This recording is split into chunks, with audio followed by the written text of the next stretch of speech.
Veuillez accueillir sur scène les animateurs de votre congrès, Dr. Leslyn Lewis et Donald Archie Baudry.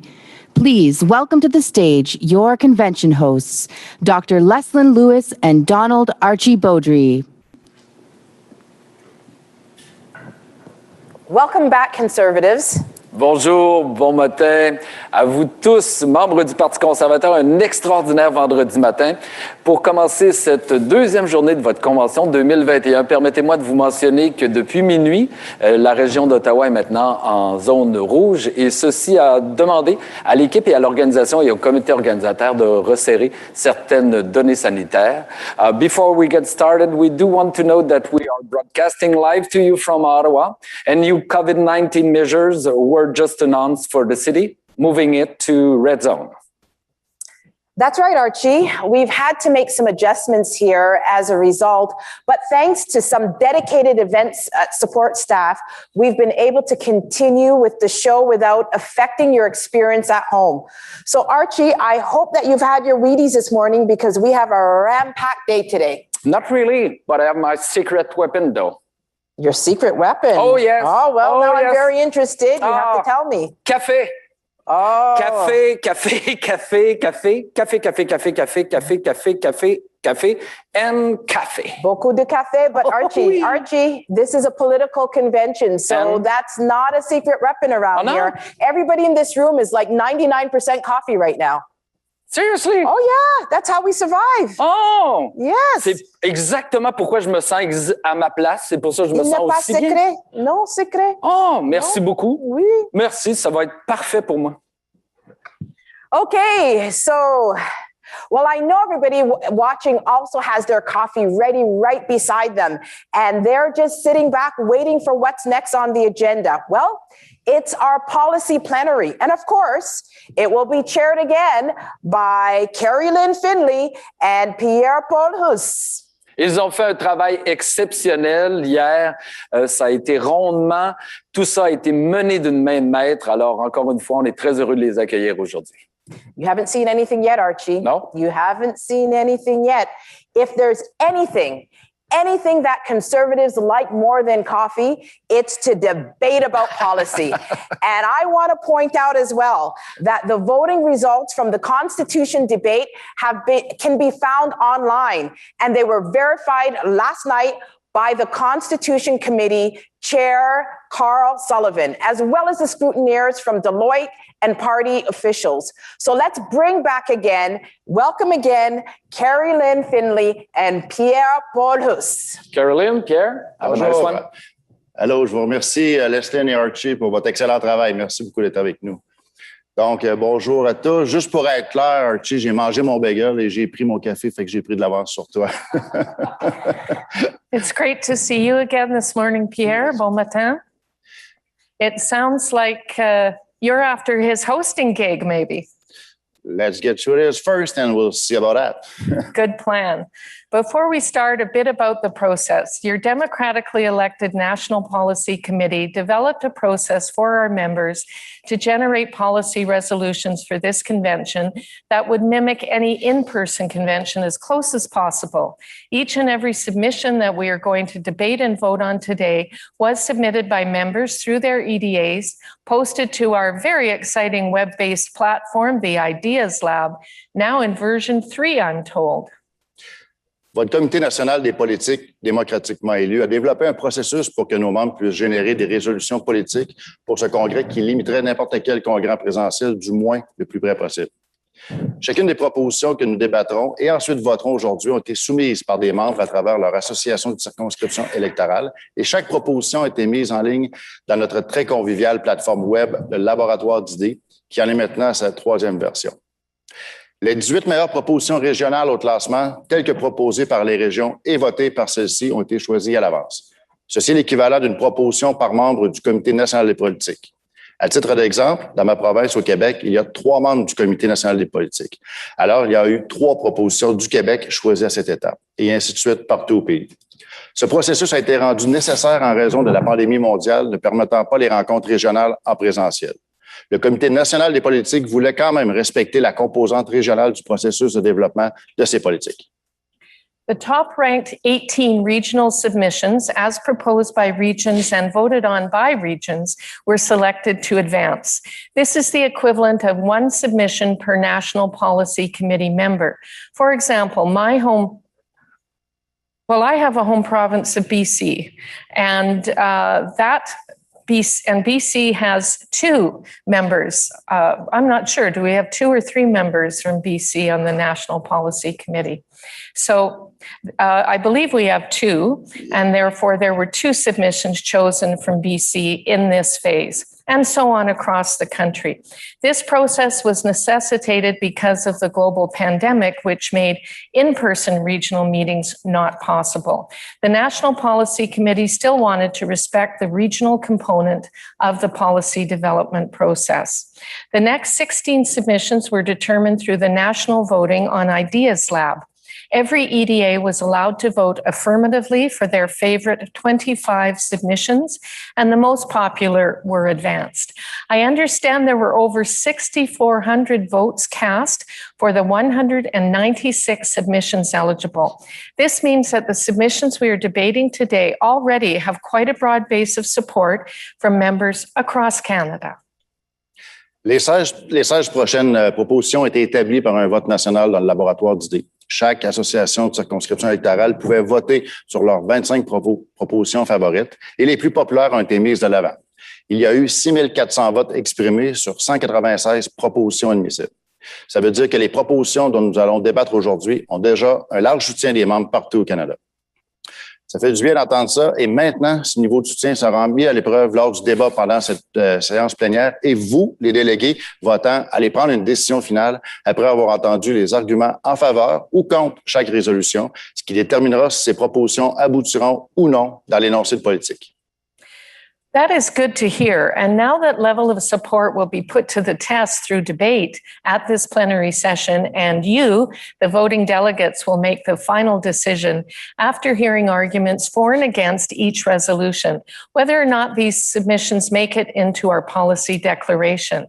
Just like yesterday, that requires a double majority of support, a majority of delegates, and a majority of delegates from a majority of provinces.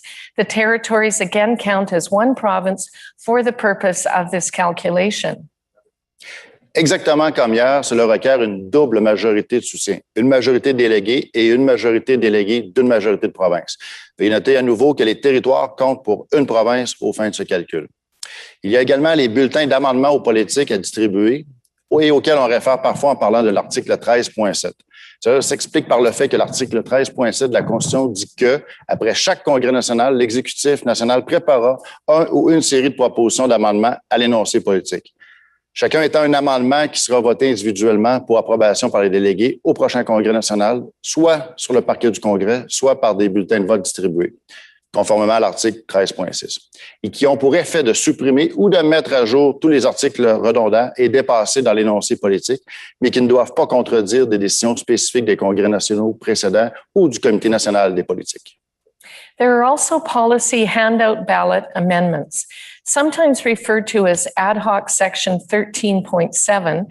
That's because section 13.7 of the Constitution states, after every national convention, the National Council will prepare one or a series of amendment proposals to the policy declaration, each being an amendment to be voted on individually for approval by the delegates at the next national convention, either at the floor of the convention or through handout ballots, in accordance with section 13.6, that shall remove or update all redundant and spent items from the policy declaration, but which shall not contradict specific decisions of the previous national conventions or the National Policy Committee. As some of you will remember, that section of the Constitution was amended in Halifax to say, after every convention, meaning this is the first time in our party history that this important work has been done. National Council struck an ad hoc committee consisting of Wayne Benson and Dawn Nightingale from National Council, the Leaders Director of Policy, Renze Nada, and our colleagues, members of Parliament Tom Lukiski, Garnet Genuis, and Luc Berthold. This group undertook this important task, culminating in the Section 13.7 handout ballot containing 16 submissions for delegates to consider. These items will not be debated. We encourage all delegates to review this important group of resolutions put forward by the ad hoc committee and adopted by National Council. Le débat d'aujourd'hui suit le même processus que celui d'hier. Un petit rappel, rapidement, vous avez accès aux règles pour les discussions sur la Constitution et sur les politiques en visitant le site web du Congrès du Parti à cpc21.ca et cliquez ensuite sur FAQ et sur le lien pour les documents. Nous allons mettre ce lien dans le chat dès maintenant. Ces règles ont été adoptées par l'exécutif national du Parti. Today's debate follows the same process as yesterday. As a quick reminder, you can access a copy of the Rules for Policy and Constitution discussions by visiting the party's convention website at cpc21.ca, and then clicking on the Facts, FAQ, and Documents link. We'll put that link in the chat now. These rules have been passed by the National Council of the party. We will proceed through each resolution in the order that they appear in the policy and constitution submissions packages. These were sent to you by email last week, but can also be found by visiting the party's convention website at www.cpc21.ca and by clicking on the documents link. We will post the link in the chat again now. N'oubliez pas que, contrairement à un congrès en présentiel, nous n'avons pas les moyens de former des lignes derrière un microphone. Pour remplacer ça, nous demandons aux membres de s'identifier pour parler en faveur ou contre une motion en levant une main virtuelle dans la plateforme Zoom. Cela peut se faire en cliquant sur le bouton en bas de votre interface virtuelle qui dit « Lever la main ». Si vous participez seulement par téléphone, vous pouvez lever une main virtuelle en composant le 9 quand on vous le demande. Unlike at an in-person convention, we do not have the ability to form lines at a microphone. Instead, we will call upon members to identify themselves to speak for or against a motion by raising their virtual hand in the Zoom platform. This can be done by clicking the button at the bottom of your virtual interface that says Raise Hand. If you're participating by telephone only, you can raise a virtual hand by dialing *9 when prompted. Pierre and I will call upon a speaker based on a first-come, first-served basis. When that happens, our technician will unmute the speaker so that they can speak. The speaker will also need to unmute themselves on their end of the virtual interface in order to be heard. If you're participating by telephone only, you can raise a virtual hand by dialing *9 when prompted. After we have heard from up to 3 speakers in favor and against the motion, we will give the proponent an opportunity to provide a 30-second real-time rebuttal. The proponent must indicate their intention to give a rebuttal, some do not, by raising their virtual hand when called upon by either Pierre or myself. If they do not raise their virtual hand, we'll simply move on. C'est sur la base du premier arrivé, premier servi que Caroline et moi demanderons aux personnes qui souhaitent parler. Quand ça se produit, notre technicien rétablira le son de l'interlocuteur. La personne qui prend la parole devra également rétablir le son de son côté en utilisant son interface virtuelle de manière à être entendue. Si vous participez seulement par téléphone, vous pouvez lever une main virtuelle en composant le 9 lorsqu'on vous le demande. Après que nous ayons entendu jusqu'à 3 personnes en faveur et 3 contre la motion, nous avons 30 secondes de temps réel pour la réplique du proposeur. Le proposeur doit indiquer son intention de répliquer en levant une main virtuelle quand Caroline ou moi le demandons. S'il ne lève pas de main virtuelle, nous allons tout simplement continuer. Pendant un débat, un ou une députée élue peut vouloir s'exprimer pour ou contre une résolution, soit grâce à une vidéo préenregistrée ou du parquet. Les règles exigent de nous de donner la préférence à pas plus d'un membre du caucus de s'exprimer contre une résolution. C'est pourquoi, si un membre du caucus souhaite parler d'une résolution, nous allons les entendre en priorité par rapport à d'autres personnes, tout de suite après avoir entendu la vidéo du proposeur. Toutefois, nous veillerons toujours à ce que 3 non-membres du caucus en faveur ou contre une résolution soient entendus. During a debate, one of our elected members of parliament may wish to speak for or against a resolution, either by way of pre-recorded video or from the floor. The rules require us to give preference to no more than one caucus member to speak for a resolution and no more than one caucus member to speak against a resolution. Therefore, if a caucus member wishes to speak to a resolution, we will hear from them in priority to other speakers after hearing the proponent's video. However, we will always endeavor to hear from up to 3 non-caucus members for and against each resolution. We ask again that you keep your comments in the chat respectful and focused on the resolution currently on the floor. Please do not fill the public chat with comments unrelated to the current debate. If you wish to make private comments with friends, you can do so through other means. Vous pouvez suivre les débats et voter lorsque le débat sur une proposition est terminé, ou vous pouvez attendre jusqu'à ce que les débats soient tous terminés et voter dans l'heure qui suit la fin des débats. Veuillez ne pas oublier que le système de vote sera éteint exactement 1 heure après que les débats seront terminés. Si vous ne recevrez pas d'autres avertissements, vous devez vraiment surveiller votre montre. You can follow along in the debates and vote as each submission's debate concludes, or you can wait until the debates are over and vote in the hour following the close of the debates. Please be mindful that we will be closing down the voting system exactly 1 hour after the debates conclude. You will not receive a warning while in the system, so please watch the clock.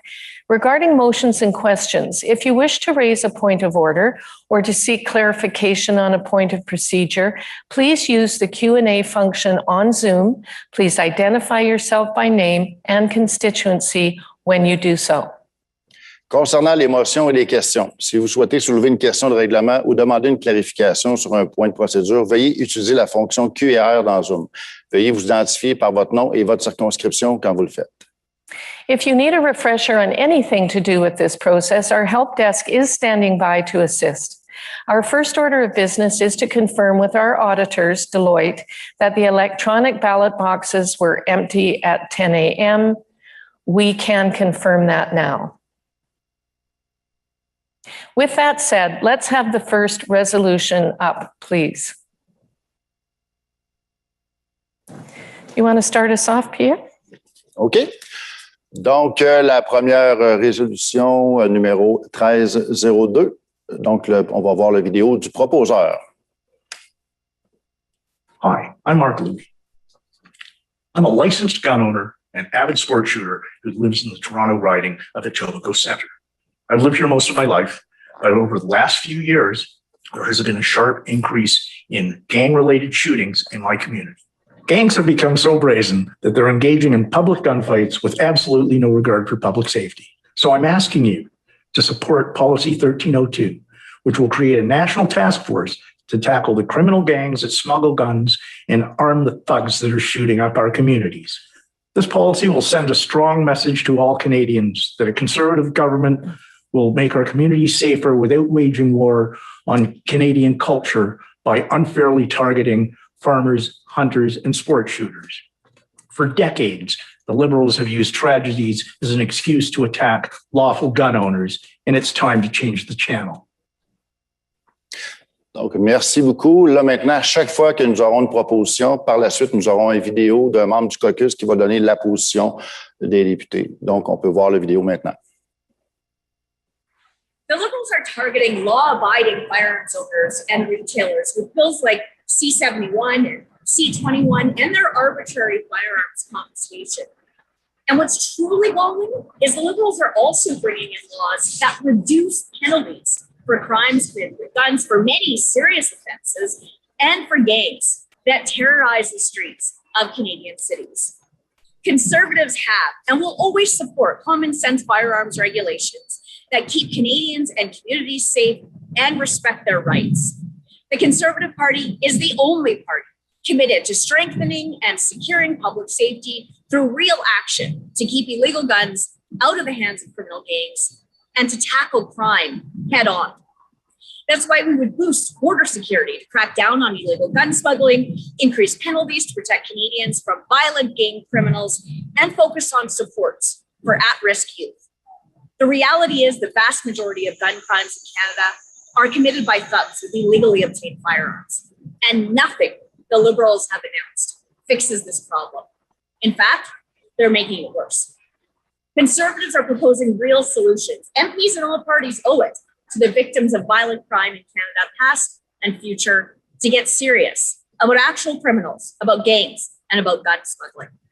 Thank you so much, Conservative members, for all your work and efforts developing party policies so we can go to bat in Parliament. Merci beaucoup, Shannon. Donc, nous allons commencer avec les personnes qui veulent parler. La première série, la première personne qui veut parler contre. Donc, la façon de faire, c'est de lever la main virtuelle lorsqu'on le mentionne. Quand le contre va être fait, on va passer au pour, on recommence. Donc, maintenant, qui veut parler contre? Who want to speak against the motion? Please raise your hand now.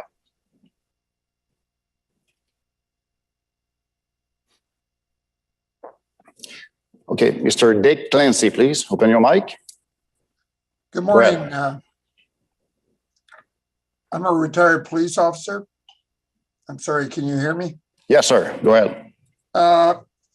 Firstly, this notion of reversing the burden of proof will not withstand a charter challenge. And secondly, the national strategy on the fight against organized crime, and including the creation of a joint national task force on security. This is a monumental task, and there are already police agencies who deal with organized crime that are in place. Thank you very much. And Shannon Stubbs MP, it looked pretty cold where you were, pretty cold and windy, I have to say. All right, we're now going to call upon the next speaker on the for, en faveur for this resolution. Please raise your hand now.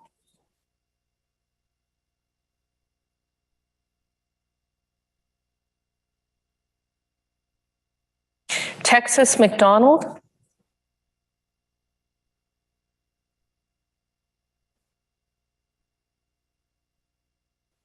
You need to unmute yourself, please. I am.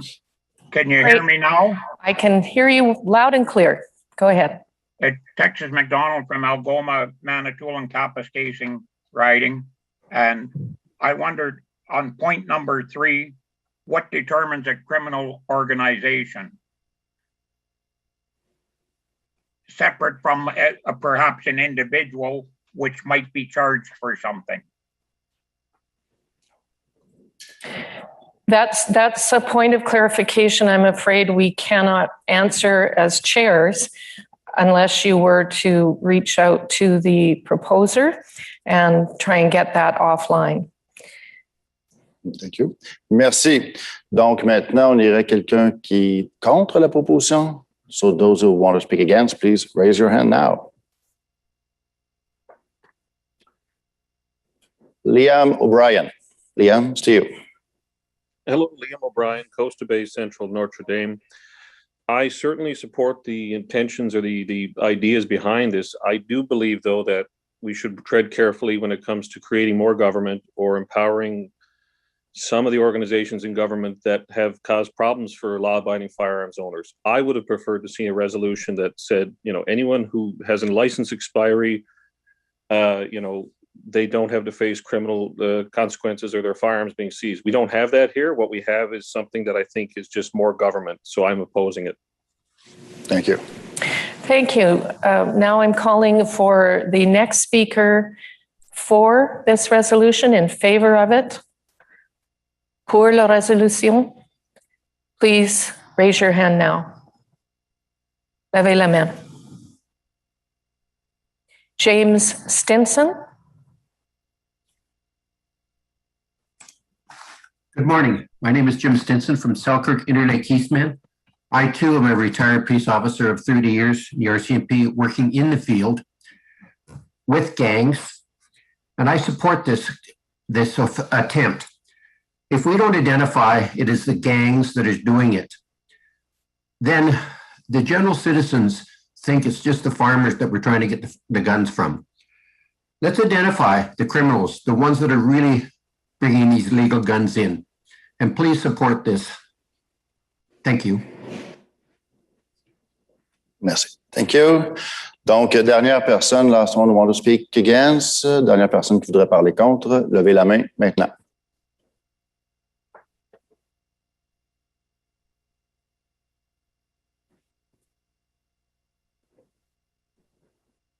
Mr. Talk, Gord Talk.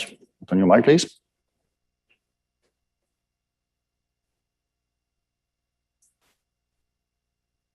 Can go. Yeah, now I can go. Thank you. Gord Talk, Red Deer Mountain View. Generally, I'm okay with this resolution, except for one key thing. We as a party very much believe in jurisdictional rights. What's the rights of the provinces and what's the rights of the federal government? Municipalities, which it mentions in this change, are not something we should be talking to as a federal government. They are completely under the purvey of the provinces. This essentially tacitly says that we should be speaking to towns like Sarnia and Toronto and Etobicoke.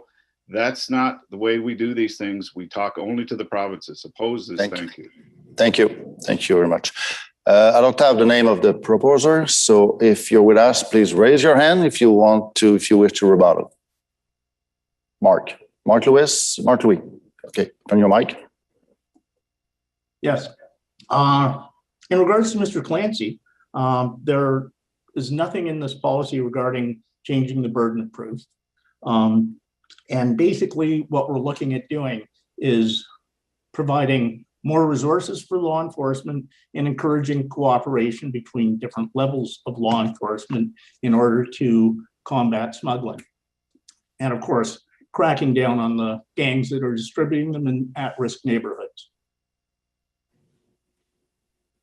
Thank you. Thank you. Now we'll move on to resolution number 2. That is Health A 1760-1760. May we have the proposer video, please? COVID-19 caused 900,000 illnesses and killed over 22,000 of us. An unprepared Trudeau government failed us on the early warnings, PPE stockpiles, the borders, and vaccines.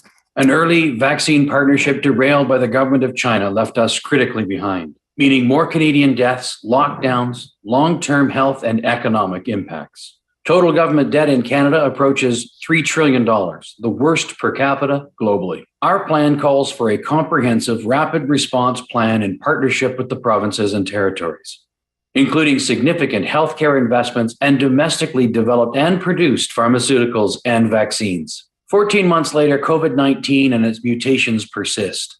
Another one could be around the corner. Canadians expect their government to be better prepared to keep them safe and to responsibly mitigate the damages of public health emergencies. I'm Scott Aitchison, Member of Parliament for Parry Sound, Muskoka. Please support Policy 1760. We now have a video in favor from MP Michelle Rempel-Garner. Hi, I'm Michelle Rempel, Member of Parliament for Calgary-Nose Hill and the Conservative Shadow Minister for Health. All right, what have we got here? The CPC recognizes that public health emergencies demand a Canada-based rapid response plan, partnering with the provinces, investment in R&D. Yep, sounds good to me. Get her done, guys. And now I'm going to call upon the first speaker against this resolution, contre la résolution. Please put up your hand now to speak against.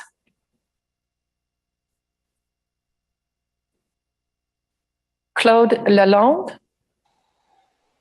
Edmonton Manning. We discussed this in can you hear me? Yes. Oh, the only reason why I'm asking the timer didn't go.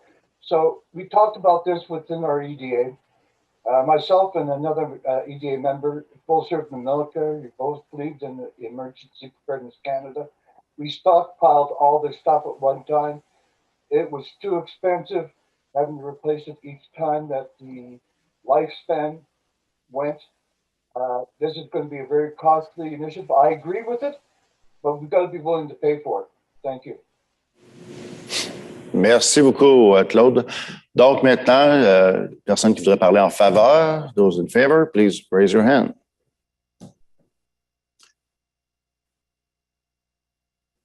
Christopher Hunt, it's to you. Hi there, Chris Hunt from Brand-Souris. I'm speaking strongly in favor of this. Ultimately, we had a debate yesterday about what the government's supposed to be for, but I think we all as Conservatives agree that protecting Canadians is the highest calling of every government. It's an absolute embarrassment that as a G7 nation, a winner of World War II, and a nation that has some of the best scientists in the world, we were this unprepared. There will be more pandemics. There will be more public health threats, and we must be prepared to face them. Thank you. Thank you. Now calling upon the next speaker against this resolution, contre cette proposition. Levez la main. Put your hand up now, please.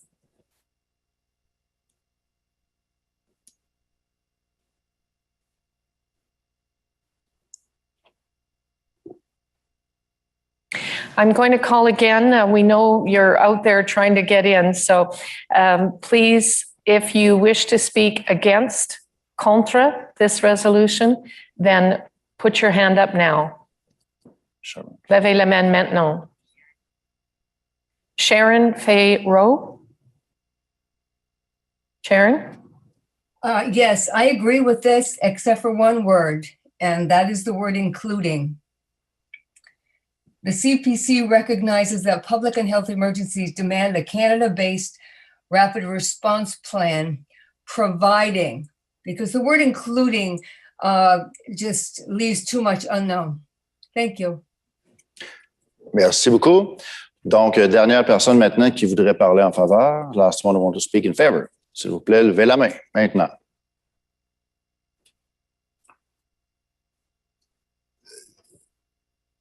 Luis de Miranda. Luis de Miranda. Yes, thank you. I'm absolutely in favor of this resolution, but is missing a key point. The government of Canada should lead, together with Australia and UK, the campaign for an international tribunal to verify who is the culprit of the COVID-19 in order to be let us be compensated for the millions of deaths and values lost. Merci, thank you. I am now going to call on the last speaker against this resolution, but if I can just say to everyone, when you are called upon to speak, please give your name and your constituency or circonscription you're riding so that we have a proper record for these debates of who's speaking when and who's speaking to which resolution. That would help us immeasurably, and it doesn't take away from your time. So now calling upon the next speaker against the resolution, contre la résolution. Put up your hand now, please. Maintenant.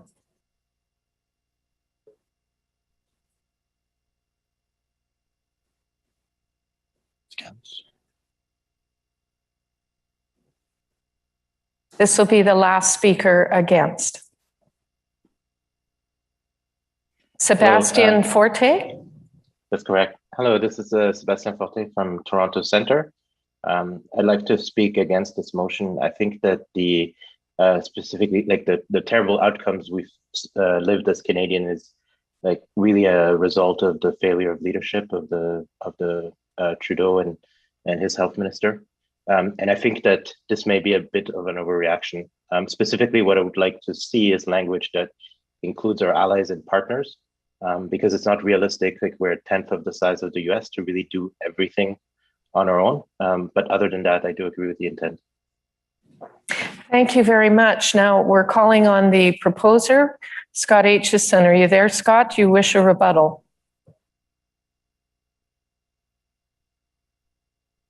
Put up your hand if you wish to. There you are. Go ahead. Thanks, Carrie Lynn and Pierre. I think it sounds like most people are in support, even if there's some minor adjustments that need to be done. So I don't really have anything to rebut, but just pleased that it seems popular, this policy. Thanks. Thanks, Scott. Merci beaucoup. Donc, avant de passer à la prochaine, je voudrais vous rappeler que l'application, lorsque vous votez avec un télévote, vous devez, à toutes les 15 minutes, l'application va devoir être repartie si vous ne touchez pas. Donc, il faut toujours s'assurer de voter ou de toucher à l'application. Également, pour ceux qui n'ont peut-être pas compris en anglais, on rappelle, lorsque vous Donnez votre nom, également donnez le nom de votre circonscription. Merci beaucoup. Donc, la prochaine résolution, la 1369, on écoute le vidéo du proposeur. Resolution 1369, empowering the Ethics Commissioner. We believe in empowering the Ethics Commissioner with more punitive options for repeat offenders of the Conflict of Interest Act, as it applies to MPs and senators in order to ensure compliance. The Conflict of Interest Act was created to ensure compliance, not to be punitive. But we have seen repeat offenders showing a flagrant disregard for ethics guidelines and accountability in public office. We believe in empowering the Ethics Commissioner with more punitive options in order to ensure compliance to the Act. Vote yes for 1369. Vote yes for empowering the Ethics Commissioner.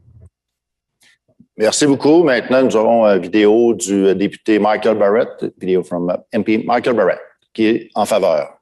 Michael? Since forming government in 2015, the Trudeau Liberals have conducted themselves as if the rules don't apply to them. From illegal vacations on Billionaire Island, clam scam, forgotten French villas, SNC-Lavalin, and now Justin Trudeau's We scandal. These Liberals have exposed real gaps in accountability mechanisms. Canadians' confidence in their public institutions has been degraded by corruption and cover-ups.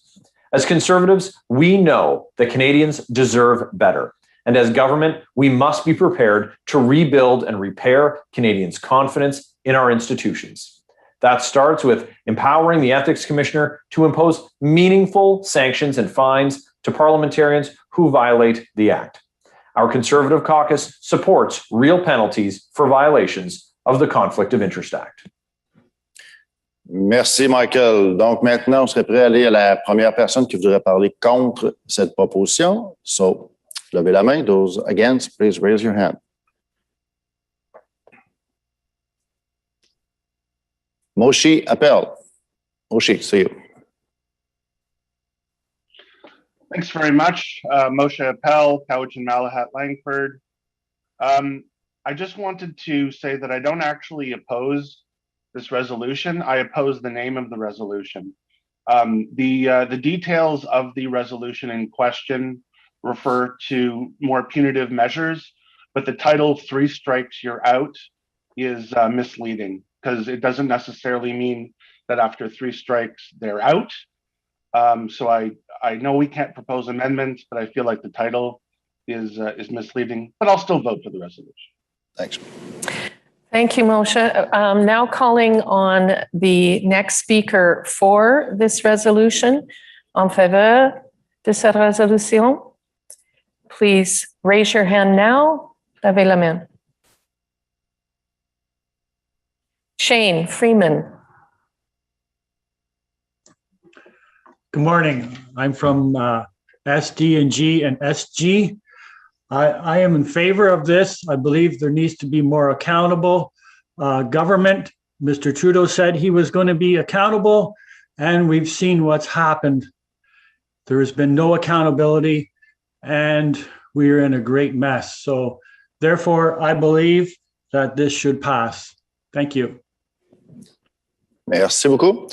Donc, prochaine personne qui voudrait parler contre. Next one against, please raise your hand. Glenn Sinclair. Sinclair. My name is Glenn Sinclair from South Okanagan, West Kootenay. The reason I oppose this particular motion is because of the wording, and the use of the word punitive sounds too much like belligerence on the part of the party. A better word would have been disciplinary. That then would allow the Ethics Commissioner to put down things partially, but not then being seen as being punitive, but as being deserving. I think it's important that we watch how we use our words. Thank you. Thank you for that. Now I'm calling for the next speaker in favor of this resolution. Pour la résolution. Please raise your hand now.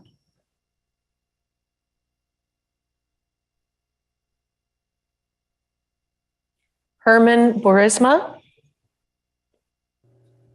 Hi, I'm Harman Boersma from Peterborough, Kawartha, and I am in favor of this idea, but the name Three Strikes Out is confusing.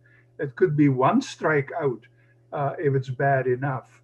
I think that should be changed to a different name. For the rest, I would go along with this proposal. Merci. Thank you. Donc, dernière personne qui voudrait parler contre la motion. S'il vous plaît, levez la main. Colleen Dotzert.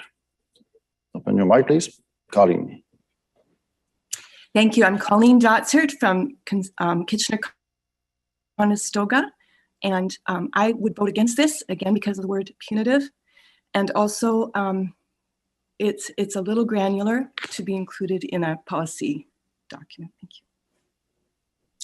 Merci. Thank you very much.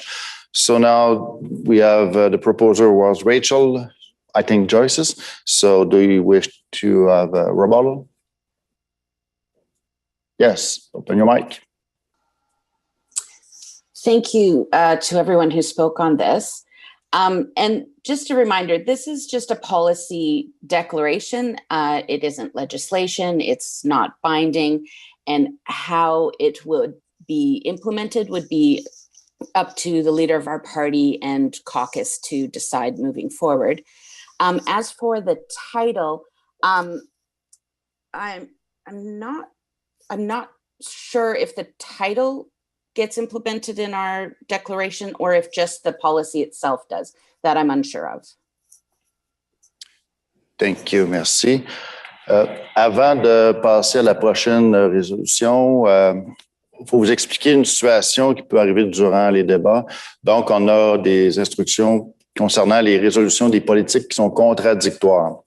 Par exemple, toutes les résolutions de politique débattues en plénière ou sur le bulletin de vote peuvent être votées par les délégués.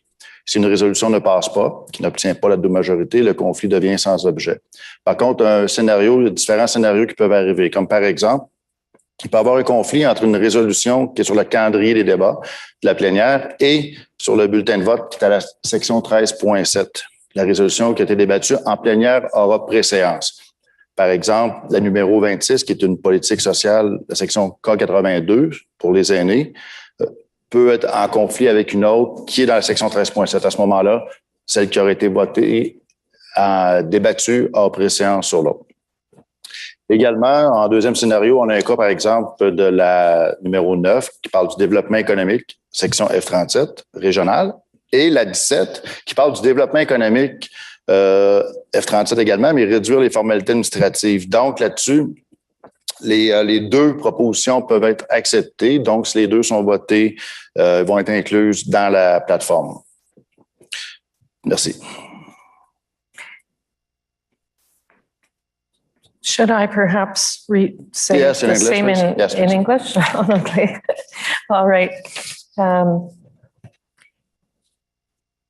We just want to make sure everyone is clear on some of these rules. All policy resolutions debated at plenary or on the handout ballot may be voted on by delegates. If a resolution does not pass, does not achieve the necessary double majority that we spoke about in the beginning, the conflict becomes moot. Where resolutions appear in conflict and are adopted, there are two scenarios. First, where the conflict is between a resolution on the debate schedule of plenary and the section 13.7 handout ballot, the resolution that was debated at plenary takes precedence. For example, 1, number 26, social policy, section K82, seniors versus the handout ballot submission of the same section. 2, number 14, health, section J71, euthanasia versus the handout ballot submission, same section. 3, number 16, communications, section N117, Canadian Broadcasting System versus handout ballot submission, same section. Second, in the case of 9, economic development, section F37, regional development versus number 17, economic development, Section F37, cutting red tape for pipeline upgrades, the National Policy Committee believes these two submissions may actually both pass and be included in the consolidated policy document. In both cases, the existing policy declaration text is not for debate. The underlined new text is. If either new text infringed on the underlined new text in the other submission, yes, we would have a conflict, but they don't, and therefore there is no conflict. It must be noted in versions initially posted to the website, the first paragraph, part of the existing policy declaration text, was inadvertently omitted from the Calgary Midnapore submission number 17. We believe it has been updated. It is the responsibility of the National Policy Committee to deal with the consolidation after convention as per section 13.1.5 of the Constitution, which reads, after each national convention at which delegates approve amendments to the policy declaration, ensuring that a consolidated version of the policy declaration is prepared in both official languages for approval by National Council, incorporating all of the amendments made at the National Convention and following legislative practice in preparing such a consolidation by correcting any numerical, typographical, grammatical, syntax, or translation errors that may otherwise exist in the text. Thank you. And with that, we're going to move on to resolution number 4, Fiscal A 1362, 1362. May we have the proposer video, please? The Conservative Party supports the creation of an independent committee to study the Income Tax Act and provide recommendations to improve the ITA by making it simpler, flatter, more competitive, and fair. There hasn't been a thorough review of the Canadian Income Tax Act since the late 1960s. The aim of this review will be to create a simpler, fair, and more competitive taxation system. All Canadians would benefit from these changes as they would allow businesses and individuals to be more competitive internationally, encourage growth and innovation, reduce complexity and improve process efficiency, deliver social benefits more effectively, align with international tax policies, and open Canada for business for foreign investors and consumers. We have now an MP submission, the Honourable Ed Fast. Hi, I'm Ed Fast, Member of Parliament for Abbotsford. Conservatives support a competitive tax system that attracts investment and allows businesses of all sizes to flourish. This proposal calls for a comprehensive review of Canadian tax policy, something which is long overdue. Although it's not clear whether the independent committee referenced here would be created by our party or by Parliament itself, that could be determined by a future Conservative government. This policy is also consistent with a recent Conservative recommendation from the Finance Committee's pre-budget report, which calls for comprehensive regulatory and tax reform. Accordingly, caucus supports this proposal. Thank you for that, Ed. Can we have the first speaker against this resolution, contre la résolution? Levez la main maintenant. Raise your hand now. Alan Idler.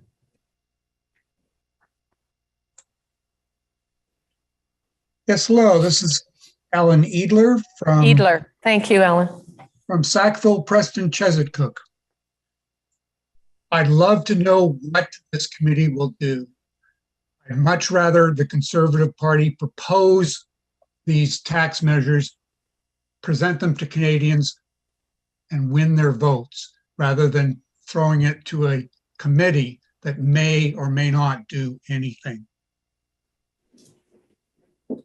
Merci. Donc, maintenant, on passe à la personne qui voudrait parler en faveur. So, someone want to speak in favor? S'il vous plaît, levez la main. David Weber. It's to you, David. Yes, I'm in favor of this motion. It's well high time that they looked at cleaning up the income tax forms. They're so complex and anything that I do my own taxes and it's gotten worse and worse every few years. So I'm in favor of it. Thank you. I'm from London Fanshawe. Thank you. Can we have the next speaker against this resolution, please? Contre la résolution. Levez la main, raise your hand now.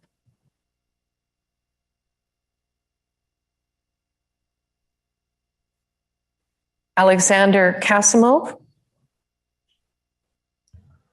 Yes. So can everyone hear me? Yes. Give your constituency, please. Yes. Alexander Kasimov from All Elmer. I'm voting against this motion because to me it sounds a little bit like a checkbox exercise. We don't need another report to know that our tax system is hurting our businesses. I think there are already a lot of information out there that shows that our tax system is inefficient comparatively to at least the United States. And so we don't need another committee to confirm that. Thank you. Merci beaucoup. Donc, prochaine personne qui voudrait parler en faveur. So, next one in favor. Levez la main.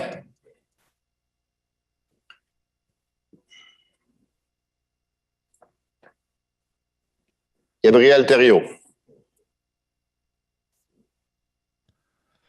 Gabriel Thériault, Richemont, Tabasco. Honestly, I invite you to vote in favor of this motion because it will allow, like we did back in the days with the Carter Commission, to do maybe, yes, a cleanup and to look at things. Or maybe we should put the axe on some boutique tax credit, or maybe change the tide on our fiscal policy in order to, yes, to improve business, that business will be better. Sincèrement, tout le monde, je vous invite à voter pour parce qu'honnêtement, je pense qu'on aurait un très bon examen de conscience à faire au niveau de la fiscalité sur comment on aborde ça, sur comment, qu'est-ce qu'on veut supprimer, qu'est-ce qu'on veut garder, tout ça. Honnêtement, là, je pense que c'est une très bonne idée. Merci. Can we now have the last speaker to speak against la dernière personne contre la résolution? Please put your hand up now, maintenant.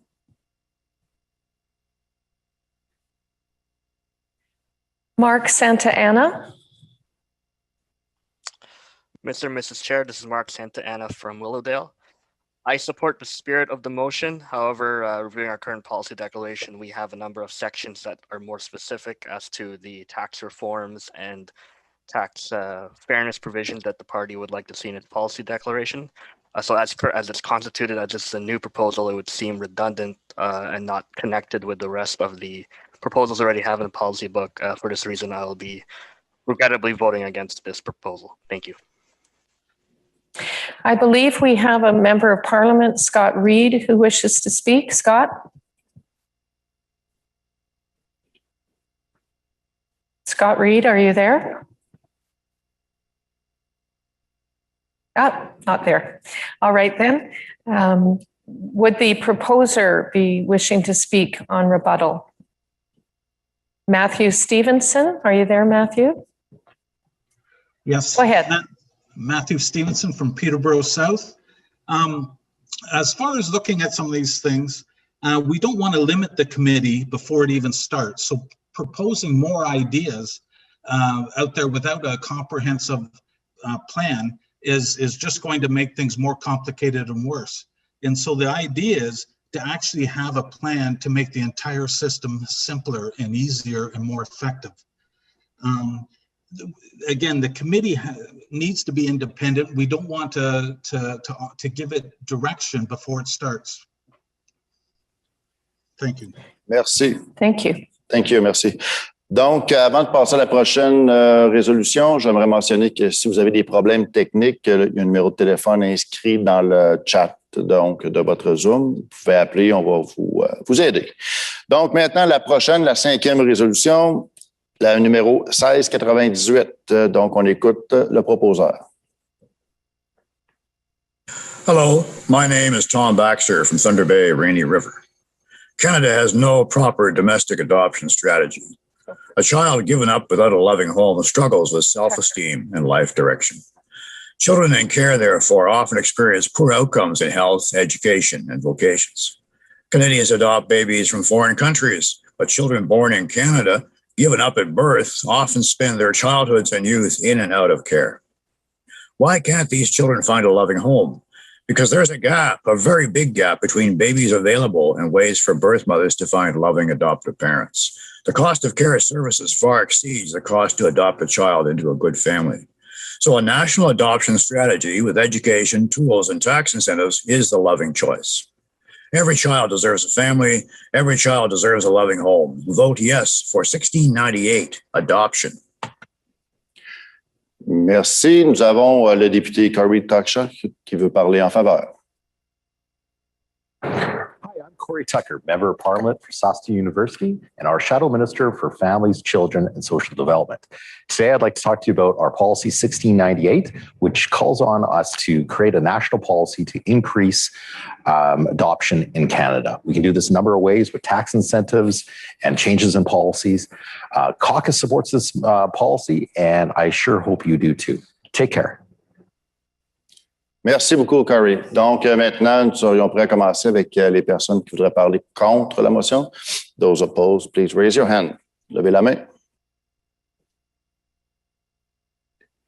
Ted Carothers just disappeared. Angela Bout. Angela?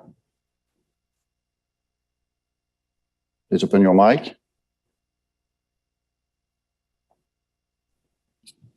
Okay, go ahead. This is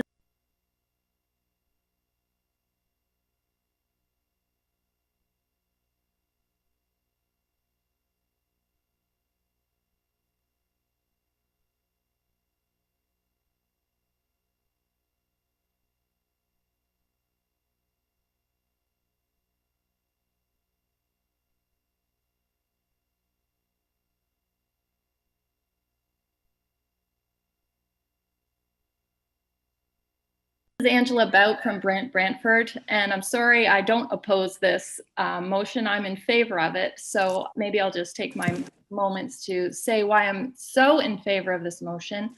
You can't. I'm sorry. Okay, I'll have to back up. Thank you.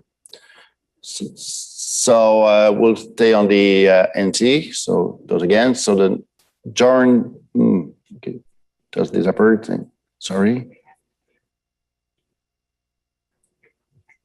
Okay, Ted Carruthers. Ted?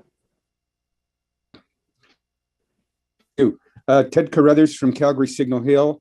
I am a retired provincial court judge. I am unalterably opposed to this policy for several reasons. The first is that local decisions should be made locally. Thirdly, it does not take into account the complexity of families. Thirdly, it does not consider the Aboriginal issues. And frankly, it is going to give rise to a lot of unintended consequences. And it's an intrusion on provincial jurisdiction. Thank you, Ted. Thank you. Thank you. With that, I am calling now for the next speaker in favor for this resolution. En faveur. Please raise your hand now. Levez la main maintenant. Jack Fonseca or Fonseca. Yep. Jack Fonseca from Kitchener Center. My wife and I have adopted 2 children, and we are so grateful that their birth mothers made the choice to place their child in a loving home. It was truly a loving choice from the birth mothers. My wife and I endured 9 agonizing years of infertility and multiple miscarriages. And we had to adopt internationally because fewer than 500 babies per year are placed for adoption in Canada. We need a national adoption strategy to make this a choice that more people make. So please vote yes. Thank you, merci. Donc, prochaine personne qui voudrait parler contre. Next one want to speak against. Levez la main. Sasha Elez. Sasha?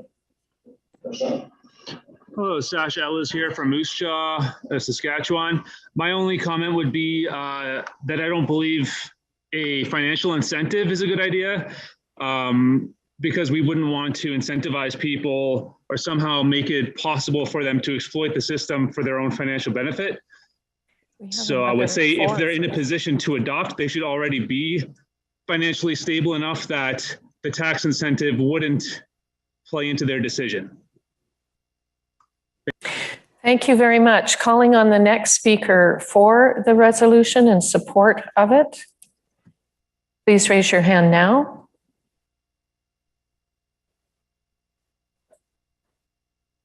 Abigail Rankin. Rankin from Algoma, Manitoulin, Kapakasing, and I support this decision. As the guy before me just mentioned, he thought that it was likely that parents who, if there was a tax incentive, parents might adopt who were just doing it to make money. But I don't think this is realistic because we have a system that's super careful about where children are placed in homes. So I think it would be very good for the children, and it would help families be able to adopt more children more easily and cut down on children in foster care. Thank you. Merci. Donc, maintenant, la dernière personne qui voudrait parler contre, levez la main.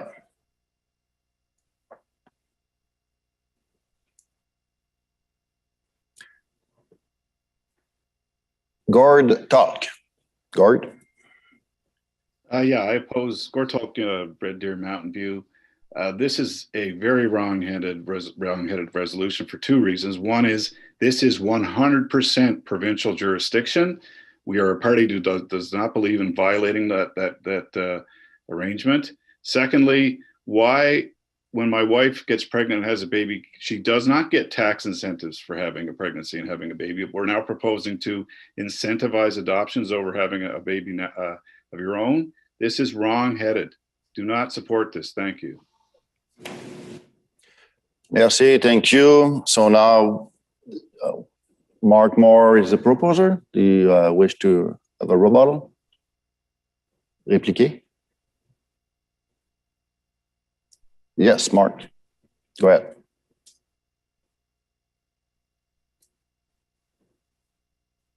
Please unmute your mic.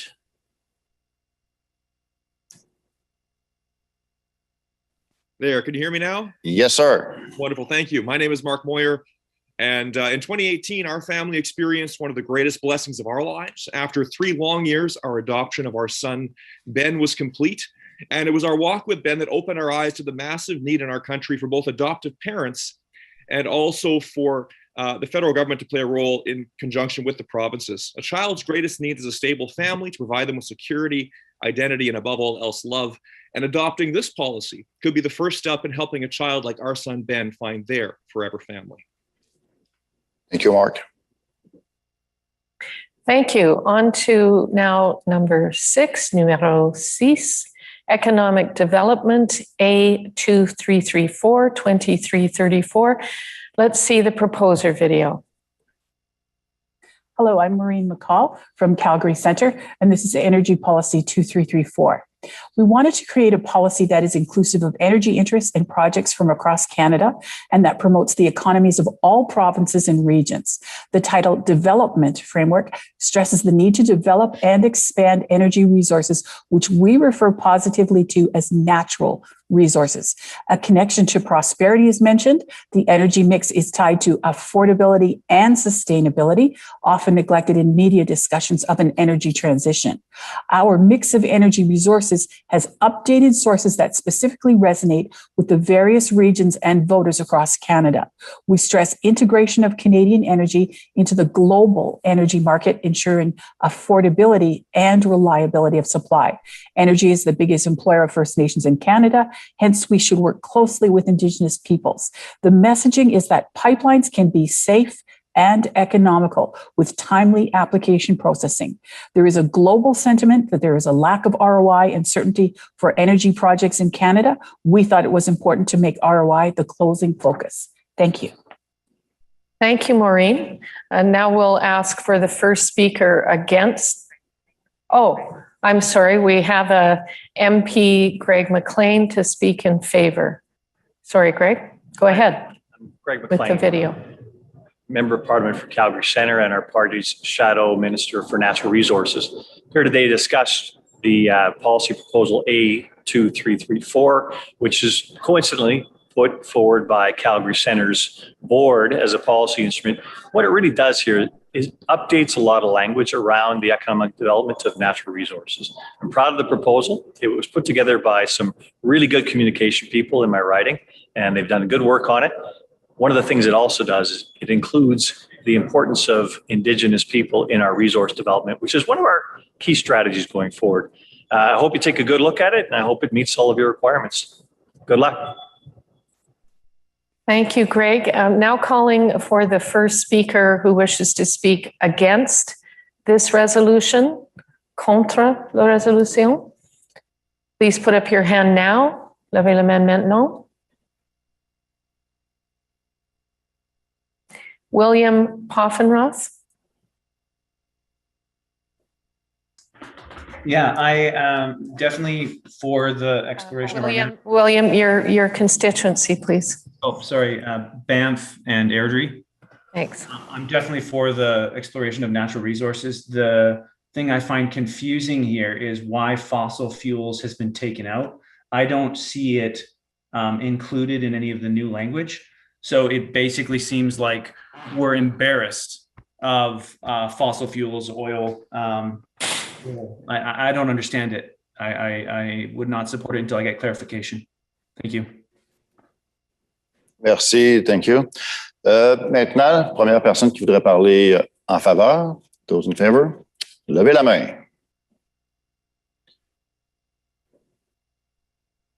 Roy Dubai. I'm sorry, Roy. Yeah, you pronounced that correctly. It's Roy Dubé from Richmond Hill, and I will be supporting this resolution. I find that we need to embrace our natural resources in Canada. The only thing I would add to this resolution that is missing in terms of the wording, we need to include our social responsibility about developing these natural resources, which we do very well, by the way. And we need to cite, what we do well: labor, environmental, and human rights. So thank you. I'll be voting for this. Thank you, Roy. Thank you. Now calling for the next speaker against this resolution, contre. Please raise your hand now.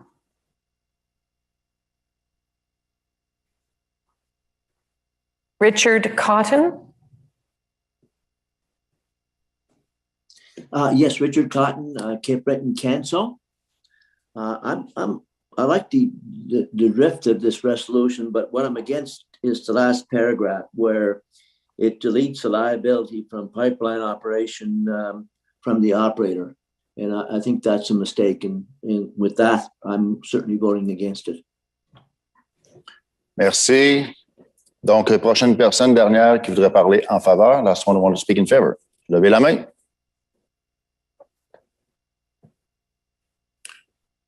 Robert Silcox. Yes, Robert Silcox, King Vaughan riding. I fully support this economic development A2334. I would just suggest in the second paragraph that we add cost effective. So it would read, we believe that government should develop a cost effective, renewable and non-renewable energy framework. Thank you. Thank you, sir. Thank you. Now calling for the last person to speak against, la dernière personne qui a parlé contre. Please raise your hand now. Maintenant. Ruby Mecker. Thank you. Ruby Mecker, Stormont Dundas, South Glengarry. I am all for supporting Canadian energy. What I do question is the health impacts caused by industrial wind turbines. And until this harm has been reviewed and acknowledged, I can't support any bill that includes industrial wind turbine power generation. Thank you. Do we have the proposer, Maureen McCall, with us to do rebuttal? Maureen, you're there. Go ahead, Maureen. Okay, thank you. Yes, I just had to unmute there. Yes, so I just did want to address a couple of things. Ruby, thank you so much for your comments, and I understand your desire to, to really flesh out the health impacts of wind turbines, and that is kind of understood in the way that we proposed an energy mix of sustainable, or rather as renewable and non-renewables. And of course, that would be part of the implementation of renewables. Just going back to William, who mentioned, he's from Banff Airdrie, and who mentioned that fossil fuels were taken out. We replace fossil fuels with hydrocarbons. Thank you. Thank you, Maureen. I'm afraid your time is up, but thank you very much. Moving on to the next resolution. Merci, Caroline. Donc, nous sommes rendus à la 7e proposition, le numéro 2318. Nous allons écouter le proposeur. My name is Al Mills, and I'm a 28-year Canadian Armed Forces veteran. I'm a proud Conservative member and supporter of our leader, Erin O'Toole. The present policy statement on veterans can be improved with 3 small but significant changes.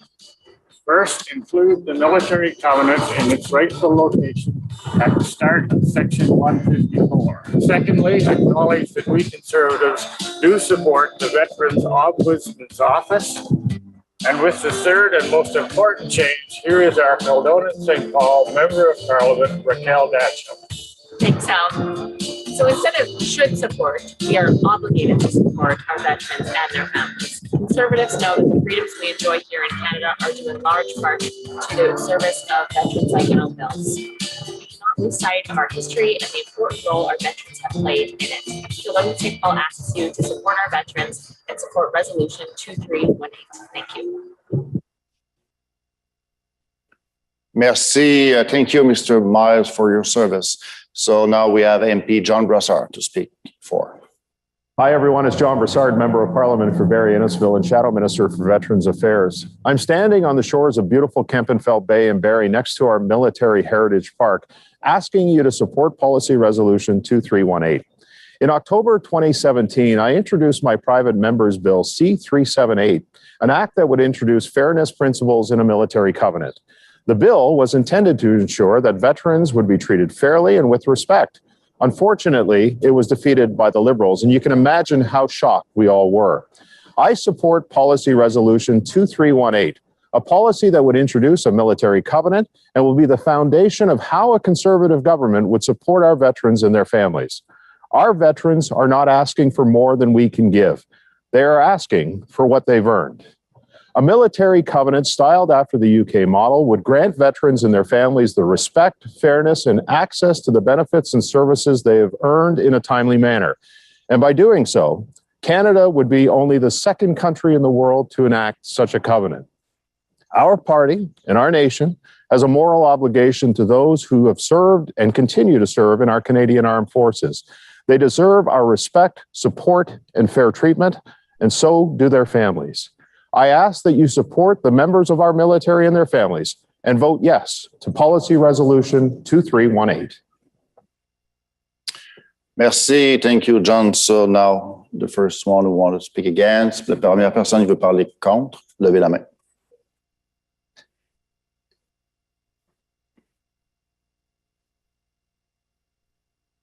Sacha Elez.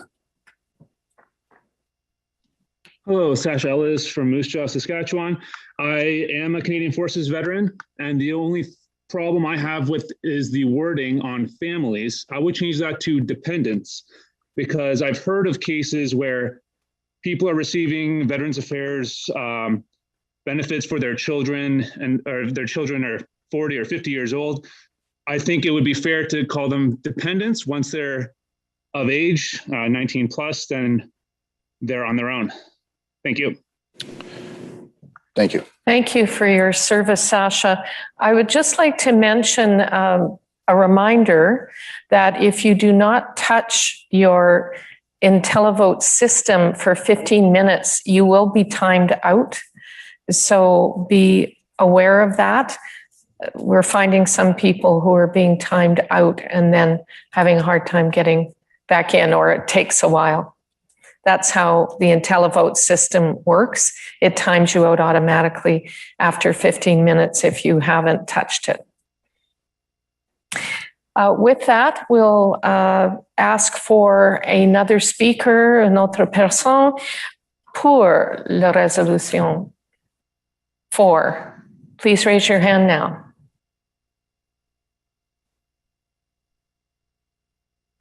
Véronique Laprise.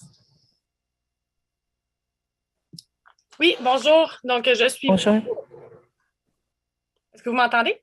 Oui. Yep.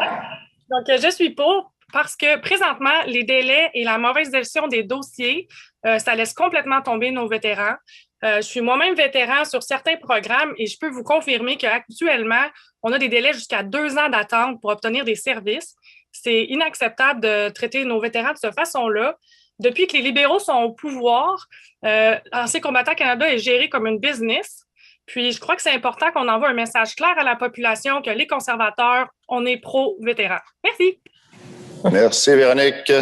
Donc, prochaine personne qui voudrait parler contre la proposition, levez la main.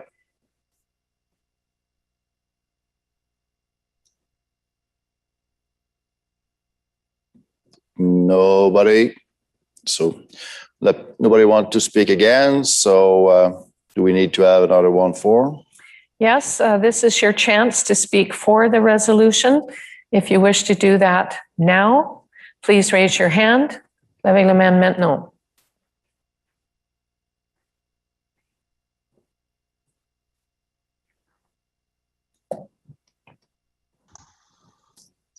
Harry Hall. Yes, Harry Hall from Milton. I am in favor of this resolution because for too long, we have promised our veterans a lot of talk, a lot of promises, but no action. And it is time to come to the plate and look after our veterans. If we're spending billions to send our veterans to danger zones, then we should be able to look after them when they come back to our shores, no matter the cost. Thank you. Thank you. Merci. So, the proposer, Mr. Miles, do you wish to rebuttal? Are you with us, Mr. Miles? Yes. Go ahead, sir. Open your mic. Thank you. Al Mills, Kildone and St. Paul.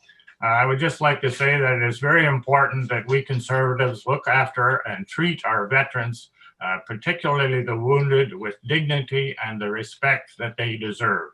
Please vote yes for the changes in Section 154 in Policy 2318. Thank you. Thank you very much. Let's go on to the next resolution, which is number 8, numero 8, National Defense and Security, A 2700-2700. May we have the proposer video, please? Bonjour, chers membres. Proposition 2700 sur l'approvisionnement militaire au Canada. On le sait, ces dernières années, ça a été un bordel, l'approvisionnement militaire. Ce qu'on veut faire, c'est simplifier tout ça, enlever les délais, réduire la bureaucratie en nommant un comité d'experts indépendants, comme ils ont fait en Australie, pour s'assurer de prendre les décisions dans l'efficacité militaire puis dans l'intérêt national canadien. Hi, members. Proposal 2700 on military procurement. What we want to do is streamline the process, reduce delay, reduce bureaucracy, and make it just simpler. We know that in the past, in the recent year, it has been a mess, the military procurement. What we want to do is to create an independent committee of experts, like they did in Australia, to make sure that we take the best decision in military effectiveness for the best national interest of Canada. Merci. We will now hear from Member of Parliament James Bazan taking a neutral position. Hi, I'm James Bazan, Member of Parliament for the Great Riding of Selkirk, Interlake, Eastman, and I'm the Shadow Minister for National Defence. And I'm pleased to be able to speak to everyone at our virtual convention on Policy A2700. Now, we agree with the aspirations of this policy as caucus. We understand that we have to take the politics out of procurement when it comes to getting the right equipment for our brave men and women in uniform. And we also believe that we have to look at other countries like Australia as a way to improve defense procurement in this country. But I can tell you that it talks about being nonpartisan here. We said in the last campaign that we wanted to be multi-partisan or bipartisan in getting results on moving forward on defense procurement and equipment that we need for the military. And we should be looking at all countries as ways to take best practices and apply it right here in Canada. I hope all of you are enjoying the convention and have a great day. Thank you. Now calling for the first speaker against this resolution, contre la proposition. Please put your hand up now. Avez la main maintenant.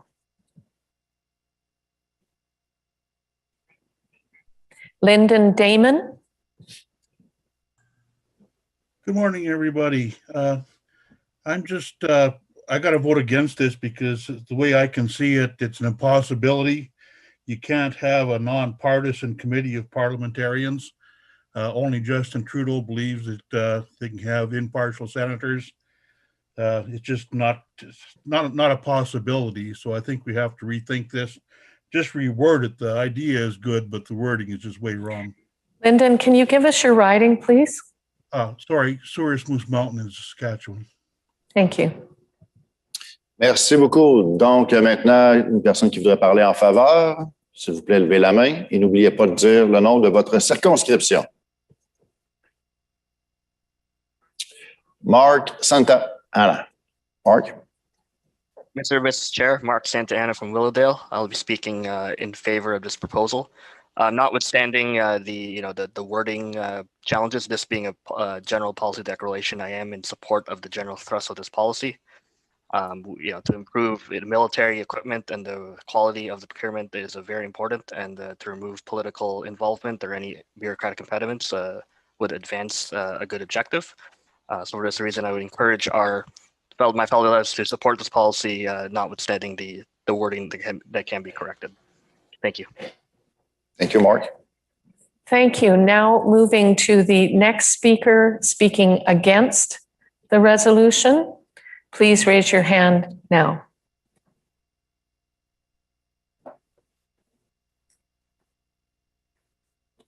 Dakota Jeffrey Patz.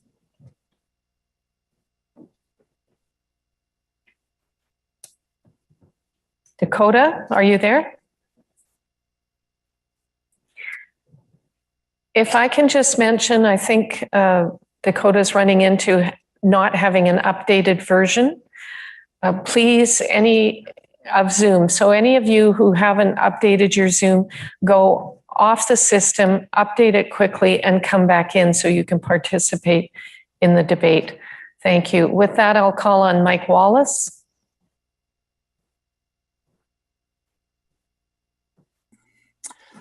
Thank you, Madam Chair. I'm going to say what James Bazan wouldn't say, is that the intent of the change is excellent. However, I don't like us having party policy that mentions other countries directly. So I'll be voting against. I'm from London West. Mike Wallace from London West.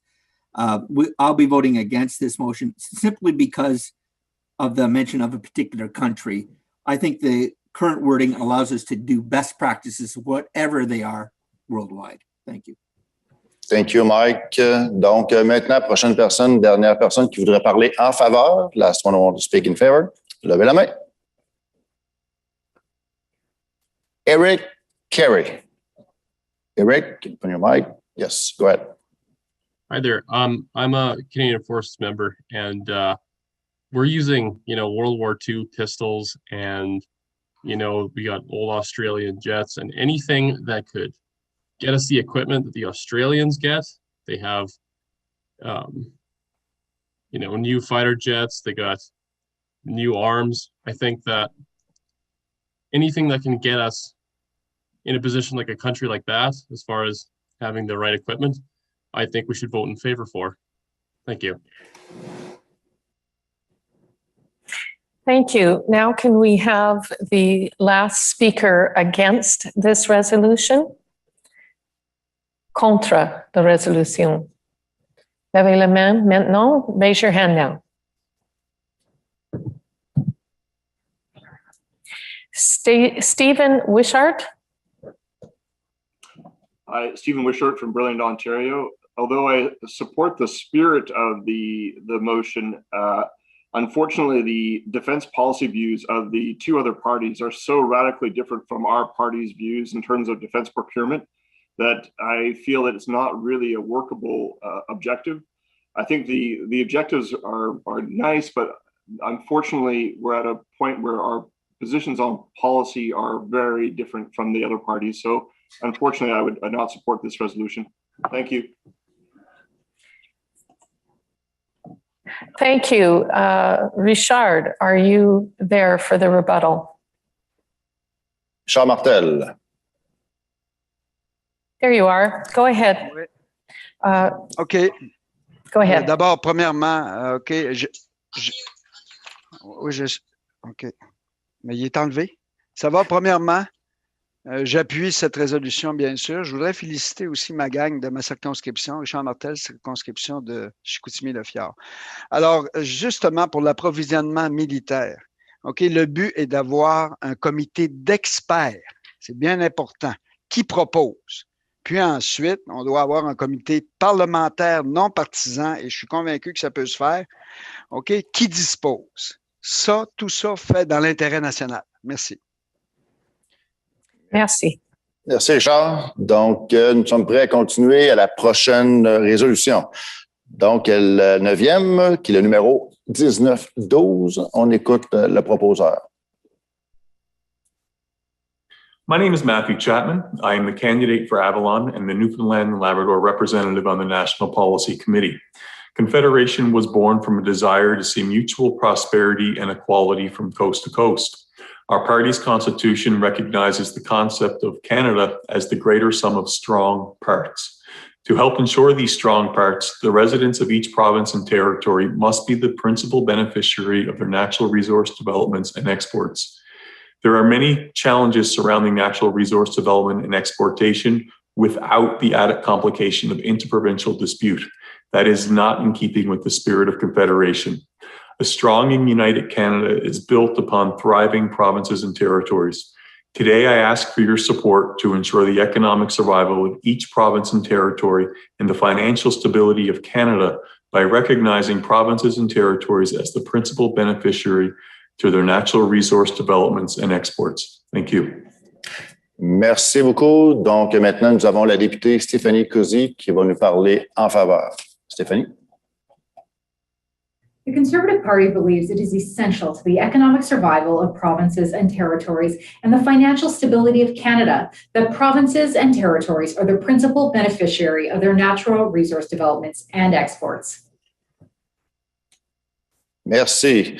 Donc, maintenant, nous sommes prêts à lire la première personne qui voudrait parler contre. Donc, the first one who wants to speak against, raise your hand.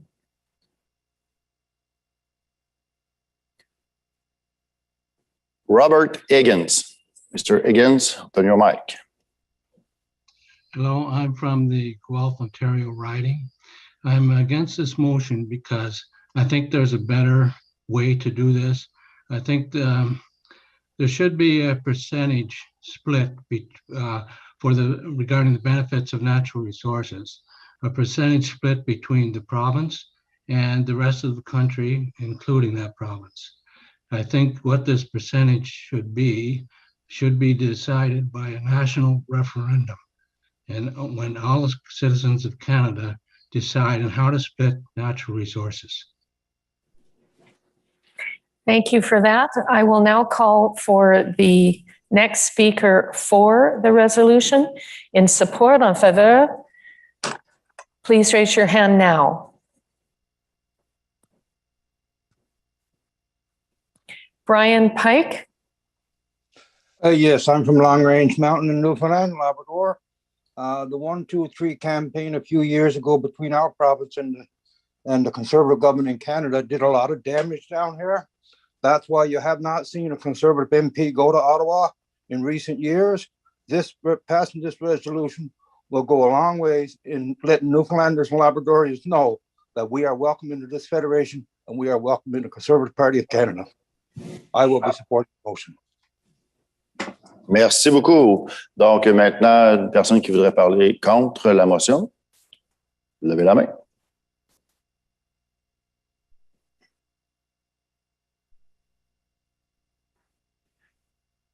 Alexander Kazinov.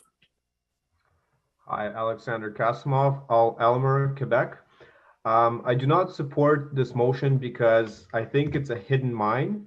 I think that if we give too much power to provinces over their financial resources, it will create a disparity between the haves and the have-nots. So I see some provinces really benefiting from this, but I see others not benefiting. And I think this will actually create disunity in our country. Thank you. May we please have the next speaker for the resolution? This will be the last speaker for. Please raise your hand now. Patrick Hamlin. Good afternoon. Patrick Hadlin, St. John's East, also the Newfoundland and Labrador representative on the National Constitution Committee. In our Constitution, we support strong provincial governments. And in order to have strong provincial governments, those governments need money. The federal government and elsewhere across the country should be leaving those provinces their money so they can develop their provinces and support our nation that way. Also, as a party, we support the National Energy Corridor. This resolution lays the basis for the National Energy Corridor. The purpose of the corridor is to allow provinces to have the resources back and forth across the country. Why? Because they are the principal beneficiaries. Thank you. Merci. Donc, dernière personne maintenant qui voudrait parler contre la motion. Levez la main.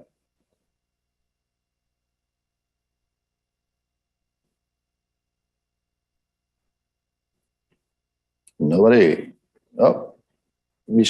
Micheline Lévesque. Ouvrez votre micro, s'il vous plaît. Est-ce que vous m'entendez? Oui, madame. C'est à propos des pipelines là, que je suis pas trop d'accord parce que pour faire ça, ils vont être obligés de passer sur les terres agricoles. Et les terres agricoles, bien, les fermiers en ont besoin pour leur pâturage. Puis c'est pour ça que je trouve que c'est sûr qu'ils n'ont pas beaucoup d'autres moyens, à part de passer par les forêts, mais les forêts, c'est aussi une source de richesse chez nous. Alors, pour ça que je ne suis pas trop pour les pipelines. Merci, Madame Lévesque. So now may we have the proposer of this resolution to review it. I think it's Chris Power.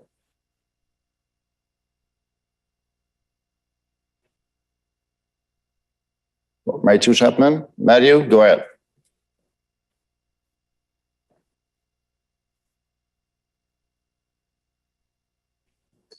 Matthew, you can open your mic. I know you're the proposer.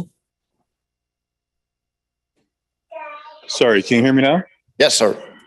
All right. I just want to point out that when provinces thrive, Canada thrives. We are a federation, we're a confederation, and that when one province succeeds, we have programs in place through other transfers, whether it be healthcare, equalization, that all provinces benefit. Thank you. Thank you. Moving on then to the next resolution, number 10, Environment A2340-2340. May we have the proposer video, please? Hi, everybody. I'm happy to speak with you today about this issue, the environment. Je suis heureux aujourd'hui de m'adresser à vous pour vous inviter à supporter la résolution concernant l'environnement et de faire en sorte que nos entreprises super polluantes posent des gestes concrets pour réduire leurs gaz à effet de serre. Également, nous nous devons de soutenir la technologie verte, soutenir les entrepreneurs qui vont investir et faire de la recherche et du développement pour faire en sorte que l'on ait de la technologie verte que l'on puisse appliquer chez nous, mais aussi exporter à l'étranger. Ne mettons pas en opposition l'environnement et le développement économique. Bien au contraire, joignons les forces et faisons en sorte que le Canada soit un leader en matière d'environnement et qu'il fasse du développement économique par ce sujet important qu'est l'environnement. Merci, Joël. We will now have a video from Member Parliament Dan Albus to speak in favor.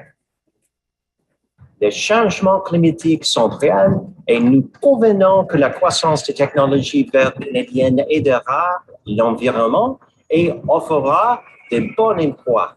Il est essentiel d'appuyer la technologie qui permettra au Canada de devenir un chef de file mondial et nous sommes d'accord avec les intentions de cette motion.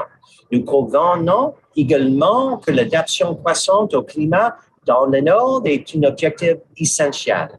Climate change is real, and we agree that growing Canadian green technology will help the environment and create good jobs.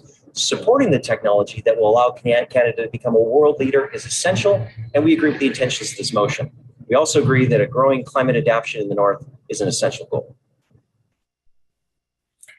Thank you, Dan. Can we now have the first speaker against this resolution to raise your hand? La première personne qui est contre cette résolution. Raphael Rush. Hi, Scarborough Centre. Not sure why the Conservative Party needs to specify that climate change is real or why that is necessary to mention when talking about pollution, since many types of pollution have nothing to do with any notion of climate change, like dumping raw sewage into the St. Lawrence River. As much as I do strongly support innovation and cleaner technology, especially in energy sources, the way this section is worded befuddles the issue and might cost us some support in trying to appeal to people that would never support us anyway. Conservatives need to lead with clarity, focus, and intelligent solutions, not buzzwords. Thank you. Merci. Donc, première personne qui voudrait parler en faveur, levez la main. In favor, raise your hand. Christopher Hunt. Hi, Chris Hunt from Brand Service. I'm strongly in favor of this motion. Climate change is real and it has real impacts and is a real threat to Canada. This party must protect Canadians by putting in these solutions because no other party can. The left parties are hypocrites on this by ignoring the role that oil, nuclear, and carbon capture technology provides. Only our party can show pragmatic and decisive leadership. We must recognize the threat is real. We must recognize how this country can use all of its energy resources and its technology to protect our future. Thank you. Thank you. The next speaker against this resolution, please raise your hand now. Levez la main maintenant. Ruby Mecker. Ruby Mecker, Stormont, Dundas, and South Glengarry. Again, I want to reiterate what I said. Until the issues are recognized, the health and water and environmental issues are recognized on industrial wind turbine projects, I cannot support any motion that supports such a project. Thank you. Merci. Donc, maintenant, la dernière personne qui voudrait parler pour la résolution, last one who want to speak in favor, levez la main. Jack Fonseca.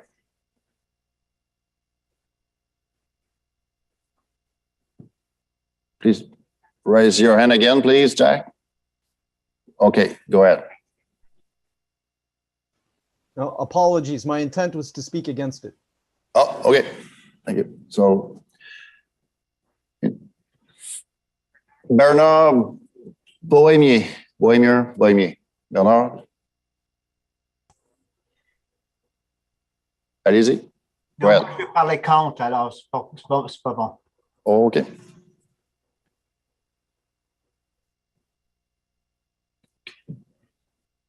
Justin Jones, if you're in favor. Yes, Justin Jones, Prince George, Peace River, Northern Rockies.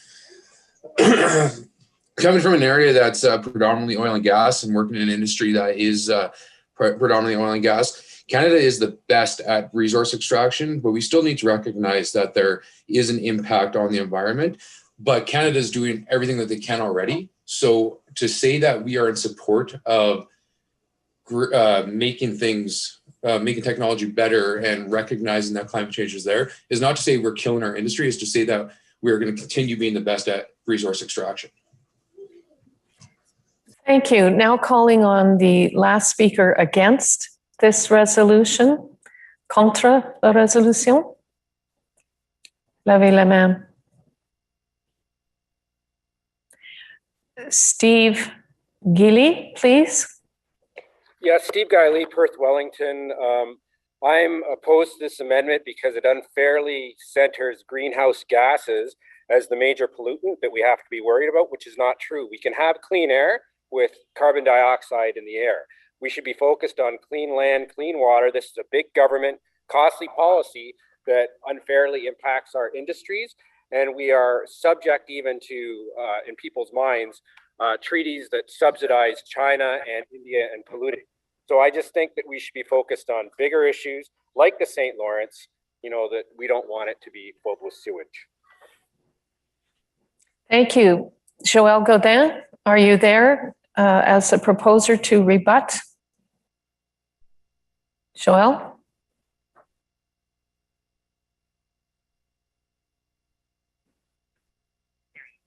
Hi, go ahead, Joël.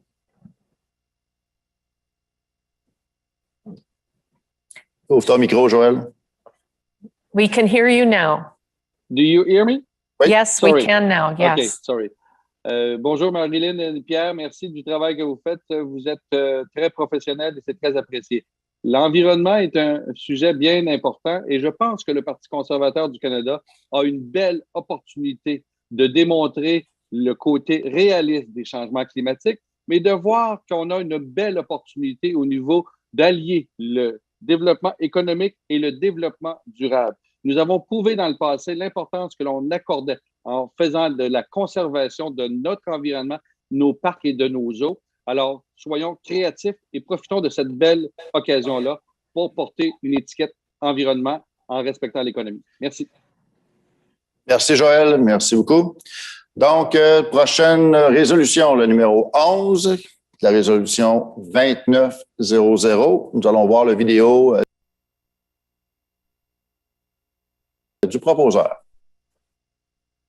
Free speech is under attack in Canada. For the past 4 years, I've dedicated myself to the cause of protecting free expression on Canadian campuses, where countless young conservatives are forced into censorship. Unbeknownst to so many parents and taxpayers, we are sending our children into woke indoctrination centers where they are told conservatism is evil. So how do we combat this? A few years ago, the University of Chicago adopted a mandate to protect free speech on its campus. This mandate has come to be known as the Chicago Principles. But really, in our context, it simply means a public university is duty-bound to abide by our Charter of Rights and Freedoms. To this end, my policy is a stipulation. Canadian universities must make a real commitment to upholding free speech or lose federal funding. If a university wants to censor or punish free speech, they should not be receiving our tax dollars. If a school does protect free speech, a conservative government will award it with federal funding. I ask you to please vote in favor of my policy and protect free speech. Thank you. Merci. Donc, nous allons avoir maintenant le député Pierre Poilièvre qui va parler en faveur de la résolution. Sticks and stones may break my bones, but words will never hurt me. Remember when our teachers told us that? Now, professors, university administrators, and violent protesters tell us that they can shut us down for words that give them offense. In fact, there is no charter right against being offended. What the charter actually says in 2B is that we have the right to express ourselves freely, including, in fact, especially when others in authority disagree. If you disagree with someone, you can vote against them, debate them, or ignore them altogether, but you cannot use the iron fist to silence them. This resolution will protect everybody's right to expression across the political spectrum. That is what the Charter says. That is the principle of freedom of speech, freedom of expression, and freedom of conscience. That's why I support this resolution. Merci. Donc, maintenant, là, on irait la première personne qui voudrait parler contre cette proposition. Levez la main maintenant.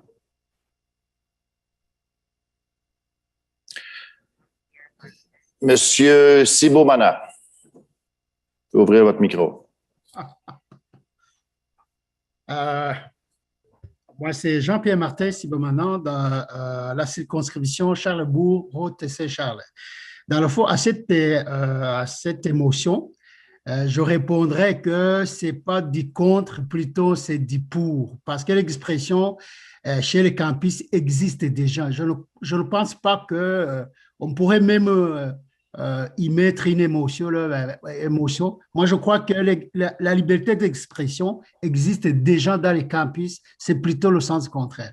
Merci beaucoup. Merci. Merci. Can we call on the first speaker for this resolution, en faveur de cette résolution? Please put up your hand now. Maintenant.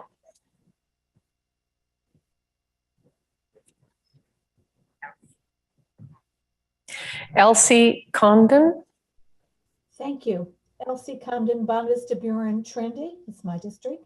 I'd like to speak for this. The gentleman said that we already have this freedom of expression in universities and schools, but it's not. If you speak from a Christian or creationist worldview, you are shut down. If you say that you're pro-life, you're shut down. Not only are you shut down, but many times there's violence, and you're actually precluded from being involved in many parts of university or school life because of it.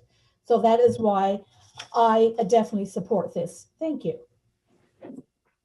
Merci. Donc, maintenant, une prochaine personne qui voudrait parler contre la proposition. Again, please raise your hand.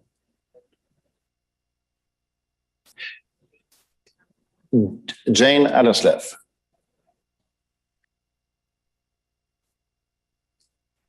So, Jane, okay, go ahead.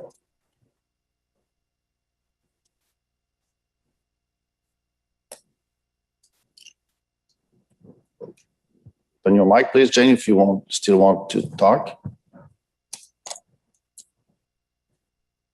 Okay, go to the next one. Oh, okay, go ahead. Go ahead. Am I okay now? Yes. I'm learning. I am not speaking. Oh, Jane Ellison from Kingston and the Islands. I'm not speaking against free speech. Good heavens, no. That's so old and so important and in our Charter of Rights. What I am saying is, first, do no harm. And in this particular resolution, there is harm because there is a quid pro quo, which indicates that under a certain circumstance, we are going to challenge the ability of our universities to educate our people. Our education system is critical. Thank you. Thank you, Jane. Thank you. Now calling for the next speaker for the resolution. Pour la résolution. Please put up your hand now. Raise your hand. Maintenant. Patricia Morissette. Bonjour, Patricia Morissette, candidate dans Rivière-du-Nord. Moi, je suis pour parce que c'est important, surtout dans un cadre pédagogique, la liberté d'expression. On ne doit jamais, jamais, jamais contrevenir à ça. C'est important qu'on puisse dire nos choses, de ne pas renier d'où on vient. Et pour pouvoir avancer, il faut pouvoir parler et dire vraiment en toute confiance ce qu'on a à dire. Donc, pour moi, c'est un gros oui. Merci. Merci, Patricia.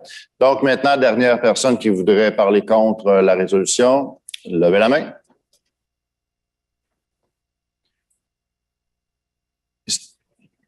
Stephen Gillespie. Sorry. And your mic.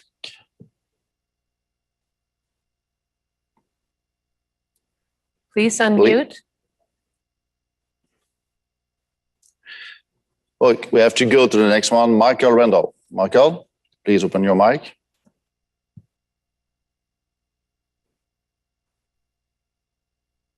Hello, bonjour tout le monde. Bonjour. I'm speaking against Resolution 2900. Post-secondary institutions are provincial jurisdiction, and they have their own board of governors, their own ombudsman, their own student and employee associations, and that's where these disputes need to be settled. That's also where the Chicago principles need to be adopted. It's also very unclear how our federal government would determine whether freedom of speech has been infringed upon or not. Nos institutions postsecondaires sont juridiction provinciale et cette proposition d'enlever du financement fédéral serait mal reçue par nos concitoyens. Merci. Thank you. Thank you. Now calling on the last speaker for the resolution. Pour la résolution. Put your hand up now.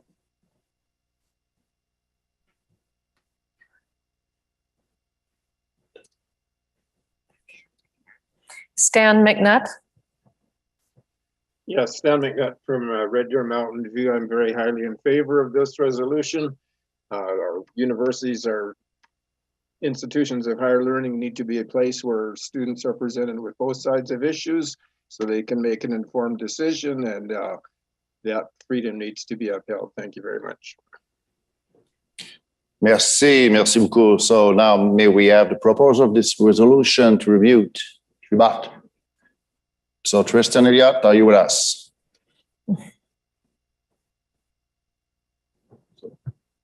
Don't see Tristan yet, so he's not with us. So thank you. Thank you very much. Carry. We're now going to take a bio break for 5 minutes. We thank you for your engagement. Stay with us, and we'll be back shortly.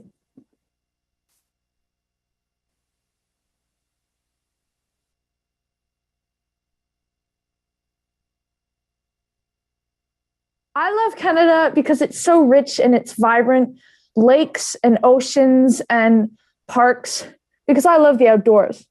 And this guy does too. I love Canada because, well, it has everything you'd ever want. Beaver tails, bacon, and maple syrup. And most importantly, Tim Hortons. Who doesn't love it? And you're not a true Canadian if you do not love it. What I love most about Canada, it's no surprise. It's home to me, the East Coast. Perfect day on the East Coast would be heading to Martinique Beach, seeing all the surfers and swimming in the ocean, and then stopping at Fish and Fries, the little red house with the very best haddock and chips you will ever find. And catch a fair wind. We're three young boys that have to be met. We've crossed the ocean, we'll sail home again. We're bound for heaven or newfound love.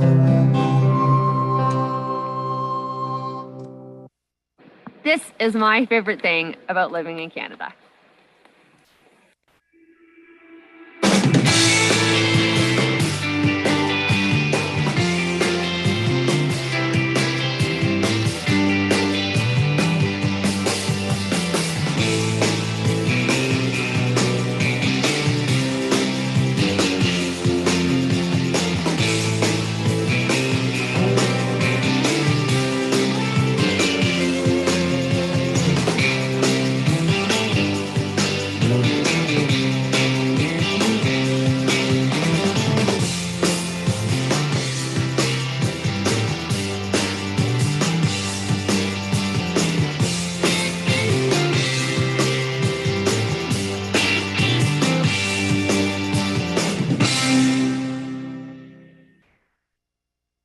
My name is Chris McDougall, and I love Canada. I love Canada because it is rich with resources, agriculture, technology, and a diverse portfolio that provides opportunities for everybody. I love Canada because it is a nation that believes in freedom of speech, freedom of religion, and freedom of conscience. I love Canada because it is a nation that truly tries to look after its most vulnerable.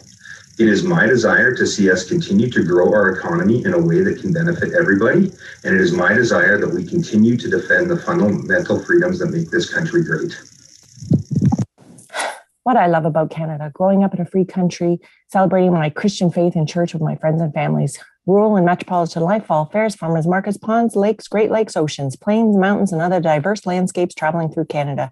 Camping and RVing in provincial and national parks, hoteling in various provincial cities, freely travel in all provinces, Quebec to BC, excited to see other provinces and territories soon. Blessed to grow up and call my friends people of various nationalities, freedom to have an opinion, to agree, to disagree, love people regardless, free to be able to own and operate small business and support other small businesses in my local and national economy, a feeling of pride that I feel when I feel how blessed I am to be able to grow up in Canada, one of the freest nations in the world, responsible to fight for my country, for your and my children and grandchildren, so that they can live in a free country. Freedom isn't free, and we must never forget that it was won over many years, over many battles, and we need to fight for that freedom each and every day. So I love Canada and have a responsibility to help my country to stay free for future families to come. Hello, I'm Sherry Skinner, and this is what I love about living in Canada. I love the nature and I love connection. Everywhere we go in Canada is a real first-class experience. It's a real privilege. No matter where we go, we're going to find a lovely place to stay. We're going to find a lovely river. We're going to find a lovely mountain. The connections are real. There's always somebody new you're going to meet.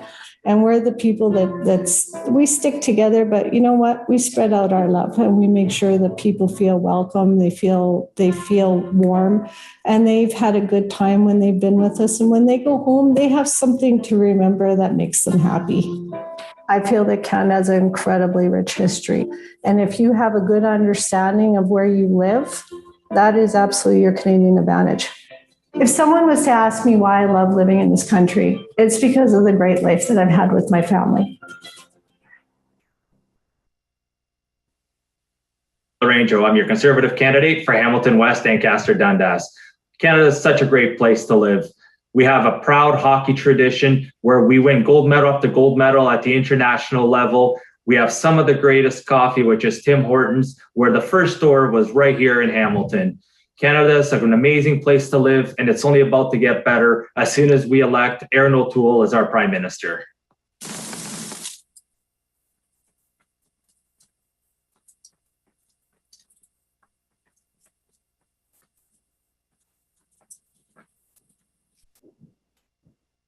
Hello.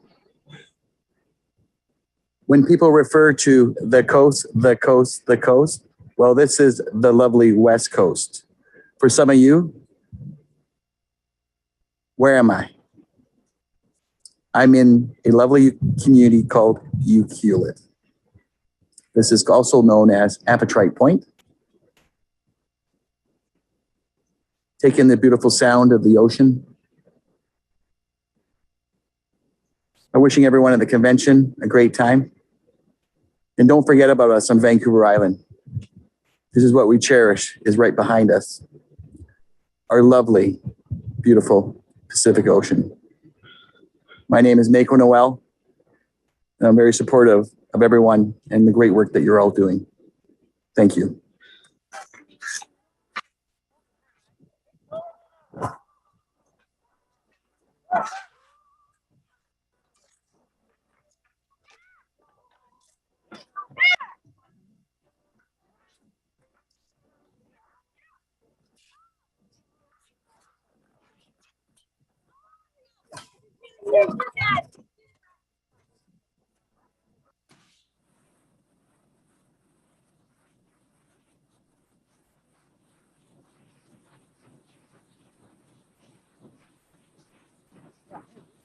Here.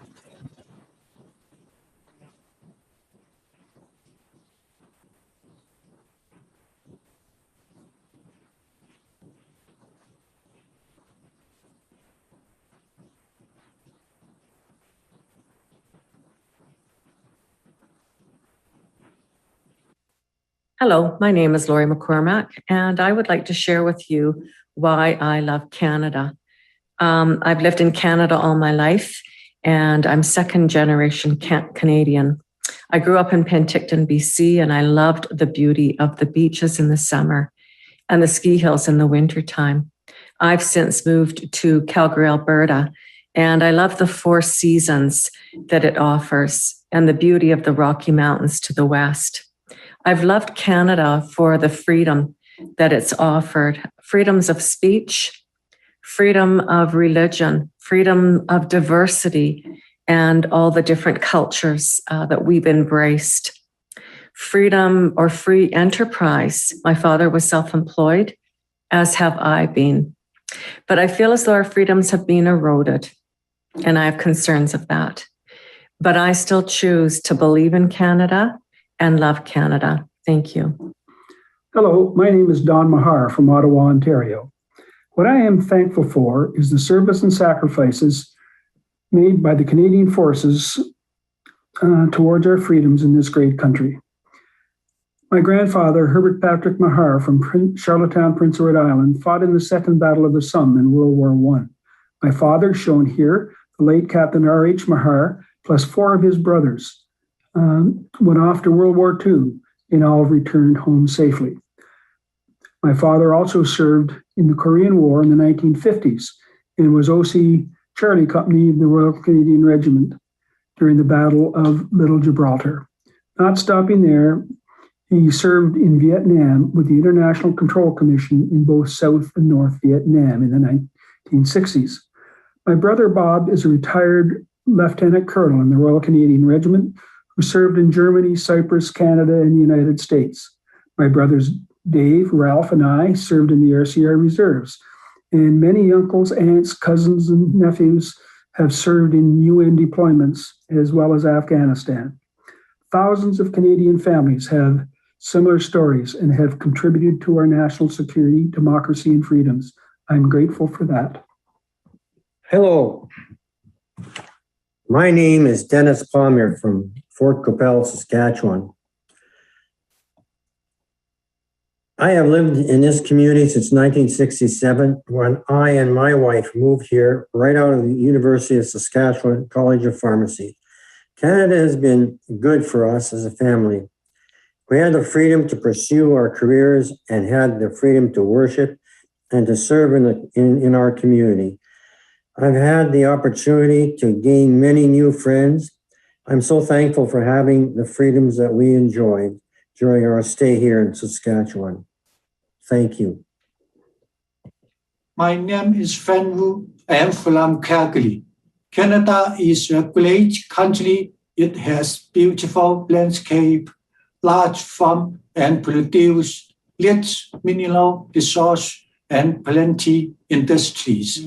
Canadians are nice people. They help each other, take care of each other, and respect each other. Canada has equality, fair opportunity for everyone. Canada has good education for people. Canada also has good political system. It has freedom, good human rights, and democracy. So I like my great country, Canada. Hi, I'm here in Guthrie Park, which is near the little town of Corunna in Lambton County, Maryland Gladuse riding. And I'm showing you here, it's a beautiful day. It is March 8th, International Women's Day. It's about 10 degrees out, hardly any snow left. And this, of course, is the St. Clair River. Over yonder there is the United States. And closer here is the beautiful Stag Island. Thank you so much. I love Canada because of freedom. The freedom to speak, the freedom to think, the freedom to worship, the freedom to come and go, the freedom to do so many things. This country was founded on principles of liberty and freedom. I've got friends that came from communist countries that had to flee because they had very little to no freedom. So Canada is a free nation, and I love it because of that. Let's keep it free. I love Canada because it's the best country in the world.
Hi.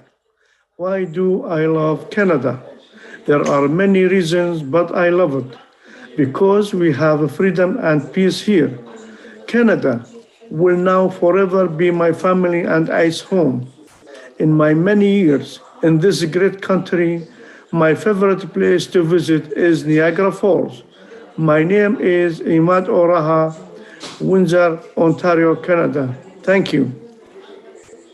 Bonjour, Gilles Lépine dans Louis Hébert. Vous me demandez pourquoi j'aime mon pays? Oh, pour bien des choses. J'ai eu le plaisir de connaître les belles montagnes de l'Ouest. Mais ma ville, et ça depuis 11 générations, les Lépines, on est ici. Et regardez-moi le look, on se croirait dans une autre planète. C'est extraordinaire.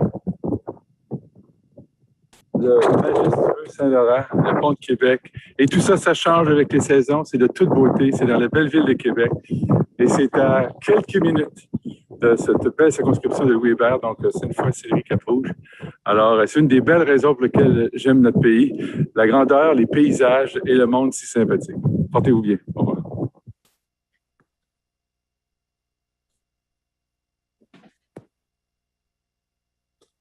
This is the beauty of our sunset, our sunrise. This is the beauty of our creation. It is the beauty of our Canada.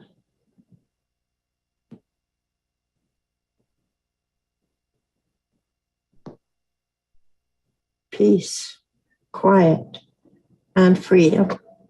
In God we trust. My name is Sharon Handel from Etobicoke North. I came to Canada in August 1972.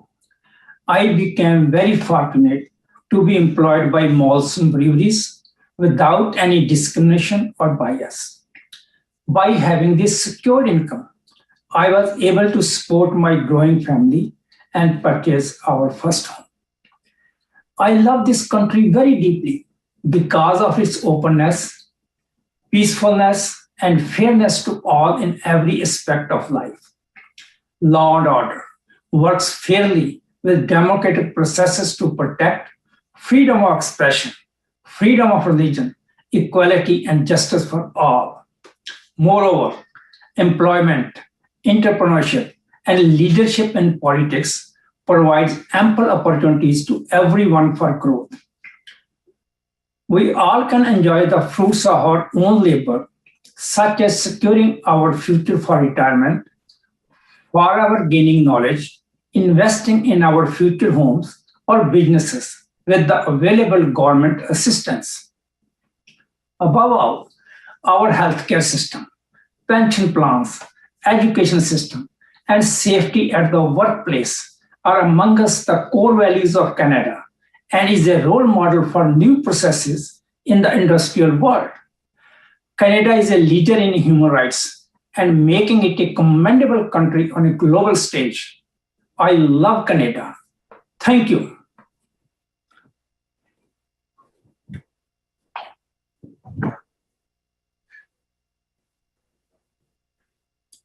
Good. Carolyn.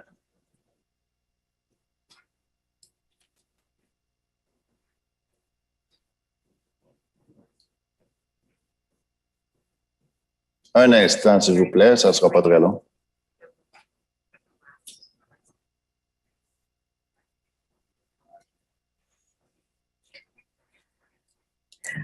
Hi there. We're just sorting ourselves out here for a minute.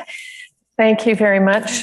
From the last resolution, number 11, I think that we're wanting to bring up the proposer, whose name is Angelo. Is that correct, Pierre? Angelo.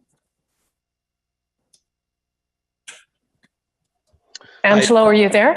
Yes, I am. Thank you so much. There we are. Hi. Go ahead. So I just wanted to point out a few things on the last policy.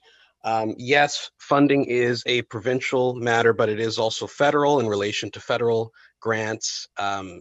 Freedoms are a basic right we have. It's not a matter of hurting universities. It's a matter of upholding basic Western ideals of freedom and holding these public institutions to be politically neutral in how they operate. Thank you so much for your time. Thank you, Angelo. That was on resolution number 11, A 2900. I know we took a break in between, but we sorted things out. And now we will move on to number 12, which is also on the environment, A 2101-2101. And can we have the proposer video, please? Bonjour, chers membres. Proposition politique 2101 sur l'aluminium vert. En fait, super simple, le Canada produit l'aluminium le plus vert au monde. On a vu dans les négociations avec les tarifs et les Américains, ça a été très difficile pour nous de garder des bons tarifs sur les aluminiums. Ce qu'on propose, c'est en se dotant d'une politique d'achat à faible empreinte carbone en aluminium, les transformateurs seraient obligés d'acheter de l'aluminium canadien, non seulement domestiquement, mais éventuellement, on pense qu'on pourrait sécuriser des marchés parce que les autres pays aussi seraient obligés d'acheter de l'aluminium canadien. Hi, members. Proposal 2101 on green aluminum. The principle is simple. Canada produces the greenest aluminum in the world, and that's what makes it competitive. What we want to do is to make sure that transformers in Canada uses green aluminum, and eventually other countries, if they use the same policy, they're going to have to buy only Canadian aluminum, securing our markets. Merci. We're now going to hear from Member of Parliament Dan Albus taking a neutral position. Je tiens tout d'un côté à féliciter l'industrie d'aluminium d'avoir pris des mesures sérieuses pour réduire l'intensité des émissions de son industrie. Nous sommes d'accord pour appuyer les secteurs canadiens de l'aluminium dans la poursuite de la croissance. La croissance de nos industries tout en réduisant les émissions est un objectif essentiel. Toutefois, nous devons également nous assurer que les politiques potentielles n'entravent pas nos obligations commerciales internationales. I want to start by applauding the aluminum industry for taking serious steps to reduce the emissions intensity of their industry. We agree with supporting the Canadian aluminum sector in attaining continued growth. Growing our industries while reducing emissions is an essential goal. However, we also need to make sure that any potential policies do not hinder our international trade obligations. Thank you. We're now calling for the first speaker against the resolution. Please put up your hand now. Levez la main. John Murray. Thank you. John Murray, Kootenai, Columbia. I would just point out that this is a protectionist measure, which I think would put us in conflict with our international trade obligations. Thank you. Thank you. Merci. Donc, maintenant, nous allons à la première personne qui voudrait parler pour la motion. So those in favor, please raise your hand. Levez la main.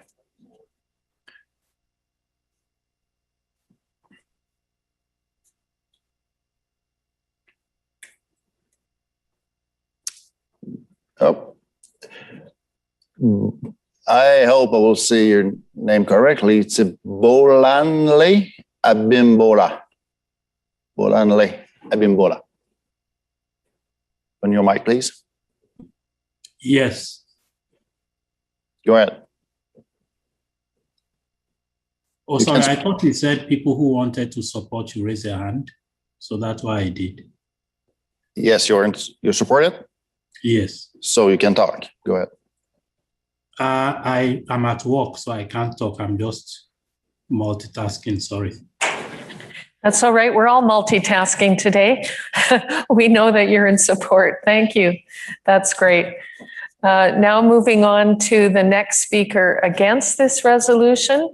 Levez la main maintenant. Please put your hand up now. Speaking against. Adam Laser. Hi, I'm Adam Weiser. And Weiser. Sorry for that. Go ahead. I'm from Thornhill. The reason I oppose this motion is because policies like this can very quickly degenerate into poor or corporate welfare. If low carbon aluminum is the most environmentally friendly option, then we should buy it for that reason. We shouldn't commit to buying it in advance just on principle. Thank you. Merci. Thank you, Adam. Donc, maintenant, une personne qui voudrait parler en faveur. S'il vous plaît, levez la main.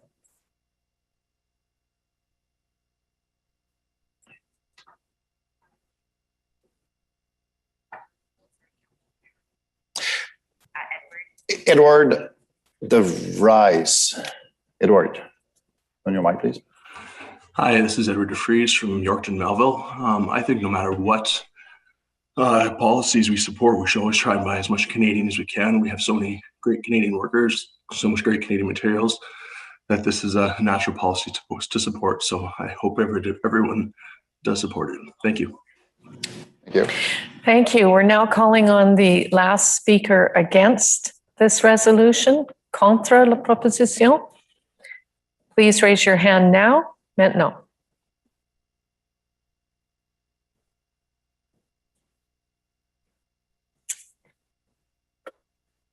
Mr. Geely? Steve Guy Lee, Perth, Wellington.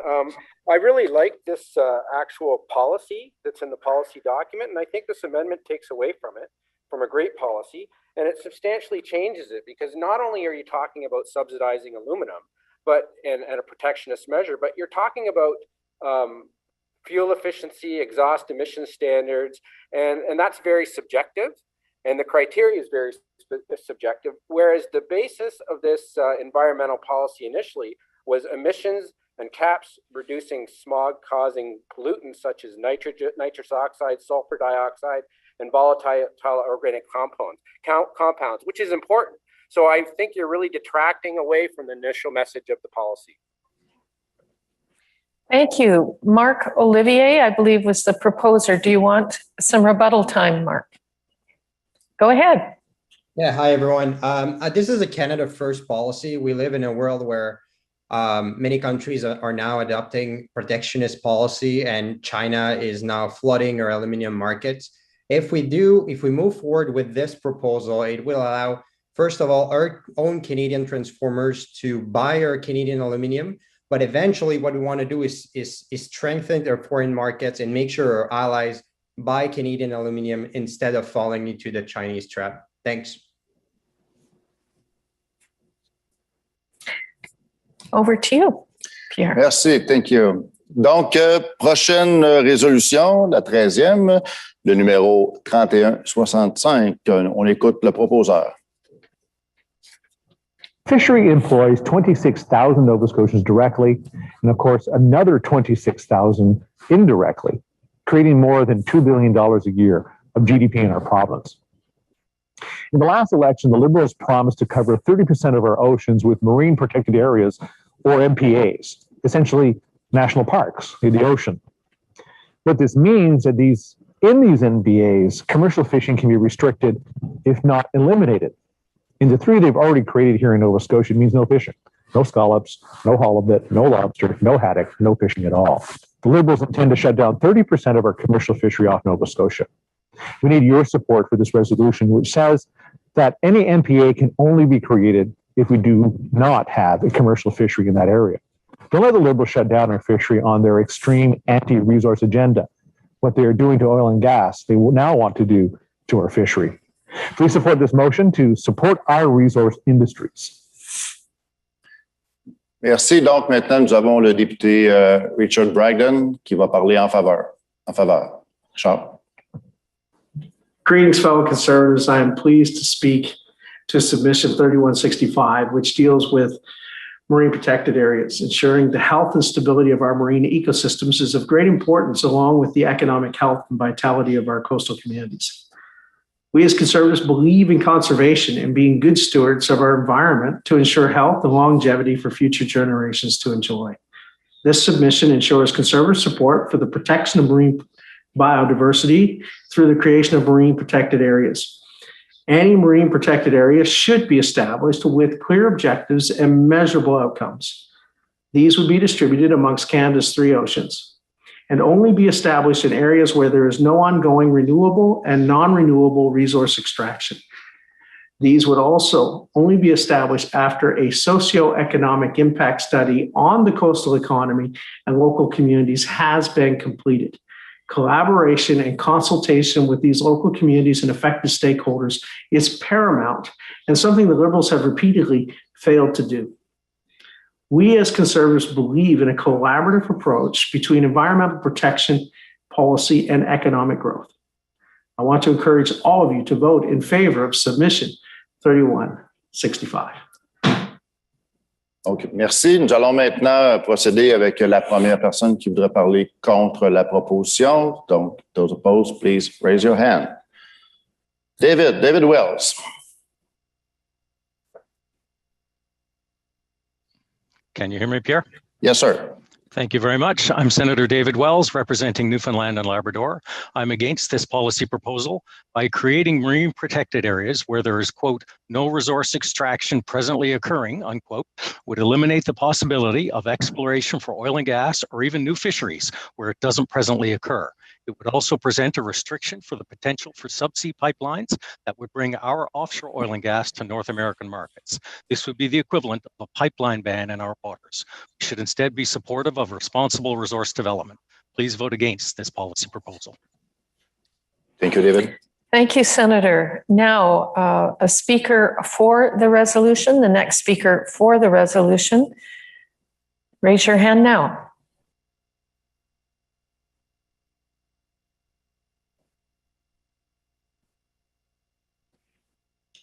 Do we have another speaker for the resolution?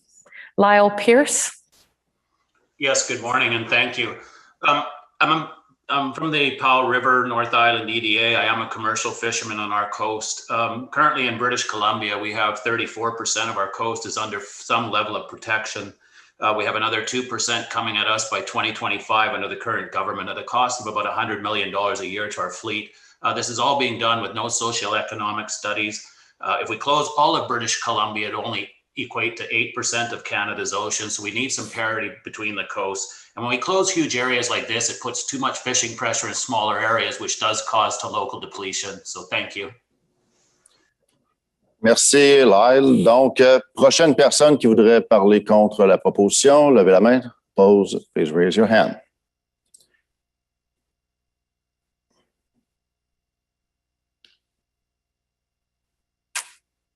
Gord Talk. Yes, I'd like to also, Gord Talk, sorry, in a Red Deer Mountain View. The idea that we would be able to shut down vast parts of the Atlantic Ocean to future development because there's no current development taking place is anathema to the interests of Atlantic Canadians. This is a terrible idea. I understand the original intent of this resolution, but it is incorrectly worded and needs to be repaired. Please do not vote for this resolution.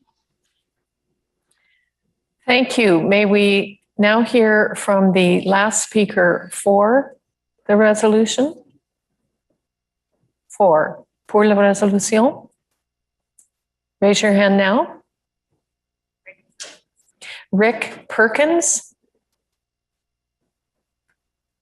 Hello, this is Rick Perkins from South Shore of St. Margaret. Those who are suggesting that this resolution does not protect future development are misreading the resolution. While the word current is in there, the fact is that's our immediate threat. You can always add to it at another time. Right now, there are 34 proposed marine protected areas going to be implemented off of Nova Scotia alone, all in commercial areas. 3 already with no take zone. I urge you to vote for this if you support commercial fishing. Merci, Rick. Donc, la dernière personne qui voudrait parler contre la proposition, levez la main maintenant.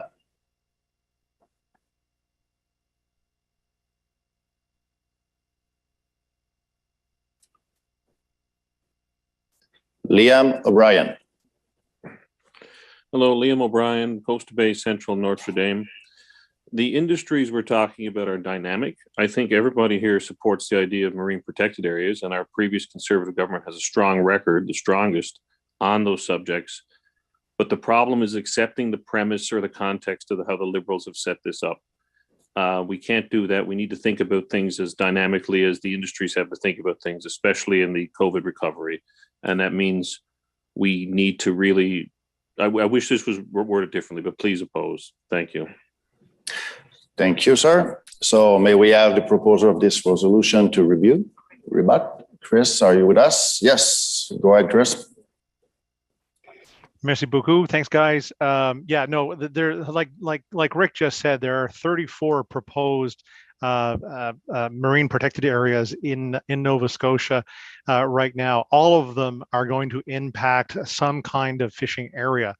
You know, we can continue to restrict resource development, and while I respect what Mr. Wells or Senator Wells just said, I think it's an overreach of what he understands the motion to be. So please vote for this proposal. Merci. Thank you. So, Carolyn, we're ready. All right, on to the next resolution, number 14. Health A1403-1403. May we have the proposer video, please? Greetings. My name is Chris Donald. I'm from the Saskatoon University EDA. I am asking you to vote for the proposed policy on euthanasia and assisted suicide. Please adopt it with vulnerable persons in mind. Assisted suicide should not be available to those who are vulnerable. Vulnerable persons are people who might be susceptible to the idea that they can use assisted suicide to get relief from their mental suffering, when what they really need is psychological help. Vulnerable persons include minors. Very many teenagers go through challenges and difficulties about their self-identity and with their self-esteem while growing into adulthood. What should be available to them is counseling, not assisted suicide. For the sake of vulnerable persons, I invite you to please support this policy. Thank you for listening. Thank you. We will now hear from the Member of Parliament, Honourable Rob Moore. I'm Rob Moore, Member of Parliament for Fundy Royal and Conservative Shadow Minister for Justice. Our Conservative caucus has been actively engaged in the debate on Bill C7 over the past year, which expands medical assistance in dying.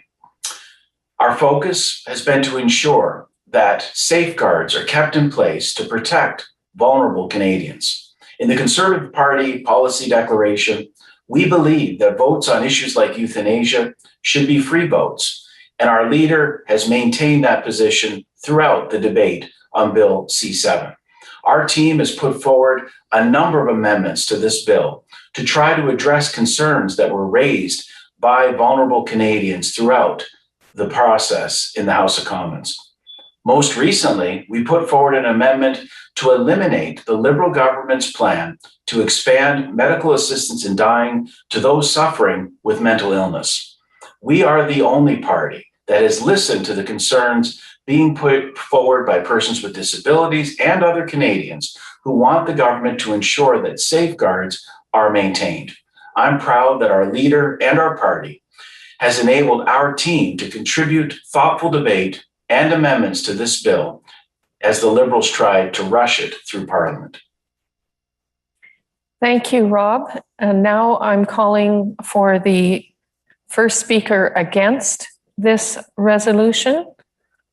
Contre la résolution? Put your hand up, please.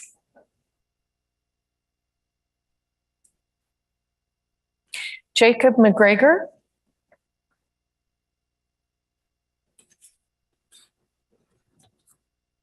Jacob, are you there? Sorry, hi. Hi. Hi, my name's Jacob McGregor. I'm from Calgary Rocky Ridge.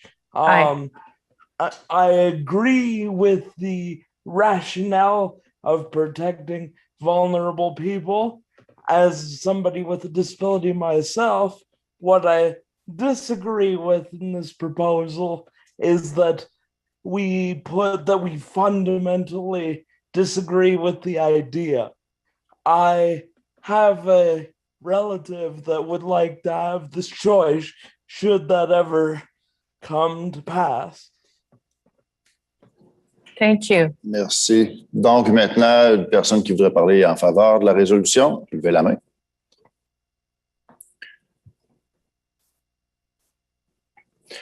Anita Despatie. Anita? Ouvrez votre micro. Yes, I believe that we should protect life from moment of conception until natural death. Therefore, legalizing euthanasia is absolutely wrong. I propose to vote yes on this policy to work toward eliminating euthanasia altogether. Thank you. Thank you. Thank you. May I have the next speaker against this resolution, please? Contre la résolution. Levez la main. Mark Feisler?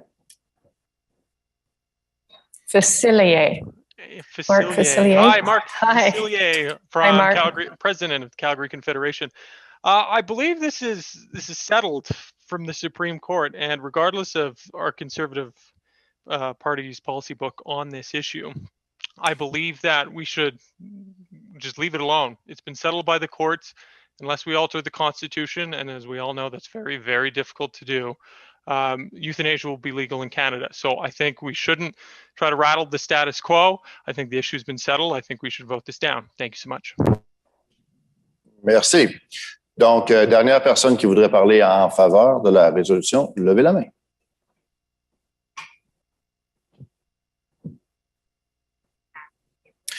Alan Idler.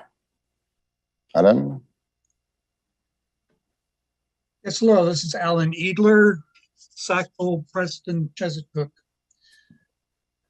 The proposed policy is a much better worded policy in expressing the control and protection of vulnerable individuals against pressures to consent to euthanasia prematurely and without due consideration.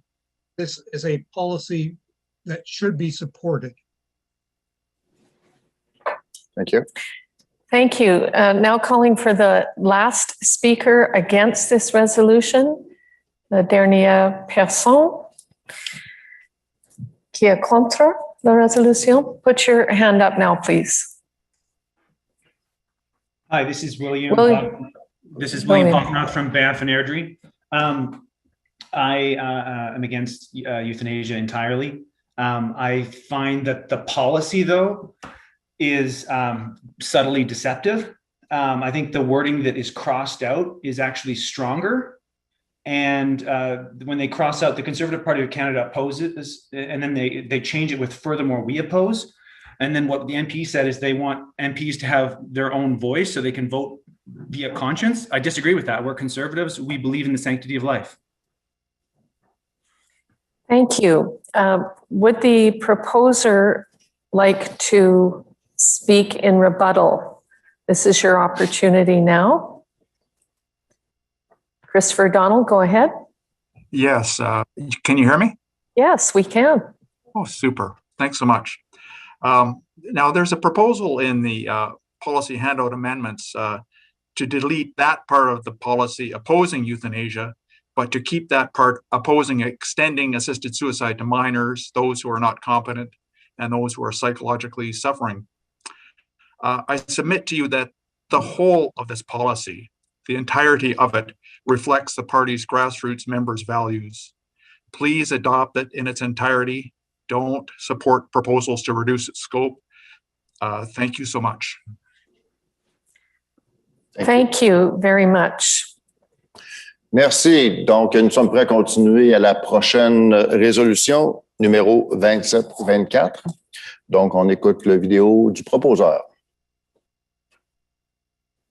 Hi, I'm John Williamson, and I'm in St. Andrews, just off the Bay of Fundy. You might have seen the lobster dispute last year in West Nova, but it's a management challenge that impacts all the maritime provinces.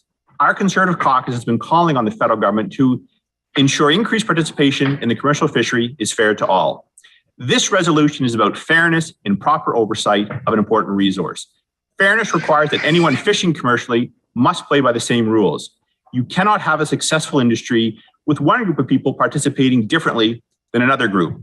We believe with increased Indigenous participation, the government must ensure all are regulated under the same rules and enforced by the same agency. In fact, this was a decision handed down in the Supreme Court's Marshall decisions. I hope you will support this resolution so we can ensure our waters are fished by existing and new participants for generations long into the future. Merci, John. Donc, maintenant, nous avons le député Richard Bragdon qui voudrait parler en faveur. MP Richard Bragdon, in favor. One thing has been abundantly clear, and that is the fact that the Minister of Fisheries, Oceans, and Canadian Coast Guard, as well as the Liberal government, have failed to provide clarity, certainty, consultation, and competent leadership to the sector in these very uncertain times. In 1999, the Supreme Court of Canada confirmed the rights of Indigenous peoples to fish for a moderate livelihood. Conservatives fully support the Indigenous right to fish, as ruled on by the Supreme Court in the Marshall decision. Conservation and sustainable fishing practices must guide how the fisheries are managed by the Department of Fisheries and Oceans. Conservative support of sustainable fishery with DFO as the single regulator and enforcement body. We believe that all fish harvesters should operate under one set of regulations within the fishing season scientifically set out for each species, while in compliance with the Supreme Court of Canada's Marshall decision. Ensuring that everyone is following the same regulations and seasons grounded in good science will help make sure that we can maintain healthy fish stocks that continue to support both Indigenous and non-Indigenous communities alike for generations to come. Merci. Thank you, Richard. Donc, maintenant, nous allons passer à la première personne qui voudrait parler contre la résolution. S'il vous plaît, levez la main.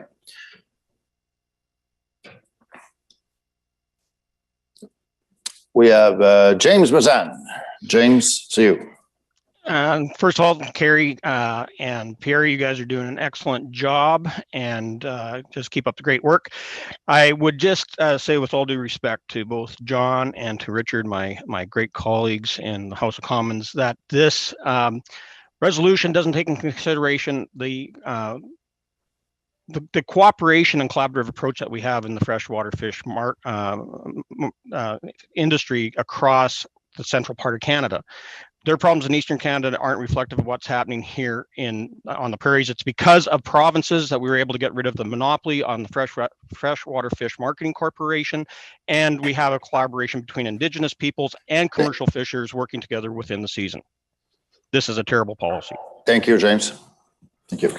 We're now going to call for the next speaker in favor, and I might note we've had 2 members of Parliament speak, so we'll go to other delegates now. So for the resolution, do we have a speaker? Put up your hand now. Richard Cotton. Richard, can you put your hand up again? You were there, then we lost you. Speaking for the resolution. Yes, Richard Cotton, Cape Breton Council. Thank you. I live in a community in Richmond County, and I've seen firsthand some of the boats that went out from the native fishery that were granted tags. As we already said, the Marshall 1 and 2 both indicated that any native fishery would have to be under regulation of DOF.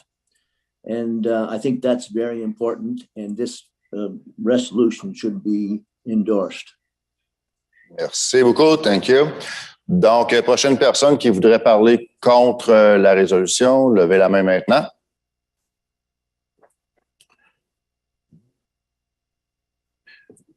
William R. Mayers. William Mayers. Open your mic, please. Hi, thank you. Yes, Bill Myers, William R. Myers from Pickering Uxbridge. I just want to remind you, my friends, that we have treaties to defer to. Indigenous nations are nations, and we recognize that as evidenced by the fact that there are treaties between them and the Crown. And some of those treaties have provisions regarding fishing. So we can't just have the DFO dictating to members of these allied nations. They're not just a spoiled ethnic group. They are nations. We have to respect that. Thank you. Thank you. Can we have the next speaker in favor of this resolution, please? En faveur? Please raise your hand now. Rick Perkins.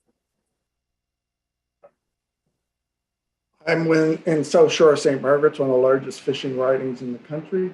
The last speaker is incorrect. The Marshall decisions 1 and 2 by the Supreme Court said the treaty rights are subject to BFO regulation. So I would encourage those who want to understand it a little more. There's only 163 paragraphs. Doesn't take much to read, although the minister couldn't read them. Said she couldn't in the BFO committee. This is not an infringement on treaty rights. It supports what the Supreme Court said in these decisions and, quite frankly, what we're doing in committee. Thank you, merci. Donc, dernière personne qui voudrait parler contre la proposition, levez la main maintenant.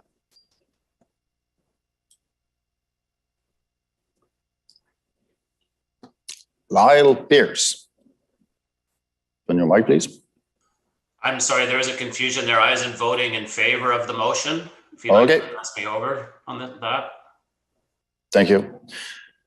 Shane Freeman.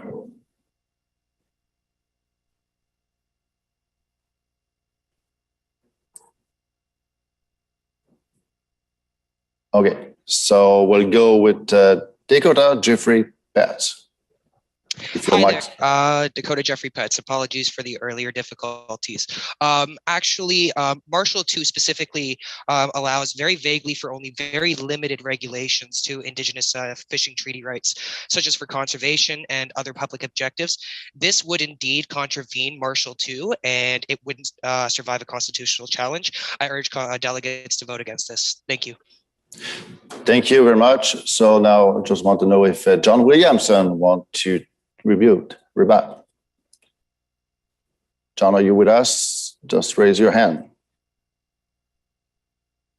See none.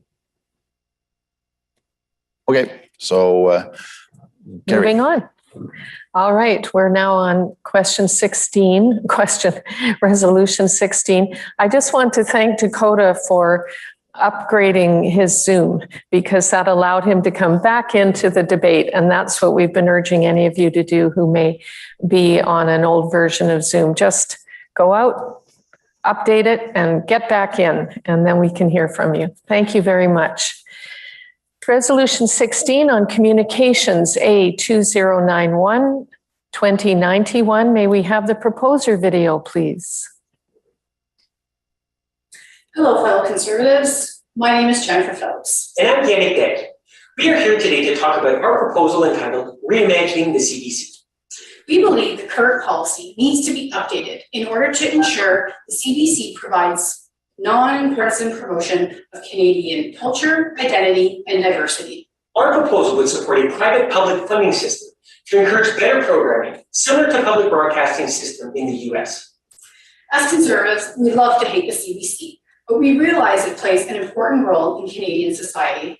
Même si tu résides au Québec, the Maritime, the Nord, or in one of our many Indigenous communities across Canada, we know the CBC plays an important role in supporting your communities, your cultures, and your language. Therefore, our proposal would reimagine a CBC which is accountable to all Canadians and unites us through our diversity. Thank you. Merci. Up next, we have our caucus speaker, MP Alain Reyes. Alain? Bonjour, donc voici la position du caucus conservateur au niveau de Radio-Canada et CBC. Je tiens à dire en commençant qu'il faut faire une distinction entre Radio-Canada, le volet francophone, et CBC, le volet anglophone de notre média national. Un gouvernement conservateur sous Erin O'Toole tenterait de moderniser la CBC en se concentrant uniquement sur les produits que le secteur privé ne peut pas fournir. Nous ne sommes plus dans les années 50, ni même dans les années 80. Les Canadiens ont le choix entre des centaines de chaînes et des milliers d'options en ligne, dont un grand nombre a beaucoup de contenu canadien. L'argent des contribuables ne devrait pas servir à payer des choses comme une version canadienne de Family Fed. Cet argent ne devrait pas non plus financer la CBC News Network, une chaîne qui n'est en rien différente de ses concurrents du secteur privé. Alors, pourquoi les contribuables financent-ils la CBC Digital, qui fait clairement concurrence et menace l'avenir de nos journaux locaux? Le Parti conservateur, c'est important de le dire, reconnaît le rôle essentiel de CBC Radio-Canada comme diffuseur national et son rôle dans les milieux particulièrement minoritaires et où il y a une forte présence d'Autochtones. Aussi, il est essentiel de revoir le rôle de CBC Radio-Canada afin d'améliorer ses services et qu'ensuite, En fonction de ce nouveau rôle, on peut déterminer le bon financement et qu'il soit stable et approprié. Merci, Hélène. May we please have the first speaker against this resolution? Contre la résolution? Raise your hand. Tristan Elliott. Hi there, Tristan Elliott from Vancouver Centre. I think conservatives need to sober up about the CBC. Anytime we talk about them supplying balanced and nonpartisan programming, we are just deluding ourselves. They are against us. They always will be against us. Erin O'Toole won the leadership saying he wanted to defund the CBC. It is high time we get serious about that and get serious about fighting the people who are always against us. We need to make enemies with our enemies. Defund the CBC. Merci. Donc maintenant, une personne qui voudrait parler en faveur de la résolution. So those in favor, raise your hand. Levez la main. Jacob McGregor. Jacob.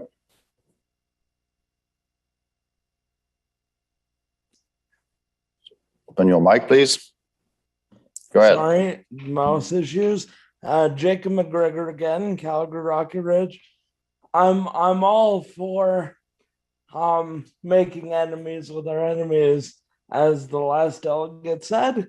However, it's extremely unlikely and plays directly into the campaign of the Liberals if we continue tilting at this windmill of defunding the CBC. Reforming it is a much better option. Thank you, Jacob. Thank you. Now for the next speaker against this resolution. Please raise your hand now.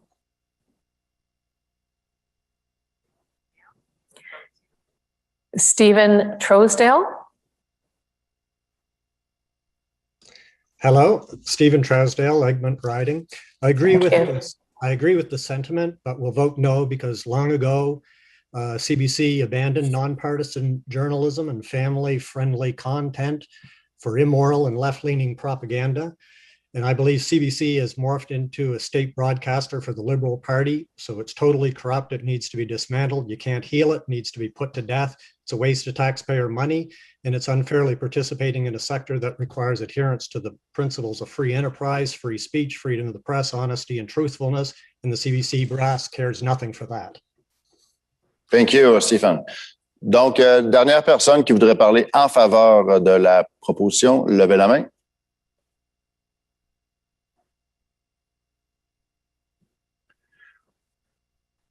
Okay, I will say your name correctly. Roger Wait.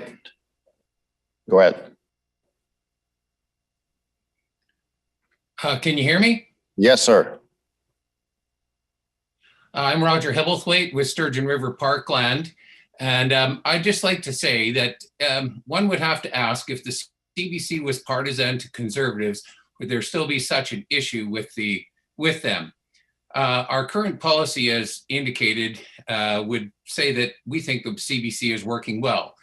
This proposal allows for the review and required updating of the CBC, which does still have a place in Canada.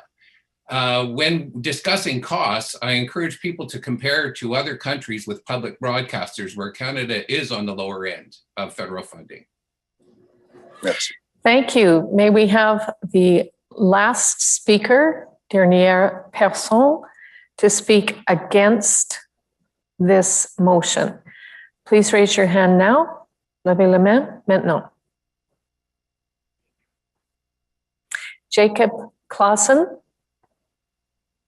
Hi, can people hear me?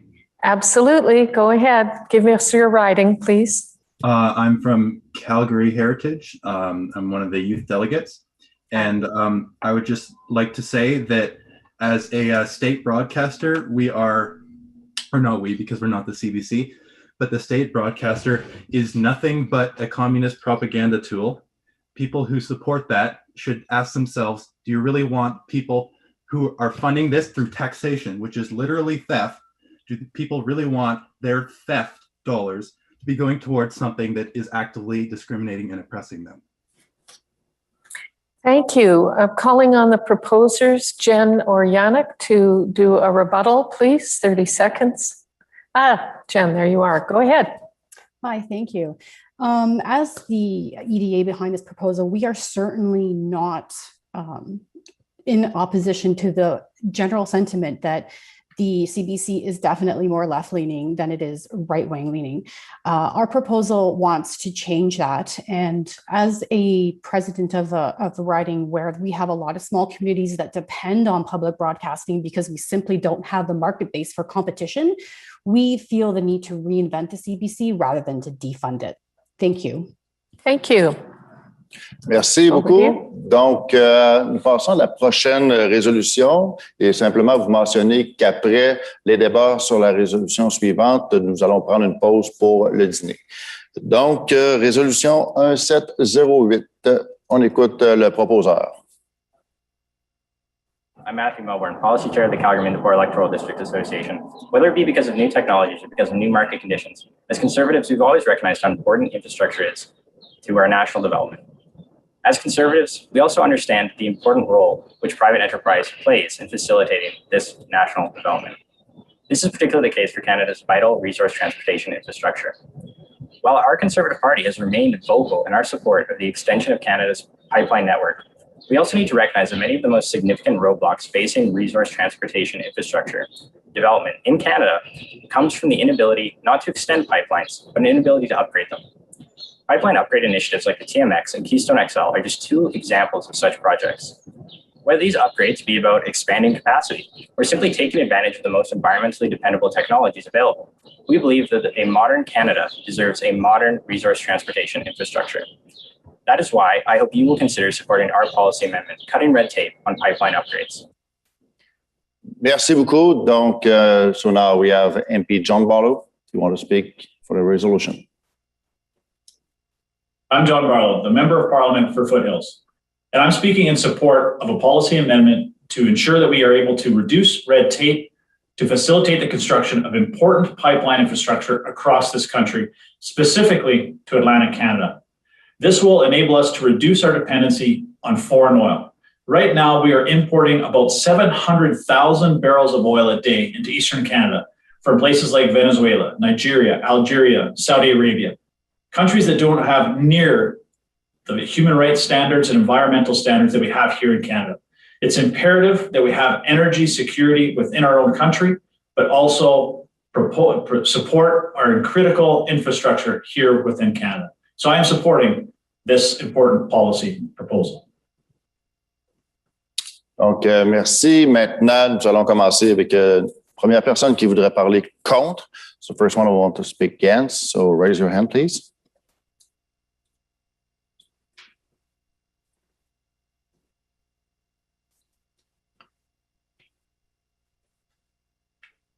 Alan Kiernan. Al Kiernan from Calgary Heritage. I don't think the amendment has anything to do with cutting red tape for pipeline upgrades. It mentions a modernization of existing pipelines. So I'm unable to support it. Thank you. Thank you, sir. Thank you. Can we have the first speaker, not the first, sorry, the next speaker for the resolution? Pour la résolution? Raise your hand. Michael Palmer. Michael, you there? Good morning. Hi. My name is Mike Palmer, and I'm from Central Okanagan, Similkameen, and Nicola. And as a person who has spent over 25 years in global energy development and procurement, I urge you strongly to support this resolution.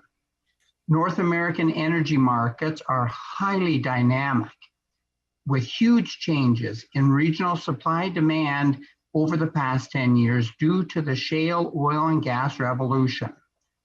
As a result, the US is now the largest oil producer in the world and fully self-reliant.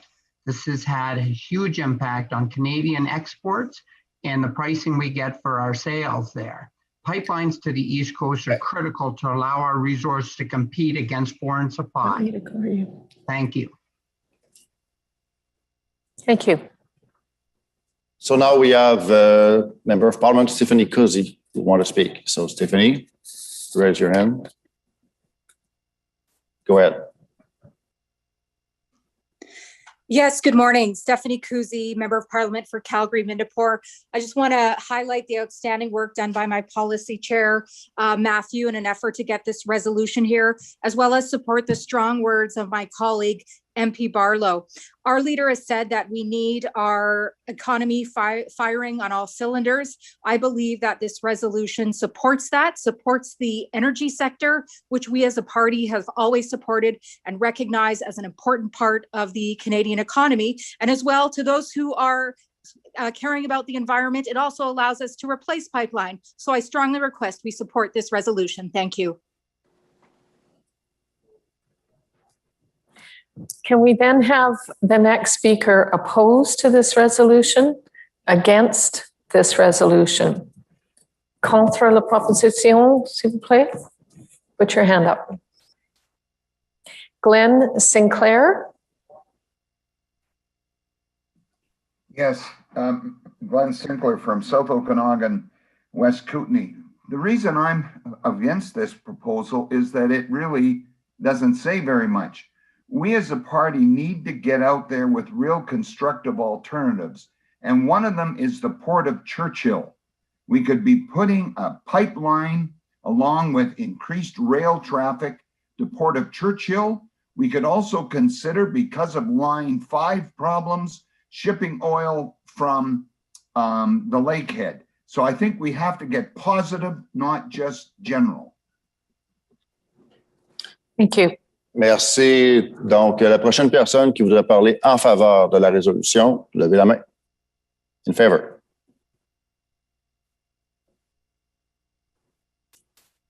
Ralph Shaw. Yes, good afternoon. It's Ralph Shaw. I'm with the Carleton EDA in Ottawa area. I must admit, I am strongly in favor of this. One of the things I do not like at all is the fact that we see oil coming from other countries that are not producing it as efficiently or as well as we do. So I'm strongly in favor of it. And even though the wording is not quite right when it says cut in red tape, I think that could be fixed. Then we're going to one last speaker against the resolution, please. Contre the resolution. Raise your hand.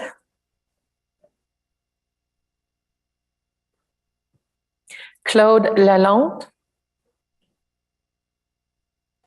Edmonton Manning. Living in Alberta, this is a really difficult subject.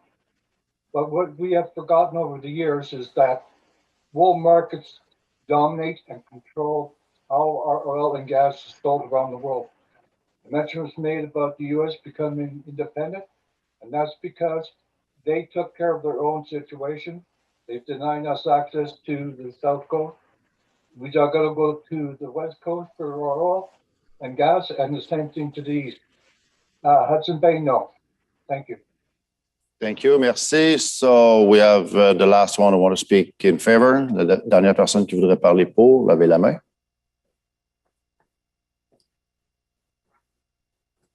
Robert Hills. Mr. Hills.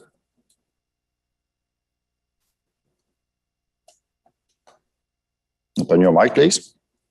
Can you hear me now? Yes, go ahead. There we go. Hi, Stevenson, Richmond East.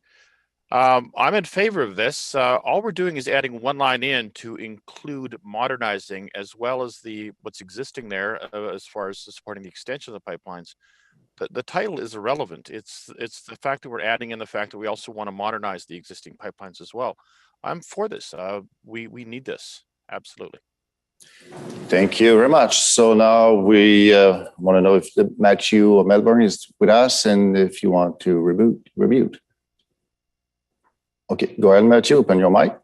Hi there, thank you. So first and foremost, I would just say that this policy isn't meant to be controversial amongst all Canadians, but particularly amongst Conservatives. I empathize with concerns that this policy doesn't go far enough. Nevertheless, I believe it's important that we take a strong stand in defense of our energy industry in whatever ways we can. That said, this policy doesn't take anything away from our existing position. It only serves to strengthen it and strengthen its defense of our energy industry. So I appreciate everybody who's spoken in favor, and I hope that you'll support this amendment. Thank you very much. Donc, actuellement, il est 1h, heure de l'Est. Nous allons prendre une pause pour le dîner de 15 minutes. Donc, nous sommes de retour ici à 1h15. So, it's 1 p.m. Eastern Time. So, we'll have a 15 minutes pause for lunch. So, see you in 15 minutes. Thank you. See you after.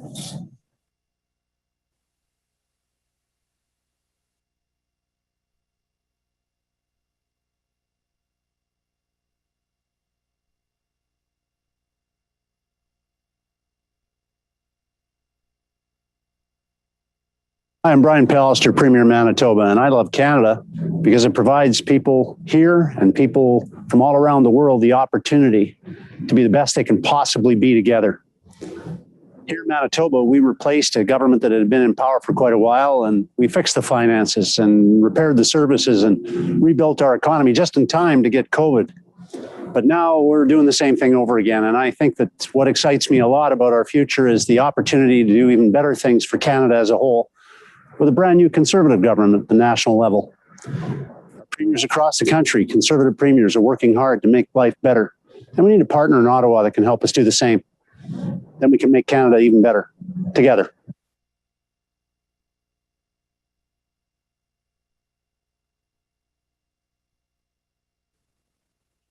Hi, MP Marilyn Gladue here, talking about why I love Canada. I love Canada because it is a place where everyone has freedom. Freedom to believe what they want, freedom to say what they want, freedom to live and be happy. And I think the other thing I love about Canada is the beauty of our nation. From sea to shining sea, the mountains, the lakes, the beautiful agriculture and countryside. We have a wonderful nation from its people to the nature to the freedoms that we enjoy. One of the most unique spots in the Durham riding is the Tyrone Mill. Built in 1846, it is still water-powered and open to the public. This year, it is celebrating its 175th birthday. While it is known for its flour, lumber, and apple cider, it is especially known for its apple cider donuts. Stop by for a taste of Old Ontario. And if you need directions, ask Erin O'Toole, our MP.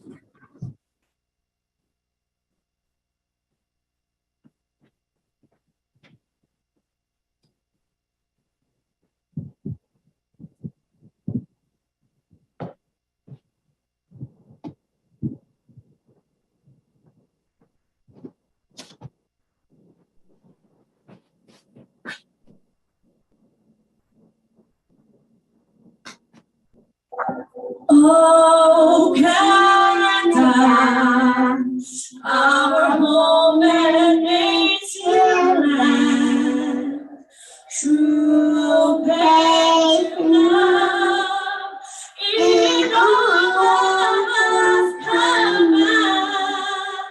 With glowing hearts we see thee rise, the true north, strong and free.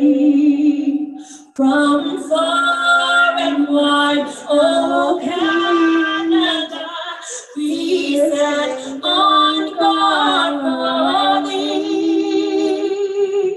Thy people's land, glorious and free.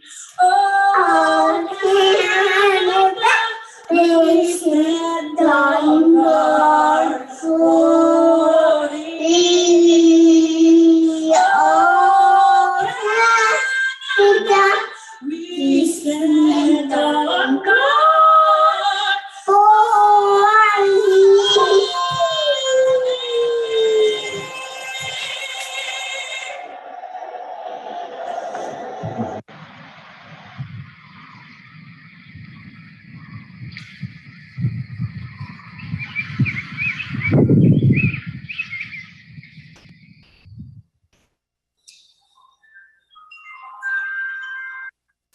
Okay, out for a walk. It's the end of January. It is unseasonably warm. And yeah, doing it with my walking pal. There's yay, Cheryl. And we're out here. An exceptional view of our unique coulees here in southern Alberta. Any tree you see has probably been planted by a human. But what a nice afternoon. If you haven't been out walking, make sure you get out for your sanity. Bless you. My name is Chris, and I love Canada. I love Canada because it is a prosperous nation rich with resources, agriculture, technology, and plenty of opportunity for everybody. I love Canada because it is a free nation that values freedom of speech, freedom of conscience, and freedom of religion. I love Canada because it's a nation that truly tries to look after its most vulnerable. It is my desire to see our country continue to grow and develop its economy and continue to grow opportunities for everybody. And it is my desire to see our country continue to defend the fundamental freedoms that make it great. Hello, everyone. My name is John Wood. I live in Calgary, Alberta. Why do I love Canada? Is because I'm a former refugee. And back in the day, all I thought about was safety and security, protection over my human rights, and a place where I could call home. Canada became my home. Canada was and is and will always be my home. The place where I feel the safest, the most secure, the place where my human rights are protected and supported, and a place where I do truly feel at home. And my immigration happened during the time of former Prime Minister Harper. The reason why I am truly grateful to him and his administration. And beside that, I'm a Calgarian. I believe Calgary is the North is strong and free. We are the defenders of oil and gas, Canadian oil and gas industry. We are the supporters of Western culture, and we are the true heart and soul of Alberta, and I believe Canada. Well, that's all from my side. I hope the best for all of you and our party, and I hope that we win in the next upcoming election. Thank you so much. Have a wonderful rest of your day. Hi, everybody. Joe DeBarish here from Edmonton, Strathcona, right next door to Sherwood Park, Fort Saskatchewan. I'm on the mighty North Saskatchewan River, and what I love about Canada is our ethical and responsible protection of environment and development of natural resources. Take care, everybody, and hope you have a fantastic convention. Bye for now.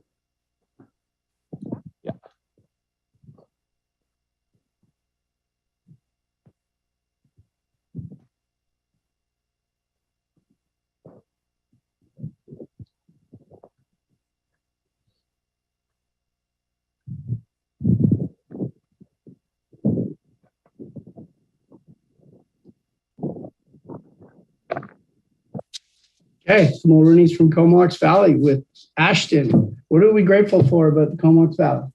Skiing at the mountain. Our four seasons, the river. Just the right to disagree and chat at dinner tables. Hi, everyone. My name is Sean Knights, and I'm from St. Catharines, Ontario.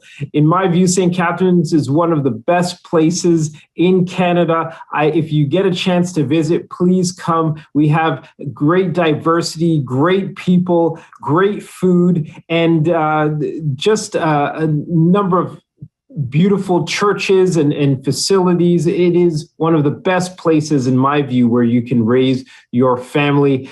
We often like to take our 4 children to Port Dalhousie, where they have a merry-go-round that's over 100 years old. As many of you know, St. Catharines was one of the last stops on the Underground Railroad, leading people to freedom. And And so as we get prepared for an upcoming election, I'm hoping that St. Catharines will follow that same history and that we will be a place that will be painted blue and that we will help lead Canada to a more prosperous and better future where freedom reigns.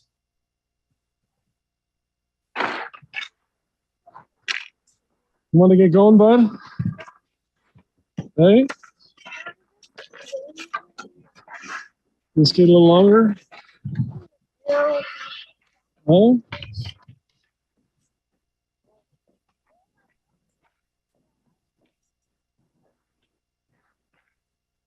It's the second day on skates. What? You're gonna be what? We're gonna be on the best team. We're gonna be on your team. One day? What's your favorite team? What? What's your favorite team you want to win on hockey? Ottawa Senators. On that? Are you gonna be on that team? It's gonna be hard about practice. You gotta practice, yeah.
Hi, Senator Yana Martin here in beautiful Kerrisdale in Vancouver, BC.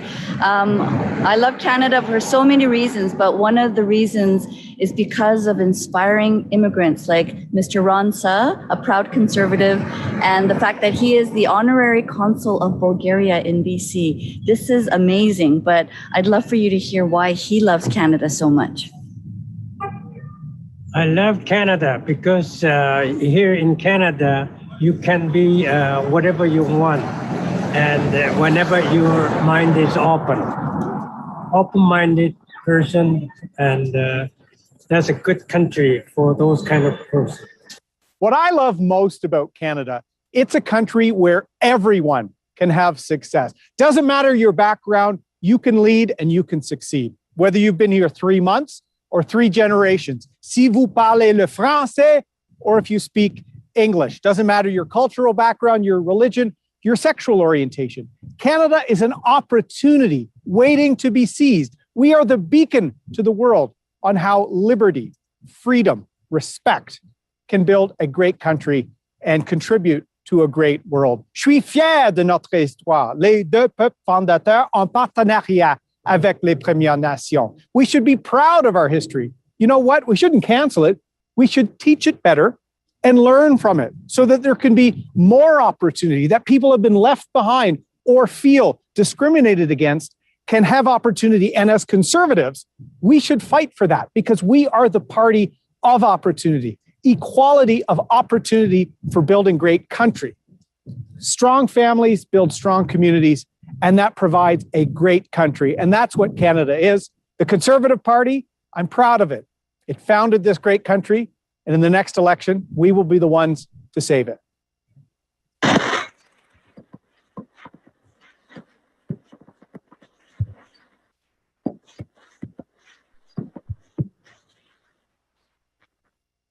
I love Canada. Canada is a place where we can be free from tyranny and we can enjoy delicious sushi in the province of British Columbia.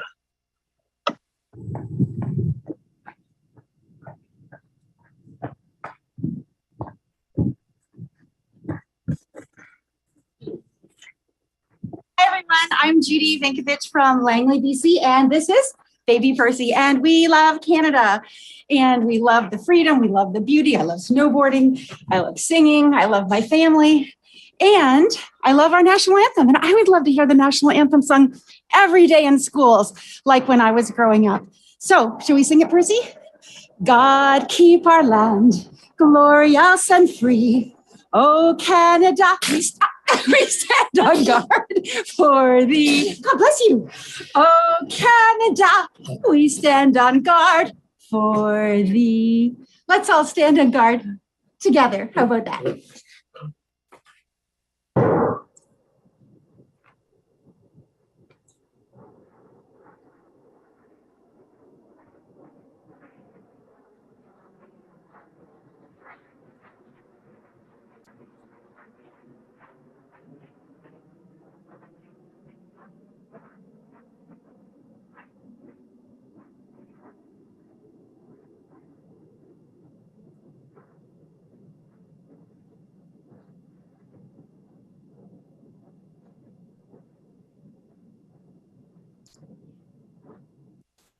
Hello, everyone. My name is Rakesh David, and I'm a proud member of the Conservative Party of Canada.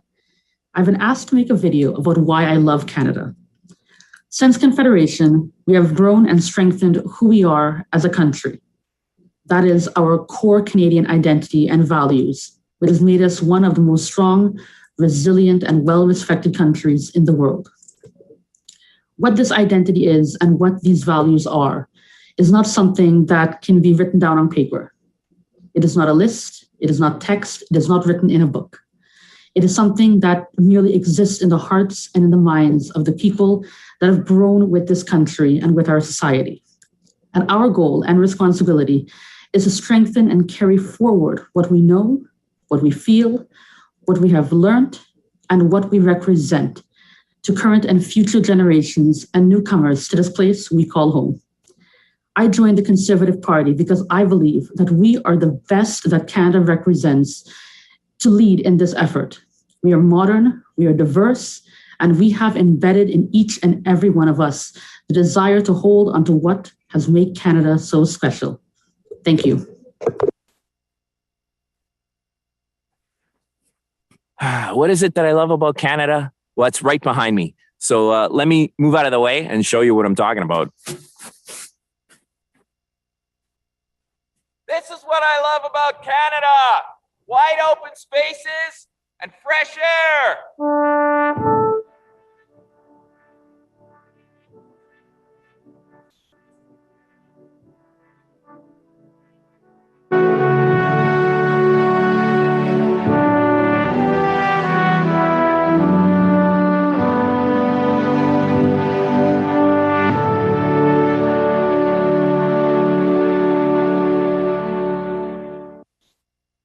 I'm Judy Vankovich from Langley, BC, and this is Baby Percy, and we love Canada. And we love the freedom, we love the beauty. I love snowboarding, I love singing, I love my family, and I love our national anthem. And I would love to hear the national anthem sung every day in schools, like when I was growing up. So, should we sing it, Percy? God keep our land glorious and free. Oh, Canada, we stand on guard for thee. God bless you. Oh, Canada, we stand on guard for thee. Let's all stand on guard together. How about that? Hi, my name is Parker, and I love Canada because everyone's so polite and we have the best sport in the world. And that's, of course, hockey. So good. When I landed in Canada, what first attracted me was wonderful natural view. The sky was clear blue, the meadows were green, squirrels could directly get food from people's hand. A raccoon mom stood in the wood with her babies, and sometimes moths showed up in your yard. The government sets up ESL classes. There immigrants can learn English and Canadian cultures. From primary school to high school, kids got free and abundant sources for good education. University and college programs provide practical content and applied knowledge to assist students in looking for jobs. Our markets, there are lots of foods and goods which greatly enrich the people's choices and life. The medical care system provides people thoughtfully and passionate services.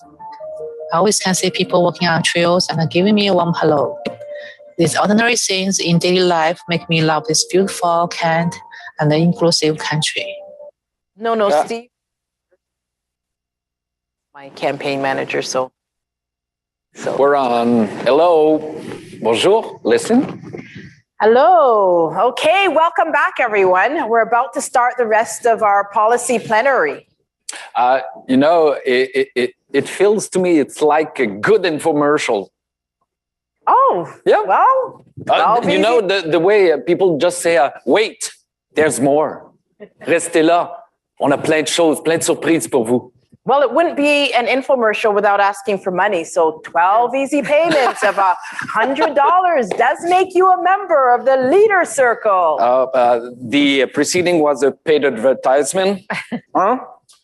Okay. Archie, you don't want to get us in trouble. We have to be very, very careful, or else we'll have to register as a political ad.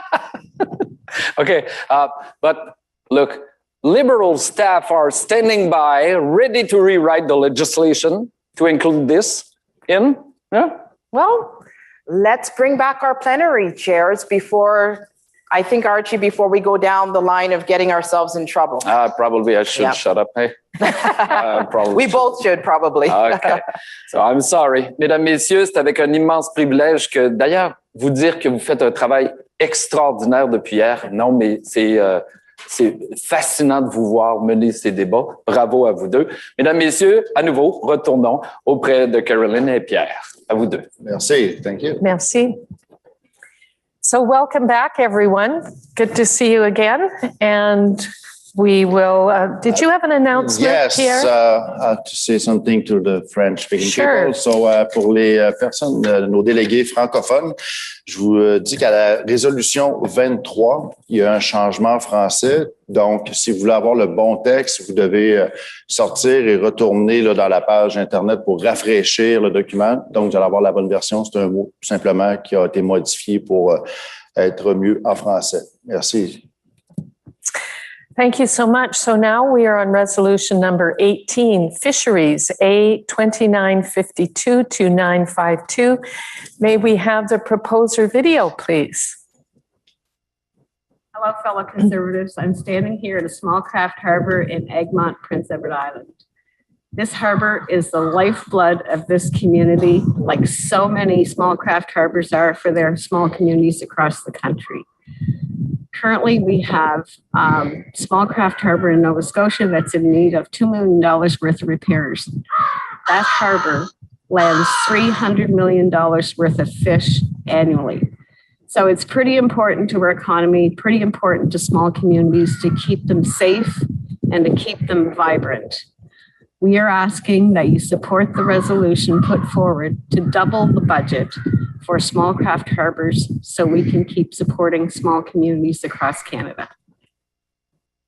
Well, you can definitely tell that we are holding this virtual convention in the winter when a small craft harbor looks like a very snowy field right here. In any event, we now have Richard Bragdon MP to speak on behalf of caucus. I would like to thank the riding of Egmont and the co-sponsoring EDAs for bringing submission 2952 on marine wharf infrastructure forward. All too often, the focus of infrastructure spending is solely on land with our roads, highways, and bridges.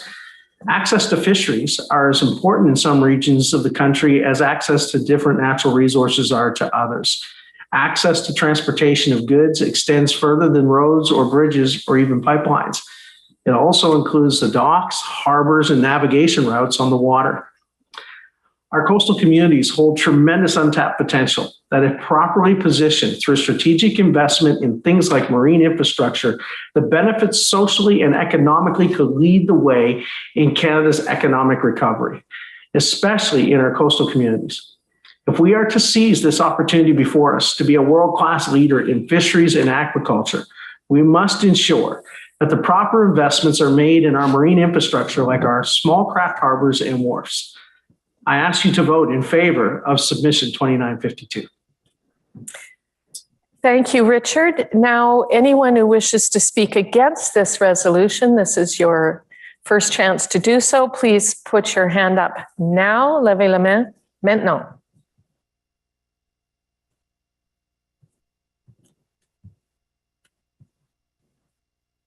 Do we have any speakers against, or are you all still eating lunch? It was quick, I agree. Any speakers against this resolution? Please put your hand up now. Seeing none, over to you, Pierre. OK, donc si personne ne veut parler contre, maintenant, on va demander ceux qui voudraient parler pour la proposition. Donc, levez la main. Those in favor, please raise your hand. I see Brian Pike. Brian? Yes, I'm from Long Range Mountain in Newfoundland. First of all, I don't live in a fishing community, but I have had the opportunity to spend many days in fishing communities. And I do know how important infrastructure is to those fine folks who risk their lives to go on the water, to bring home food, to help the economy and feed this nation. I am supporting this resolution 100%, and I will say it does fall completely under federal jurisdiction. I would encourage everybody else to support it. Thank you. Do we now have any speakers against this resolution? If so, raise your hand now. Levez la main maintenant, s'il vous plaît. Anyone here to speak against the resolution? Wow, this is actually the first time this has happened where we haven't had anybody the second time we called. So just making sure. We have someone. Okay, we have one. I thought maybe we were just still eating lunch. Okay, Justin Jones. Hi, Justin Jones, Prince George, Peace River North, Northern Rockies. I'm actually not opposed to it. It's more a clarity, and I've seen it in the chat and in our EDA discussion, is if this is a provincial or federal jurisdiction, and if somebody can clarify that, because I do see. We don't unfortunately have the ability in this virtual realm to clarify. Can an MP speak to it by chance? No, in this virtual setup for this convention, we cannot clarify. Outside of this, you can get hold of the proposer if you wish some clarity on it, but we can't provide that, sorry. Thank you. So, est-ce que nous avons quelqu'un d'autre qui voudrait parler en faveur de la proposition? So, someone else want to speak in favor? Raise your hand. Levez la main. Justin Vong. Hi, Justin Vong, Edmonton Center. I do agree that we need to build our marine wharf infrastructure and be able to leverage our thousands and thousands of miles of coastline to be able to protect our economic interests and national security. So I definitely agree with this proposal. Thank you. Thank you. This is the last chance for anyone who might want to speak against the resolution. La dernière chance. Scott Reed. Scott, go ahead. Scott Reed from Canada Carleton, not the Scott Reed MP. Just wanted to put one voice here against. I know there's a lot of voices for, but I don't know if there's any end, again, looking towards clarity, like what is provincial, what is federal, all that sort of stuff.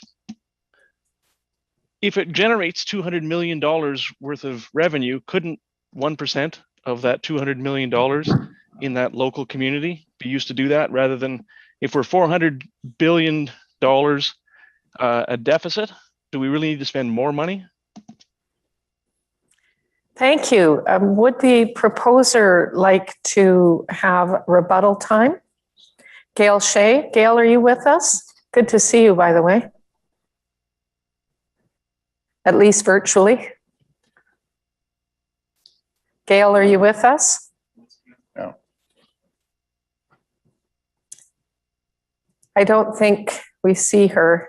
Okay, with that, we will move on, Pierre. Merci, Caroline. Donc, prochaine résolution, la 19e. Donc, le numéro 1890, on écoute la vidéo du proposeur. Patrick Hanlon, St. John's East, Newfoundland and Labrador. Many Indigenous communities and some other communities are still without safe drinking water. Some boil water advisories are decades old. Hundreds of communities need the resources required for the infrastructure and maintenance to deliver the basic necessity of life. Years ago, Justin Trudeau promised that every Indigenous community will have safe drinking water by this month. However, in Liberal fashion, he overpromised and underdelivered, with many deliveries being only Band-Aid solutions. So we need to get the job done. And go one step further. Ottawa must work with First Nations and other levels of government to develop an actionable solution with an agreed-upon timeline for the delivery of safe and affordable water to all Canadian communities. Thank you. Donc, merci. Nous avons le député Gary Vidal. So the MP Gary Vidal will speak now. Thank you for the opportunity to speak to this policy. It is unacceptable that any Canadian is without clean drinking water. Policy number 1890 is a policy that closely reflects the work that my team and I have done in the last year as Shadow Minister for Indigenous Services. When Prime Minister Justin Trudeau broke his promise to First Nations communities to end all long-term drinking water advisories by March 2021, it exposed the problem of his leadership. Quick to be in front of the camera when making an announcement, but when the plan falls apart, the Prime Minister suddenly gets camera shy. Our caucus believes government success is not measured by funding announcements and election promises, it's measured by outcomes. In supporting this policy proposal, caucus supports meaningful measures and actionable solutions to ensure all Canadians have access to safe drinking water. Thank you. Merci, Gary. Donc, maintenant, nous allons commencer avec les personnes qui s'opposent à la proposition. So, those opposed, please, levez la main. Lyndon Damon. Open your mic, please. Go ahead. Lyndon Damon from Southeast Saskatchewan, Sewersman's Mountain Riding. This is actually an Indigenous person's issue. It's I live in a farm in rural Saskatchewan, and I don't expect anybody to supply me with clean water out here. We can't say that we're going to supply clean water to every person in the country. What we're really talking about is Indigenous nations. Thank you. Thank you. Can I call upon another speaker for the resolution now? Pour la proposition, raise your hand now, please.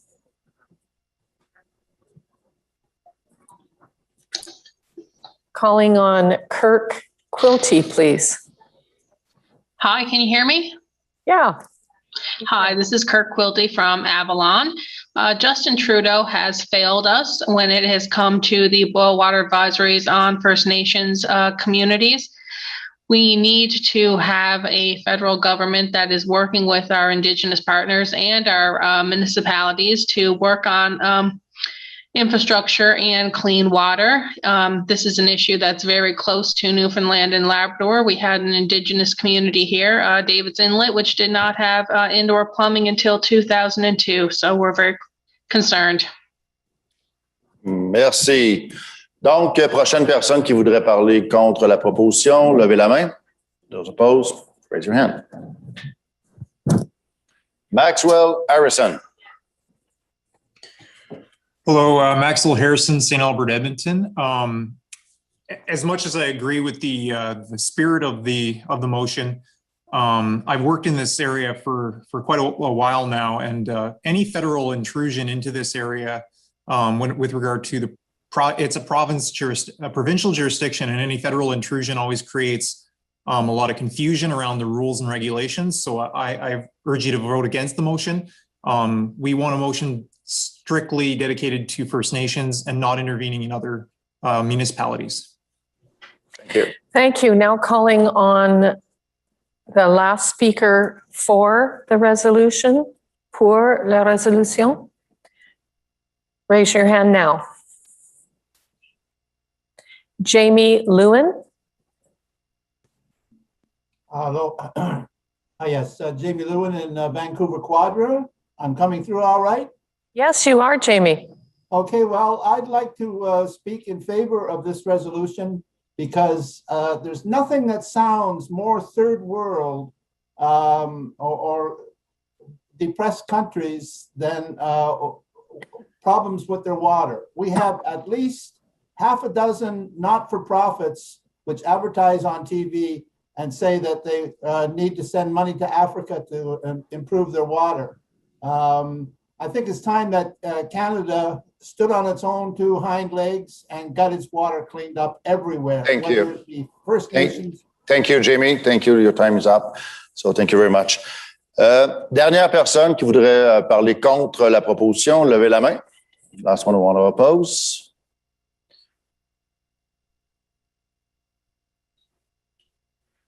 Rudy Dirksen. Rudy? Bonjour. Want Rudy. Rudy. Oui.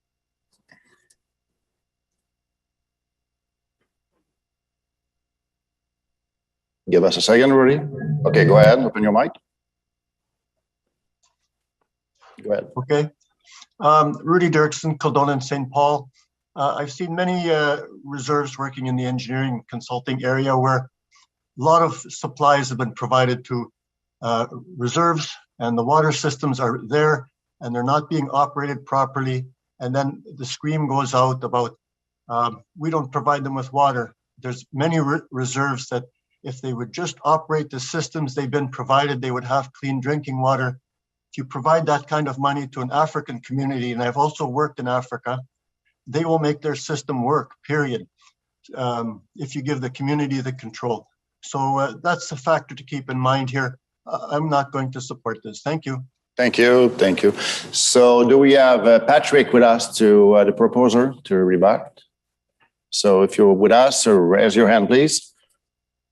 Patrick, okay, I see you. So open your mic. You're on. Thank you very much. Patrick Hanlon, St. John's East.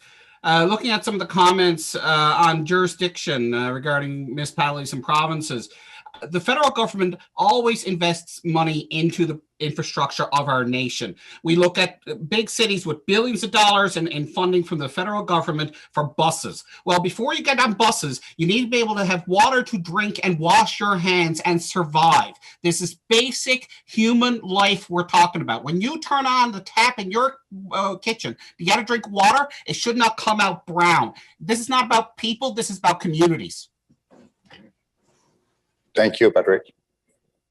So, all right, on to the next resolution, number 20, Environment, B1586, 1586. Let's see the proposer video, please. Next up, Saskatoon University EDA President.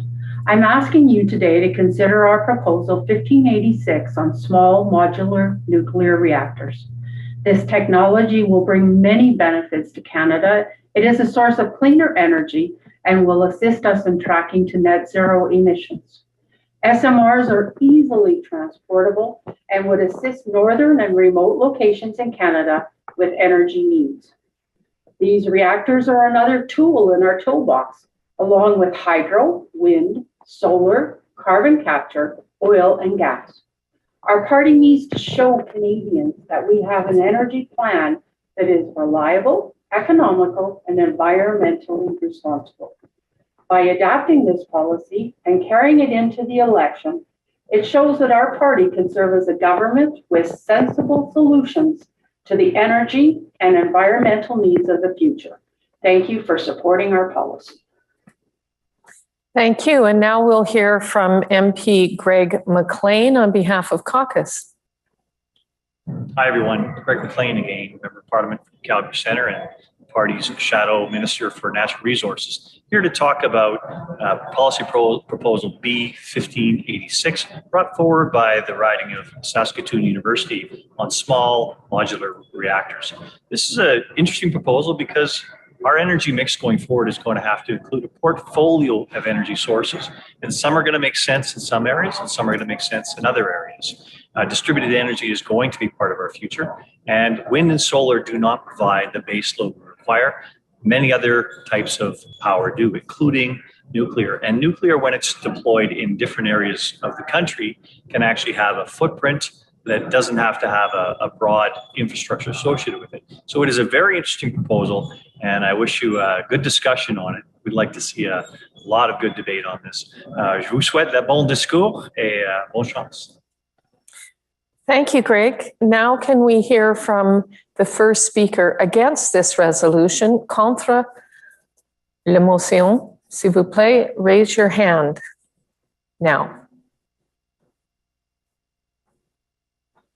Suzanne Lefebvre. Oui, est-ce qu'on m'entend bien? Vas-y. Oui, merci. Alors, moi, je m'oppose à cette résolution-là.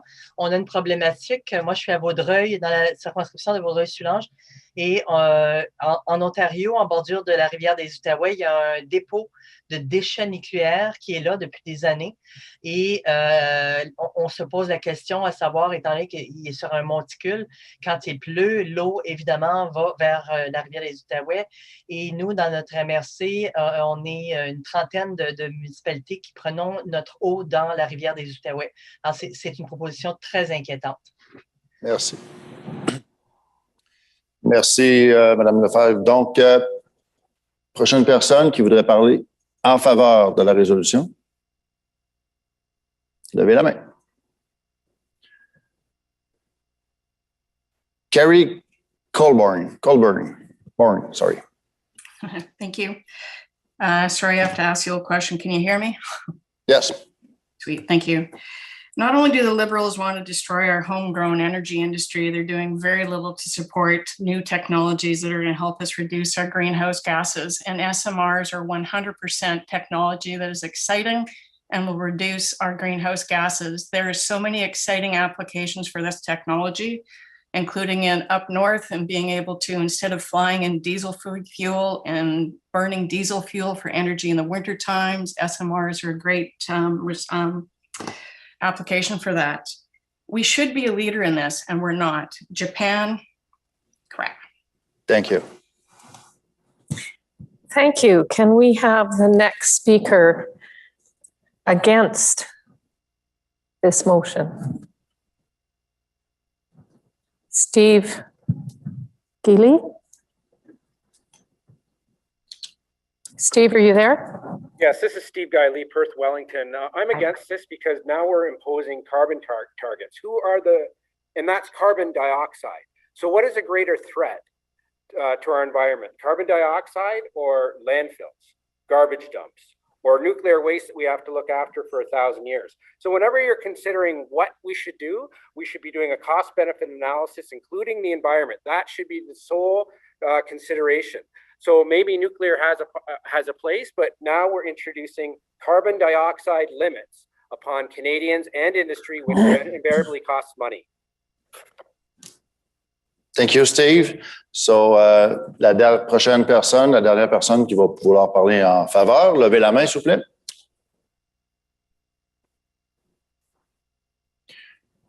Scott Atchison, MP Scott Atchison. Merci, Pierre. Scott Aitchison, Member of Parliament for Parry Sound, Muskoka. My brilliant policy team, led by Dave Wilkin, worked hard with Saskatoon University on this policy. We think that SMRs will form a critical component of Canada's cleaner energy mix and help us lower our greenhouse gas emissions dramatically while presenting a really big export opportunity through helping other energy-hungry nations move to a cleaner, affordable. Can we do another solutions. 4? This will help keep Canada as an energy. Because he's an MP. Thank you, Scott. All right. Now we are looking for another speaker against the resolution. Last speaker against this resolution. Please raise your hand.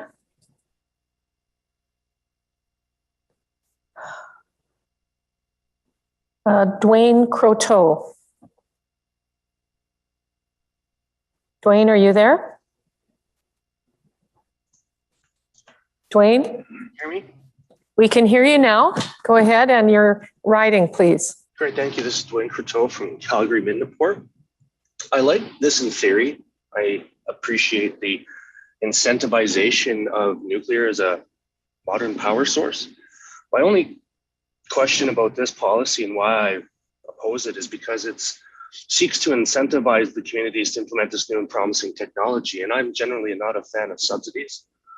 But if this is a viable technology, it will essentially support itself in the private enterprise. Thank you. Thank you. Donc, vu que le député Scott Hutchinson a parlé en faveur, c'est un député, on a l'opportunité d'avoir une autre personne qui voudrait parler en faveur. So we have a MP who spoke in favor of the resolution. So now we have another opportunity for someone else. So if you're in favor, please raise your hand now.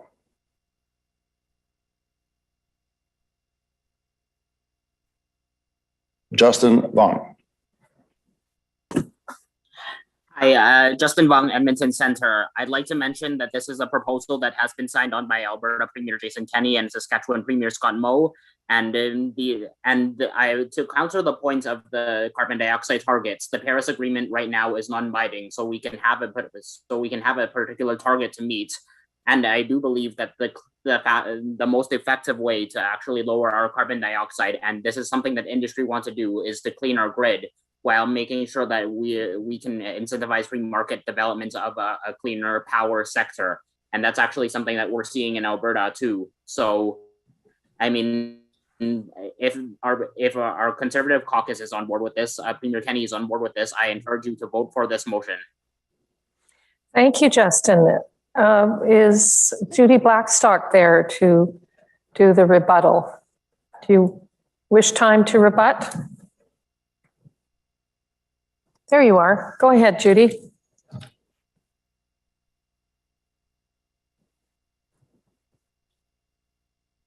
Judy, you have to unmute.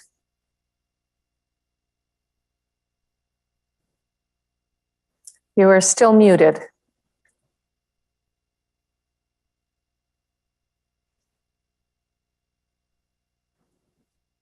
Judy, try once more to unmute yourself, please. There we go. All right. Go ahead.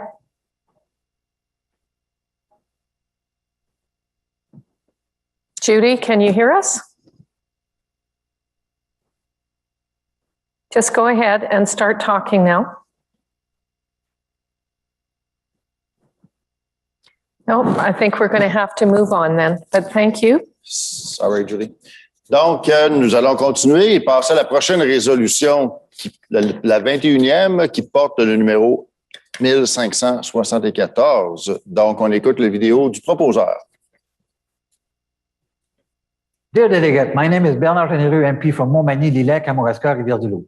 Did you know that 1 of 2 Canadians will be diagnosed with cancer in their lifetime? So if one of your loved ones had a critical illness, do you think that 15 weeks would be enough to beat the disease? Of course not. So Canadians deserve better.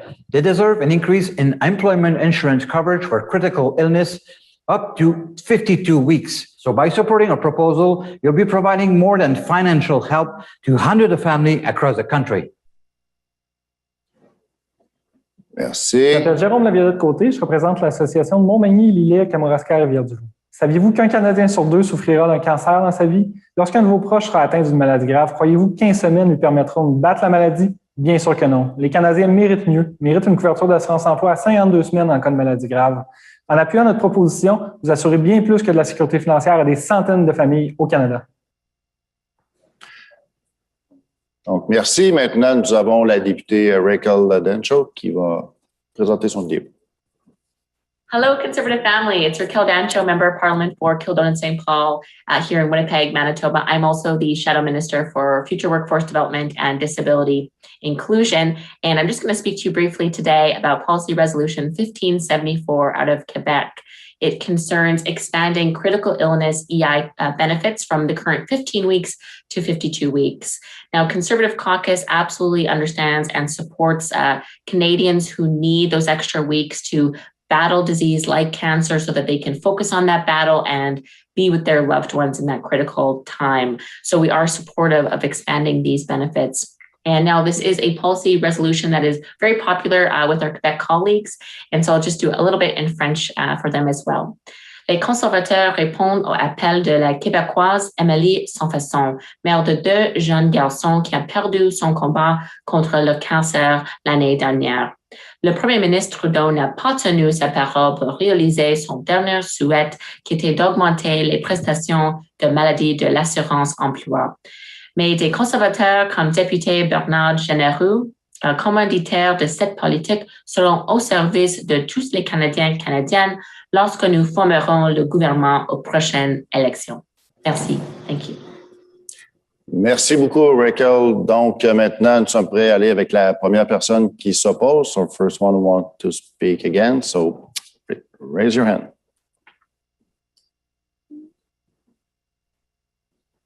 Sébastien Forté. Merci, Sébastien Forté de Toronto Centre. Donc, je m'oppose à cela et avec grande compassion pour tous les Canadiens qui souffrent de maladies. Mais mon opposition vient certainement du fait qu'au fait, on a des systèmes de transfert qui sont en faillite, qui le seront après que Trudeau a dépensé tout l'argent qu'on a mis dedans. Et malheureusement, je ne pense pas qu'on puisse se permettre d'augmenter les prestations qu'on prendra de tous les Canadiens pour payer pour cela. Merci. May we please have the next speaker who is in favor of this resolution, en faveur de cette résolution? Levez la main maintenant. Put up your hand now. Christopher McDougall. Hi there, can you hear me? We sure can. What riding are you calling us from? Regina Louvain in Saskatchewan. I'm just going to say that as the father of a child with cystic fibrosis, I fully support this motion. It is really important that we look after people in our nation who have critical illnesses, and we have proper mechanisms and safety nets for that. Thank you. Thank you very much. Merci, Christopher. Donc, maintenant, la prochaine personne qui voudrait parler en opposition à la motion, levez votre main.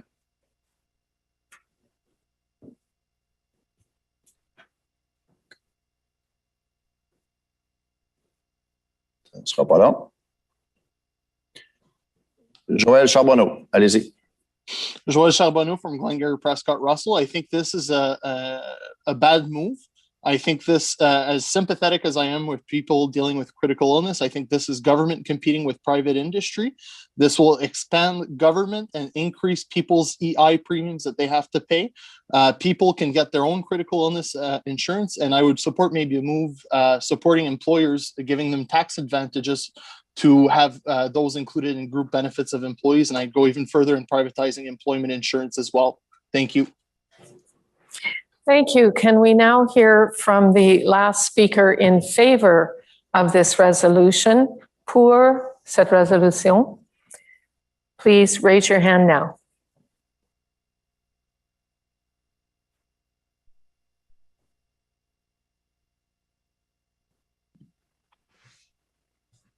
Oui, bonjour. Marc-Olivier Fortin de Chicoutimi-Le-Fier. I think that first of all, this policy is crucial for the most vulnerable. I don't believe government should do too much in our lives, and I don't believe we should over-regulate things. But if the government must do something, is to ensure that the most vulnerable have access to some support, and I think this resolution speaks directly to that. Thank you. Merci, Marc-Olivier. Merci. Donc, dernière personne qui voudrait parler contre la proposition, levez la main.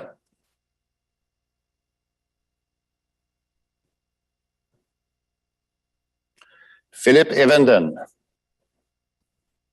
Yes, hello, thank you. Phil Evenden, Burlington, Ontario.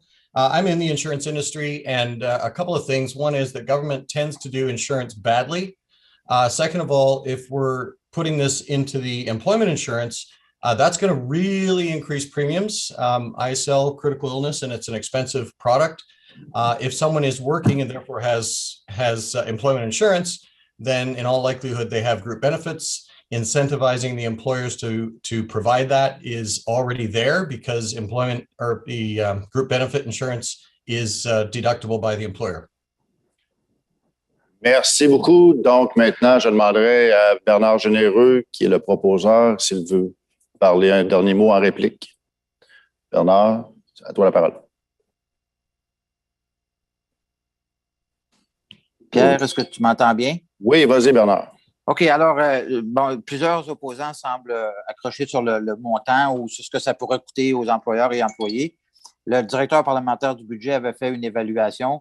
Ça coûterait environ 1,50 $ par mois par employeur et par employé. Alors, pour s'assurer d'une sécurité financière pour les personnes et les familles qui sont touchées par des maladies graves, que ce soit le cancer ou autrement, puis il faut savoir qu'une personne sur 2 au Canada sera touchée par le cancer.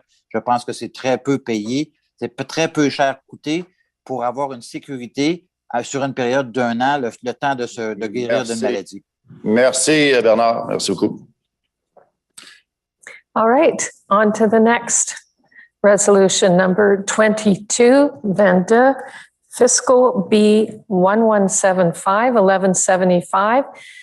May we have the proposer video, please? This is Jeff Turner from Etobicoke Lakeshore to explain why elective joint tax filing is a sensible and winning policy for Conservatives.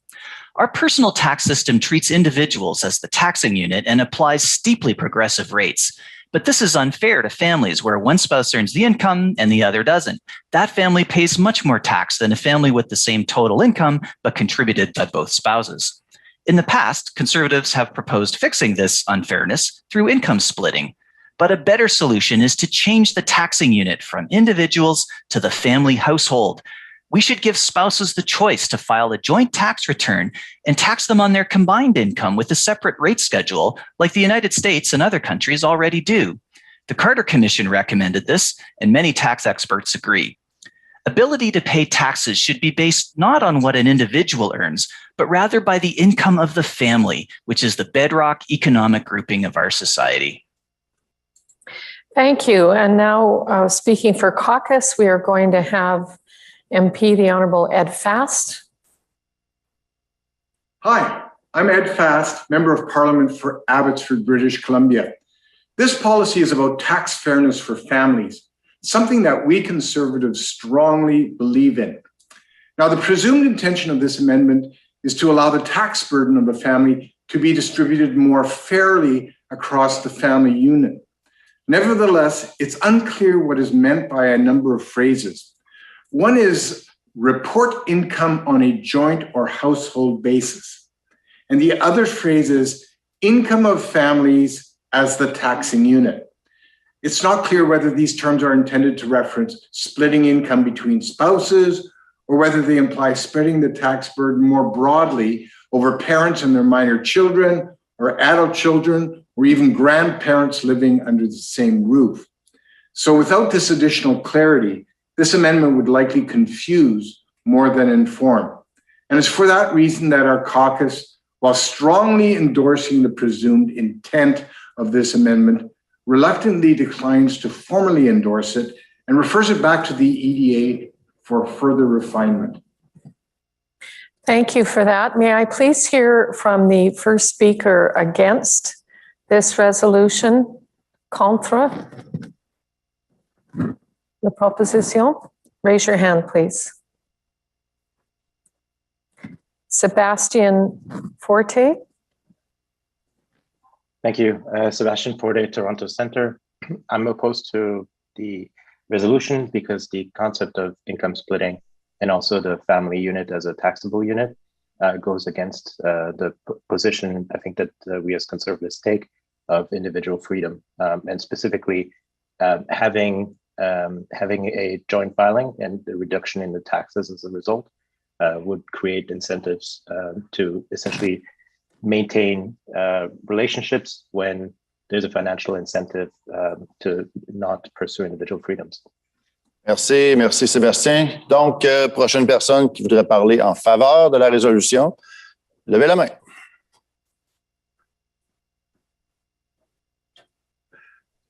Giulio Gabelli.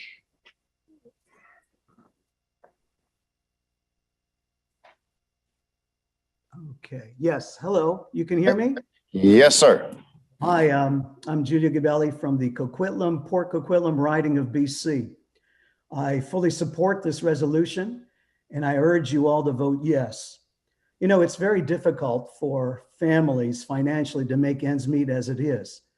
And this resolution will send a clear message to Canadians that our party stands in full support of and is committed to the pillars of marriage and the nucleus of the family, which, by the way, is the foundation and the strength of a healthy and vibrant society. So once again, I urge you to vote yes. Thank you. May we please have the next speaker against this resolution? Please put up your hand now. Speaking against.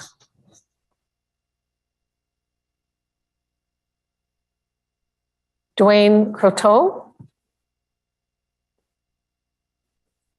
Hello, yes, Dwayne Croteau from Calgary Mindapore.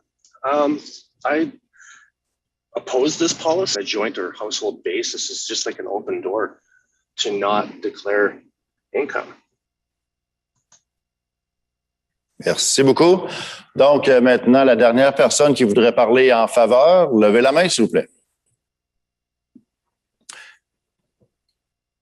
Catherine Sikora. Hello, Catherine Sikora from Bow River Riding in Alberta. As a person who's been supported by my husband through our entire marriage and doing a lot of volunteer work, I am definitely in favor of voting yes for this bill. And even in retirement, the fact that we can't income split means that we end up paying more taxes even in retirement. And so it continues on. And so I would urge people to vote yes. It helps those who choose to stay at home. And thank you. Thank you very much. Can we now have the last speaker against this resolution? La dernière personne against, contre. Please raise your hand maintenant. Resolution? No. All right. With that, we'll go back to the proposer, Jeff Turner. Jeff, are you with us? Great. Go ahead, Jeff. Yeah, thanks very much. And I appreciate the comment from Shadow Minister Ed Fast questioning the wording. Are we talking about joint or household reporting? That we drafted that deliberately broad and flexible to let the leadership team take this high level principle and apply it to a winning electoral policy. The taxing unit is in other countries that have done this is spouses. The Carter Commission recommended spouses and dependent children. So there's a really important policy choice there, and we didn't want to box the leadership team in with this wording. Thank you for that clarification. We are going to take a brief break right now. We have a translation issue with the next resolution, number 23, that we're trying to sort out. So we will be back with you very shortly. Thank you.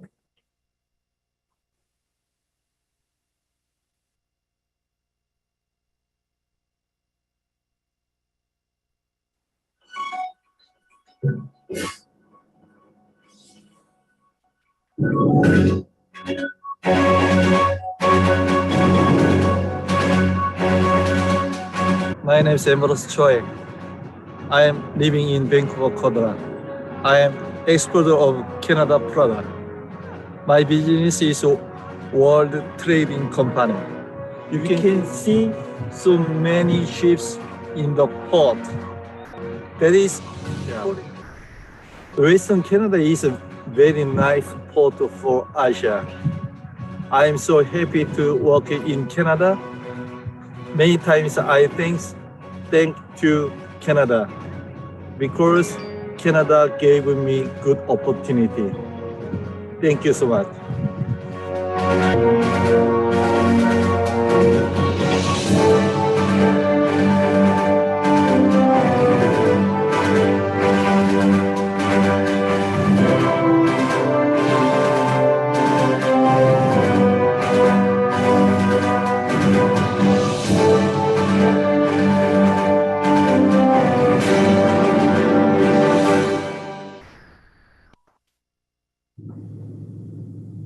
I love Canada because the possibilities, they're endless. You do what you want and you become what you want. You want to work hard, it pays off. Your long drives through the countryside, going to the beach, going camping, this is Canada. That's why I came here. For a better future, better life, and happiness. Hello, Canada. I'm Carrie Colburn, and I'm coming to you from beautiful Oakville, Ontario. Derrière moi se trouve un de mes endroits préférés. Admittedly, it doesn't look like much in mid-March, but you give it 6 to 8 weeks and you'll see how beautiful it's going to be. I used to drive over this bridge every day on my way to work or to the airport, and I would love the view of the sun coming up over the water. This landlubber from Alberta dreamed of being able to get out on the water. Eventually, I did go and learn how to sail. I'm most grateful that Canada gave me the opportunity to get educated, work all over the world, come home, start a business, and pursue my passions of playing soccer and being on the water. All right, back to work. Hi, it's Kerry Diot, Member of Parliament for Edmonton-Griesbach. I love Canada because I represent one of the most interesting ridings in the country. It plays host to CFL football. Commonwealth Stadium was built for the 1978 Commonwealth Games. A good portion of the riding features Edmonton's River Valley, the longest stretch of urban parkland in North America. As well, my riding features the first mosque built in Canada, the Al Rashid Mosque. And who can forget our electoral district is home to the old Northlands Coliseum, where the Edmonton Oilers played when they won 5 Stanley Cups. J'aime le Canada. D'est en ouest, des paysages fantastiques. Mais j'aime surtout les Canadiennes, les Canadiens de toute origine qui enrichissent notre pays. Un pays, plusieurs nations. Canada, all together, we love Canada. Je m'appelle Brad Reddicock, député des Saskatoon-Ouest. Oui, la Saskatchewan, c'est froid, mais c'est bien plus que cela. Laissez-moi vous la faire visiter. Nous avons des kilomètres de pistes cyclables, la rivière hors de canoë, de motomarine et de wakeboard dans quelques semaines. Vous pouvez y jouer au football et au baseball, sans oublier le hockey. Vous pouvez même jouer au cricket. Nous avons 2 hôpitaux pour soigner vos blessures. Nous avons des églises, des mosquées et un temple sikh. Nous avons la plus grande collection d'œuvres de Picasso au monde. Nous avons même des parcs d'attractions pour les enfants. Nous en avons. Et nous en avons aussi. Londres en a, mais nous en avons aussi. Attention Québec, nous en avons aussi. À Saskatoon-Ouest, nous avons tout ce qu'il vous faut. Le tout est moins de 20 minutes de route.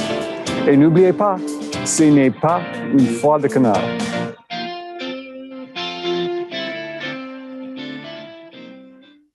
I'm Brad Reddicock, Member of Parliament for Saskatoon-West. When you think of Saskatchewan, you might think it's cold and flat. We have a lot more than that. Let me show you around. Do you like bike riding?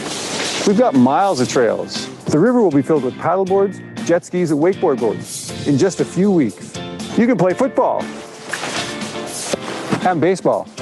Obviously, we have hockey. We even have cricket. We have 2 world-class hospitals to heal your injuries. We have churches, mosques, and a Sikh temple. We have the largest collection of Picassos in the world. We even have amusement parks for the kids. We've got one of these and one of these. Move over, London. We've got double-decker buses. Watch out, Banff and Jasper. We've got one of these too. In Saskatoon-West, we have everything, and it's all within a 20-minute drive. But remember, it's a dry cold.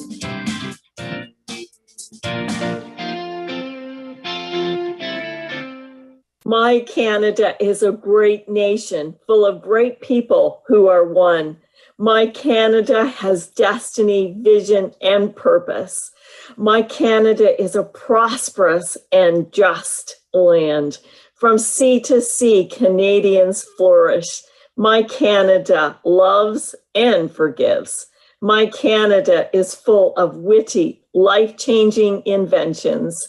My Canada soars, roars, and defends the vulnerable. My Canada is where life prevails, where families thrive and prosper, where the songbird sings again, free of entanglement, snares, lies, corruption, and bribes. My Canada is glorious and free. My Canada is a great nation for all nations to see.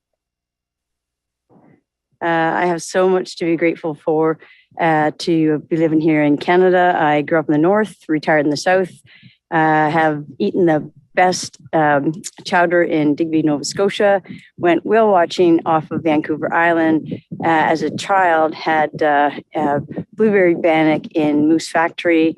I had the pleasure of serving in Her Majesty's Canadian Armed Forces, traveled to all kinds of interesting places in the world, but always found myself back here at home and in Canada. And the best part of being here is the people. Canadians have the biggest hearts, will do anything at the drop of a hat for our neighbors, and that's the best part. And I, as I said, I am truly, truly grateful. Hi, my name is Brian Gagne. I'm a retired Master Corporal from the Canadian Special Forces. I love Canada because it's given me the opportunity to serve my country and allow my family to share in my endeavors. Canada allowed me to spread the Canadian spirit and values all across the world. Hi, I'm Grace. I love Canada because I feel safe and proud of my freedom and Canadian culture. Hi, I'm Sophia, and I love Canada because people are kind to each other, and I have my family.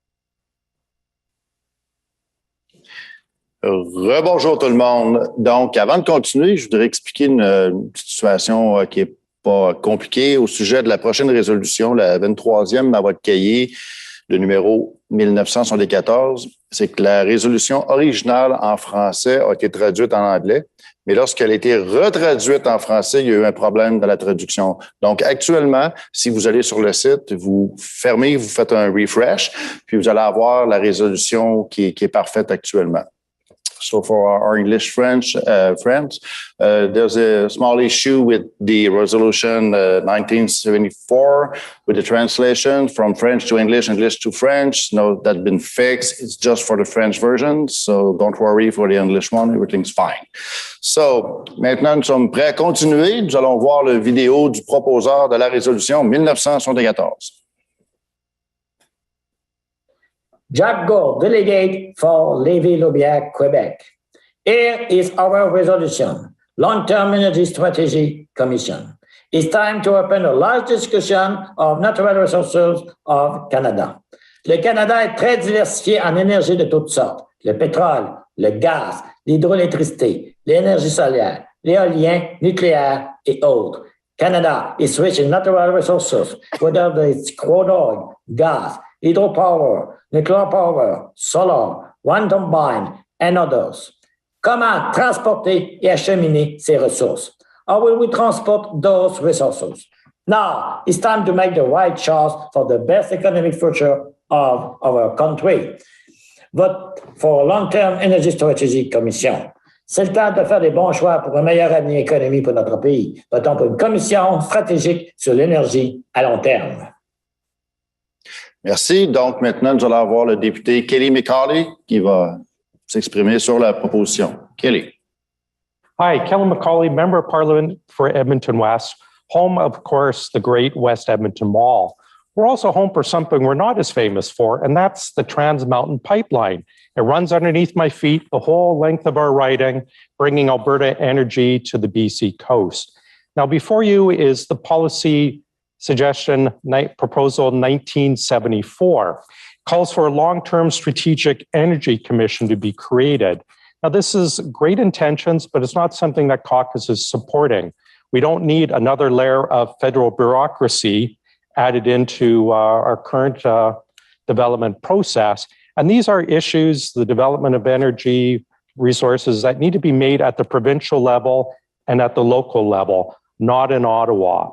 It may also be in violation of the federal constitution 92A that lays out the jurisdiction for the development of energy in the provinces. So we're asking that you do not support this proposal. Thanks very much. Merci, Kelly. Donc, maintenant, tu vas prendre la première personne qui voudrait parler contre la proposition. So, those opposed, raise your hand, please.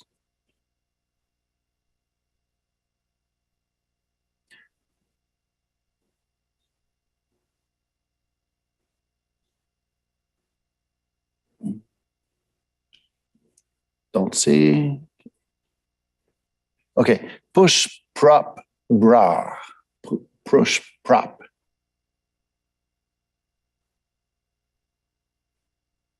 Are you with us? Push, prop, open your mic, please. 2 seconds. So we'll have to go to the next one. Mark Holmes. Mark? Just to open your mic, please, Mark. On mute. Okay. Yeah, sorry about that. Just caught in a bit of a glitch there. So I agree we ought not to support this. We need to be supporting our energy sector in Alberta and elsewhere. It's under attack, regardless of the fact that we need this type of energy. We need the products across the nation, and we need to be working together to make it as clean as possible. That's it. I vote people to reject. Thank you. Thank you, Mark. Thank you. Can we have the next speaker for the resolution speaking in favor of it? Please raise your hand now. Levez la main maintenant. I see. We have Pushpru Bar. Brar, are you there? Yeah, I couldn't speak before. The mic wasn't unmuted. Sorry about it. No, yeah, that's fine. What's your riding?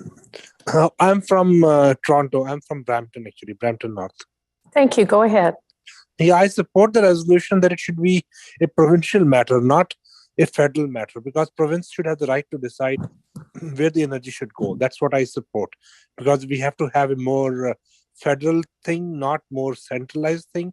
The provinces should have the power to support and decide their own future. Thank you.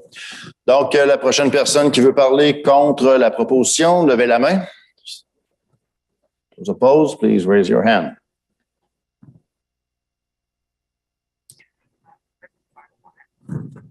Kirk Farquhar. I'm sorry, Kirk. Farquhar. I know that because Finleys are part of the Farquhar clan. Unmute, please unmute, Kirk, if you can.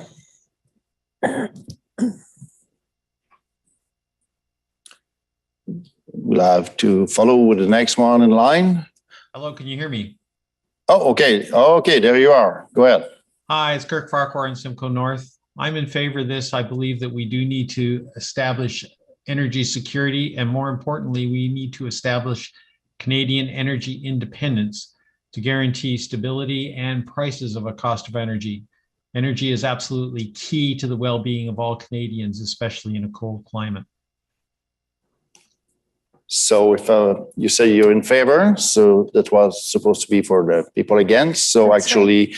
We'll have those who talk to be in favor done. So we'll go next with people who are against. So please raise your hand si vous êtes contre.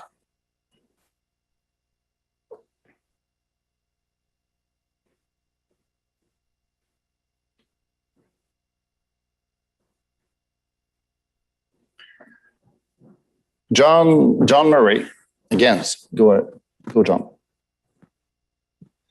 Yes, John Murray, Kootenai, Columbia. I agree that we do not need another extensive and expensive bureaucracy. We already have a Ministry of Natural Resources, NRCan, that could work together with the provinces, which I agree, most of this is provincial jurisdiction. So I would oppose this motion and hope that NRCan could work with the provinces to achieve the objective. Thank you. And to finish, again, someone is against. Encore une fois, c'est quelqu'un qui est contre, parce qu'on avait eu 3 pour, maintenant le dernier contre. Levez la main. C'est Sylvia Ferrand. Sylvia Ferrand? On mute. Sylvia Ferrand, Calgary Signal Hill. I would really encourage people to vote against this. I'm sure the intent for energy security is very good, but it smacks of the National Energy Program that killed our development in our resources many years ago. It's one more big bureaucracy, and each bureaucracy that our proposals have to go through adds cost, delays. Please vote against this. Thank you. Merci. Donc, je demanderai maintenant à Jacques Gourde, le proposeur, s'il veut répliquer, de lever la main. Qu'on puisse. Donc, Jacques, je le vois. Je le vois plus. Je le vois. Ouvre le micro. Parfait. Parfait. Merci, Pierre. C'est le temps d'avoir une large discussion. It's time to have a large discussion on natural resources in Canada for the best future and economic. Et c'est vraiment très important pour l'avenir de notre pays d'avoir une large discussion sur l'avenir de toutes nos énergies. C'est notre richesse. It's time, it's rich for the future, for the next generation. Les futures générations de notre pays vont pouvoir bénéficier des décisions que nous allons prendre dans les 4, 5 prochaines années ou dans la prochaine décennie. Thank you very much. Merci, Jacques. Merci. We are now going to the next resolution, which is number 24, Foreign Affairs, B 1387-1387. Can we have the proposer video, please? I'm Jeff Turner from Etobicoke Lakeshore. We're proposing a more assertive foreign policy toward China and other authoritarian dictatorships. Our quarrel is not with the good people of China, it's with the Chinese government under Mr. Xi. He's suppressing democracy in Hong Kong, violating the human rights of the Uyghurs, repressing Tibet, menacing Taiwan, the list goes on. And China's bullying doesn't just threaten its own people and neighbors, they've been damaging Western countries like us as well through violating trade rules, stealing intellectual property, launching cyber attacks, and of course, imprisoning hostages Michael Kovrig and Michael Spavor. China is arguably the greatest threat to global peace and security in the 21st century, and Canada should be leading an alliance of like-minded democracies to counter them. We need a firm conservative policy on China that upholds human rights and democratic principles. And it's a winning policy that sets us apart from the liberals who've shown obsequiously fawning deference to China. We need to tell Canadians that's not our approach. Thank you. And now we'll hear on behalf of caucus from MP Michael Chong. Hi, I'm Michael Chong, and I'm the Conservative Shadow Minister of Foreign Affairs. My colleagues and I have reviewed this motion and we support it. China's communist regime is threatening our citizens, our economy, and our values. They've arbitrarily arrested and detained Canadians Michael Kovrig, Michael Spavor, and Hussein Jalil, and they've put Robert Schellenberg on death row. They've threatened some 300,000 Canadians living in Hong Kong. They've targeted our pork, beef, and canola farmers, and they are committing a genocide against Uyghurs and other Turkic Muslims. A conservative government would work closely with democratic allies in Indo-Pacific, like Australia, India, Japan, and the United States, to counter China's threats. La Chine constitue une menace grandissante pour la démocratie et la liberté. C'est la raison pour laquelle nous devons avoir une position plus ferme et travailler sur une stratégie multilatérale avec nos alliés. Thank you, Michael. We will now hear from the first speaker against this resolution. Contre la résolution, Levez la main maintenant. Raise your hand now. Alexander Maiden. Alexander? Yes, thank you. Can you hear me? We can now. Yes, your writing, please. Thank you. It's Perry Sound, Muskoka. Go ahead. Yes, I still remember the days when Canada was a broker for peace, took an independent position in international politics, and consequently punched above its weight in global diplomacy. Now it seems we're in lockstep with the belligerent and paranoid US and NATO. In this, we are choosing bullets over peace.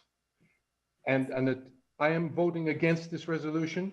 I feel it's time to step back and ask just how much hypocrisy is involved in condemning China without looking at ourselves. Thank you, Alexander. Thank you very much. Donc, prochaine personne qui voudrait parler en faveur de la résolution, il est temps de lever la main. Christopher Duvar. Go ahead. Start talking, Christopher. We're listening to you. Oh, sorry. I was muted on my own device. Hello, Christopher Duvar from Halifax West writing. So at the end of World War II, we all came up to the conclusion in the West that appeasing policies toward dictatorial governments doesn't work. It just lets them keep going on to do what they were doing, and they will keep fighting more, they'll keep pushing, they'll keep taking more from us. If we don't take a stand against China, what we're really saying is we don't care about people in China, we don't care about human rights. We care about trade and our GDP more than actual humanity. And that's disgusting.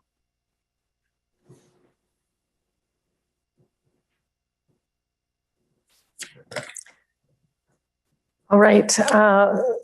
Thank you. We're now going to go to our next speaker, who would be, I'm a little confused. Yes. Yeah, we want someone speaking against the resolution. Please put your hand up. Abdullah Mohabuddin. I'm not saying your last name probably correctly. Abdullah, can you unmute yourself, please?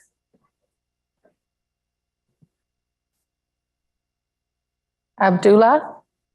I'm yeah, can you hear me now? I can hear you now. What is your writing, please? Okay. My name is Abdullah Mohibuddin from Waterloo Riding. Thank you. Go ahead. And I believe something which I should know. The Canada-China relationship officially date back to 1942 when the Canada sent an ambassador to China. Today, economically, relationship is more important for Canada than for China. Imports from the China is almost 90 million and aircraft is this only 20 billion. And the rift between the China and Canada is a child play by the present government. One side is Mangua, another side is to Canadian. Sorry. Thank you, Abdullah. Thank you very much. Donc, prochain qui veut parler en faveur, next one who wants to speak in favor, raise your hand. Dr. Roy, it's to you. I think that we have to recognize who our friends are and who our enemies are. The Chinese people are our friends. The Chinese Communist government is not our friend. They have really been an enemy of ours, and we are watching while they commit genocide. I cannot fathom why anyone would be against this resolution. I'm 100% for this resolution. We need to do things more with our friends and allies. Thank you. We'll now entertain a speaker against the motion. The last speaker against the motion.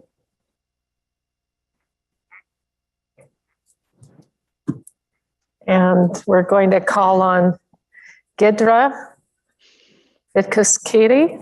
I probably am not saying that name correctly. Hi, can you hear me? Yes, can you give us your name in writing, please? My name is Giedrė Vitkauskaitė, Calgary Confederation. You said that so much better than I did. Go ahead. It feels like we are focusing only on one country and we're missing the other dictatorship countries like China's biggest ally, North Korea, Russia, Belarus, as well as Iran, which in 2020 January killed 63 Canadians by shooting Ukrainian airplane. Thank you. Thank you for that. And with that, is the proposer Jeff Turner with us to speak in a rebut?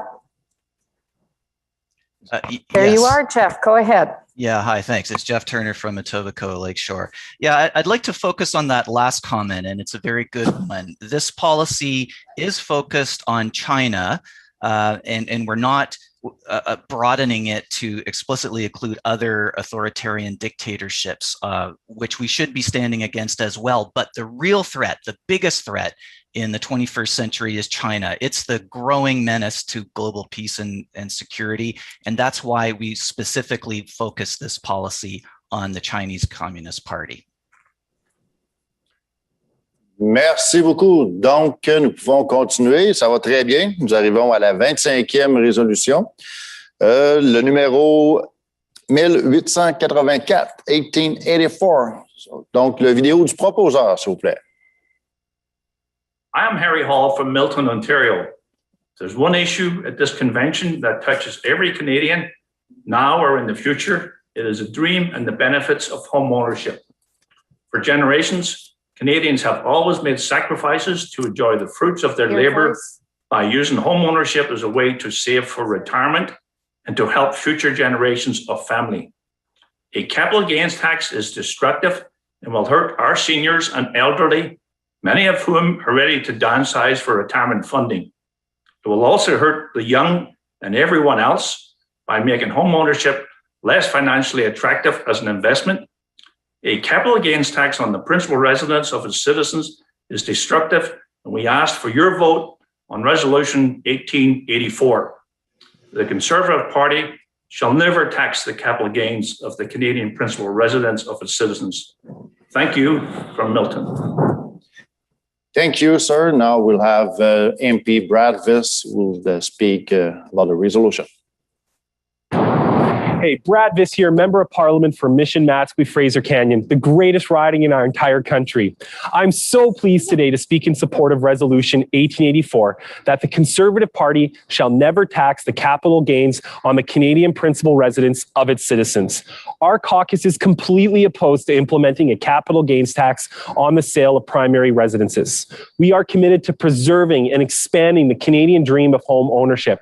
We must make it more attainable for young people to purchase their first home. And for honest individuals who spent a lifetime of building up equity in their residence, they shouldn't be taxed for that. So please support 1884. Thank you, Brad. Merci beaucoup. Donc, maintenant, la première personne qui voudrait parler contre, first one who wants to speak against, on lève la main.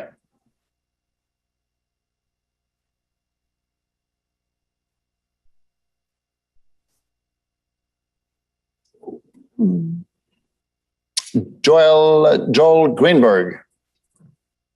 So, Joel. Hi, Joel Greenberg, St. Laurent, Quebec. I'm really sorry I jumped the gun on that because I'm very much for this and I wanted to just, I apologize. Okay, continue to speak, then we'll go after that to the against. So continue, Joel.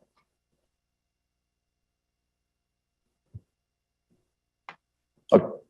Sorry? Go ahead. Yes, Is go it ahead, okay Joel. now? Yes, go ahead. Okay, Joel Greenberg, St. Laurent, Quebec.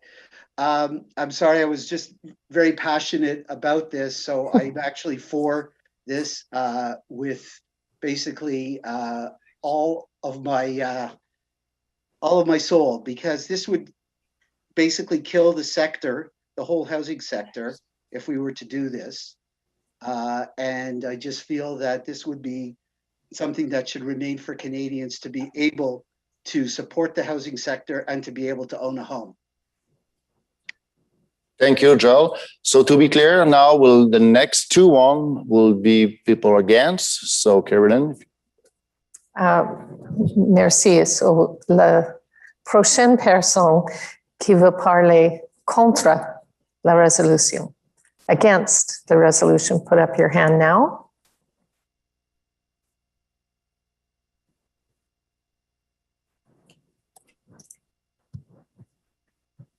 Jeff MacArthur. Hello, can you hear me? I can. Are you speaking against the resolution? Against the resolution. Great. Your writing, please. Halifax. Go ahead. And I would just say that this is a very specific measure. People have a wide range of principal residences, and very, very wealthy people might well deserve to be taxed on the capital gains of their principal residence. It's also not necessarily realistic or beneficial for people to be focusing on home ownership as their principal investment going forward. So I would vote against this measure. Thank you. And we will now have another speaker, une autre personne, to speak against this resolution. Adam Weiser. Yes. There, Adam. Hi. Hi, I'm from Markham Thornhill. The reason I'm opposed to this is because homeowners, by definition, are in a higher income bracket.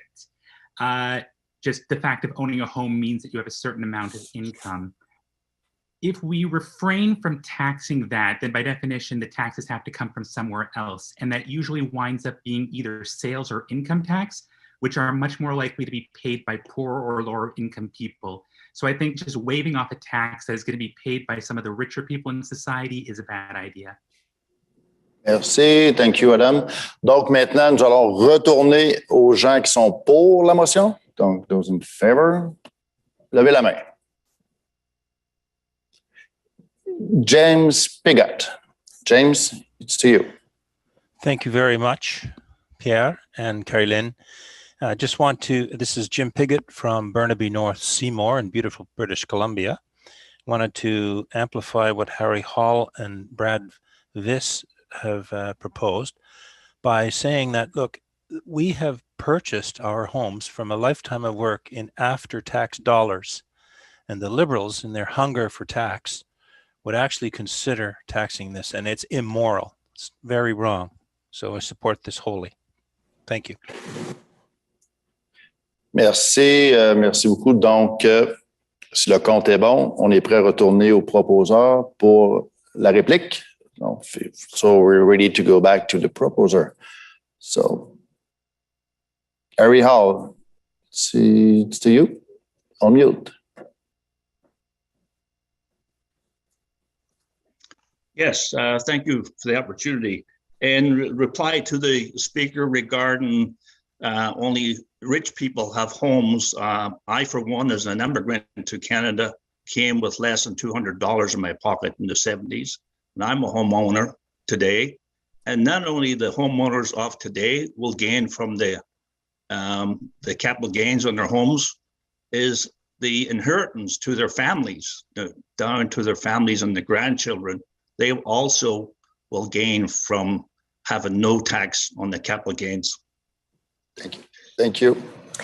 Thank you very much. On to the next resolution then, number 26, 26. Social Policy B 1576, 1576. Let's see the proposer video now. Dear delegate, my name is Bernard Geneveux, MP from Montmagny-Lillet, Kamouraska, Rivière-du-Loup. Today, by voting in favor of our proposal, you have the power to make a positive difference in the lives of thousands of Canadians. According to Statistics Canada, 50% of Canadians aged 60 and over continue to work out of necessity, not by choice. For them, every dollar counts. It's essential to give Canadians a break, to offer a tax credit for experienced workers. Merci Bernard. Chers délégués, je m'appelle Annie Francaire et je représente l'association de Montmagny-Lillet, Kamouraska, Rivière-du-Loup. En votant pour notre proposition, vous avez le pouvoir de changer favorablement la vie de milliers de Canadiens.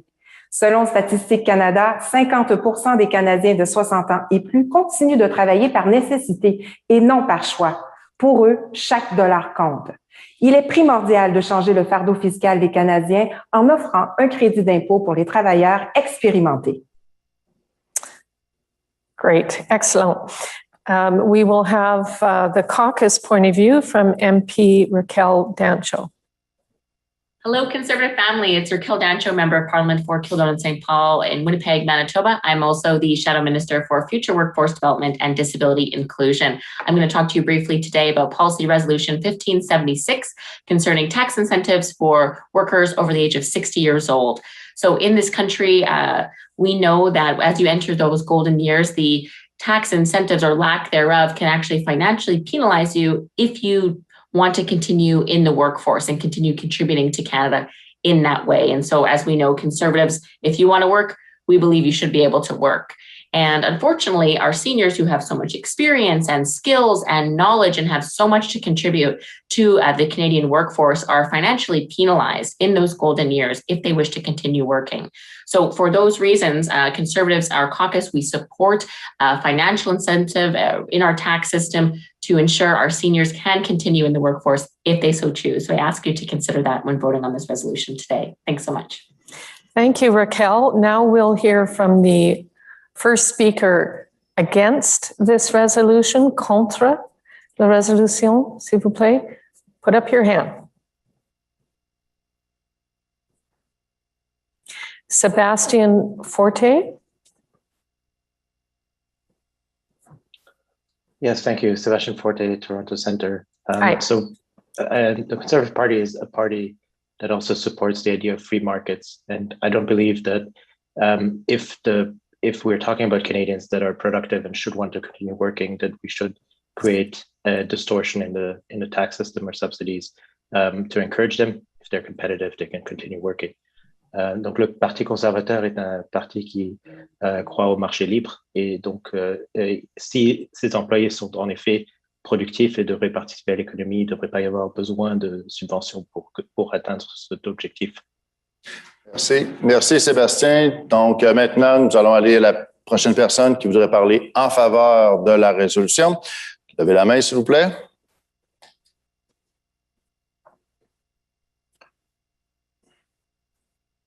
Germain Fortin. Monsieur Fortin, c'est à vous. Ouvrir le micro. Bonjour, mon nom est Germain Fortin de la circonscription de Mirabel-Est au Québec. Alors, je pensais à ceux qui sont oubliés. Il y a plusieurs Canadiens qui vivent dans la pauvreté. Ils n'ont pas la santé pour travailler dans leurs compétences, d'avoir des revenus de retraite pour vivre une qualité de vie. Les libéraux n'ont pas tenu leurs promesses et ce sont les oubliés. Nous devons augmenter la pension de retraite. Ce serait très important. Merci. Merci. The next speaker against this resolution, please. La prochaine personne qui veut parler contre la résolution. And we have Sylvia Ferrand. Sylvia? Sylvia Ferrand, Calgary Signal Hill. I am very much against this motion. I'm 68 years old. I have 2 jobs, and the incentive for someone to hire me is they don't have to pay Canada Pension, and I don't have to pay into Canada Pension. We need the incentives for companies to hire people under 30 to get that experience to replace the old people like me in the workplace. Please support younger workers, not us. Merci. Donc, dernière personne qui voudrait parler en faveur de la motion, levez votre main. Last one who wants to speak in favor. Raise your hand. Patricia Morissette. Bonjour, Patricia Morissette, candidate dans Rivière-du-Nord. Je suis fortement en faveur de cette motion. Les personnes âgées ne devraient pas perdre leurs prestations. Souvent, ils n'ont pas le choix de retourner au travail parce que leurs pensions ne sont pas assez fortes. Et même pour ceux qui ont le choix, ils ont cotisé toute leur vie, ils ne devraient pas être pénalisés, ils devraient pouvoir retourner sur le marché du travail. Surtout présentement, dans beaucoup de provinces, on a un faible taux de chômage. Alors, ils ne devraient pas être pénalisés et on devrait leur laisser le droit. Donc, je suis pour cette motion. Merci. Merci. Maintenant, la dernière personne qui veut parler contre la résolution. If you're speaking against the resolution, this is your last chance. Raise your hand now. Nicholas Quadrini. Thank you very much. Can you hear me? We sure can. Thank you. Nicholas Quadrini from the riding of Markham-Stouffville. I'm against this resolution partially because I agree with what the previous speaker against it said. And I think we need to be doing a lot more in this country to be supporting our young workers. I think especially when it comes to skilled trades for young people, this is part of the reason why we're seeing such low unemployment in certain sectors. And I think we have to be doing better there. I would encourage delegates to vote against this and prioritize our young workers to replace the older workers. Thank you very much. Thank you. And now we'll hear from either Bernard Genereux or Annie Farquhar as the proposers for the rebuttal. One of you there? Bernard est là. Vas-y, Bernard, or... Vous m'entendez bien? Alors, écoutez, Yeah. je pense qu'il est important de... Vous m'entendez bien? Oui. Yep. OK. Alors, il est important de comprendre que les personnes qui prennent leur retraite sont des gens expérimentés et qui peuvent faire la différence dans des milieux où il manque de travailleurs actuellement dans plusieurs entreprises. Aussi dans des entreprises à but non lucratif où ils n'ont pas beaucoup de personnel disponible. Ces gens-là sont expérimentés, ils peuvent participer, mais à la minute où ils peuvent commencer à travailler ou travailler, ils sont coupés sur leur pension. Alors, il faut leur donner un crédit d'impôt pour leur faciliter la vie et retourner sur le marché du travail, si ce n'était que de façon temporaire. Merci Bernard. À vous, Pierre. Oui, merci Caroline, merci Bernard. Donc, nous sommes prêts à continuer à la prochaine résolution, la 27e, qui porte le numéro 2533, 2533. On écoute le proposeur. Since its creation, Canada has done best when it goes big and bold, working together as a country for the economic betterment of all Canadians. We built a national railway system, which ensured the efficient transportation of goods and people across the country. We helped build the St. Lawrence Seaway to create a better method of getting our exports to lucrative international markets. Unfortunately, Canada's ability to prosper is now being hampered by a number of challenges, many of which are self-imposed by the Liberals. Infrastructure projects are being bogged down in bureaucracy and political wrangling. Natural resources, the lifeblood of Canada's economy, are being prevented or delayed from export. Canadians are also being denied stable and secure access to these same natural resources. We propose that the Conservative Party move Canada boldly forward by focusing on national resource corridors that will allow Canadian goods to once again move efficiently interprovincially and internationally. Let's remove the red tape to help Canada's economy move forward. Thank you very much. Merci beaucoup. Maintenant, nous avons le député Blaine Calkins, MP Blaine Calkins. Canada's Conservatives believe in a national energy corridor. This is a great idea for the country. First of all, it's going to help with the national unity issues that we currently see with Justin Trudeau. It only makes sense as Canadians that we buy from each other, that we help each other, that we create jobs in each other's regions of prosperity. Secondly, it's going to do a wonderful job of getting most of the hard work on any major project done up front. We will have a corridor where everybody's agreed to certain terms and conditions and new applications for projects, whether they be hydroelectric, whether they be oil and gas, whether they be telecommunications. Most of the hard work will already be done because everyone's in agreement. This is a fantastic policy. It'll create jobs, opportunity, remove barriers, unite our country. A national energy corridor, a national utility corridor is great for Canada. Thank you, Blaine. So now we're ready for the first one who want to speak against. La première personne qui voudrait parler contre, levez la main.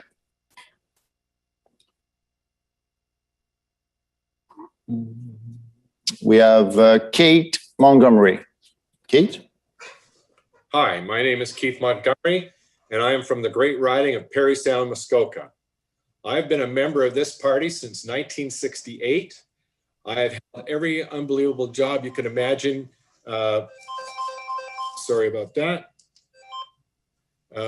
Every job in campaigning, including I have run twice for this party.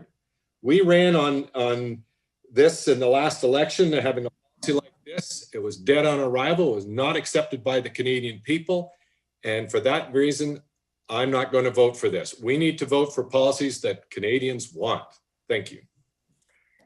Thank you. Next, another person to speak in favor of the motion. Raise your hand now. Une autre personne qui veut parler pour la résolution. Maintenant.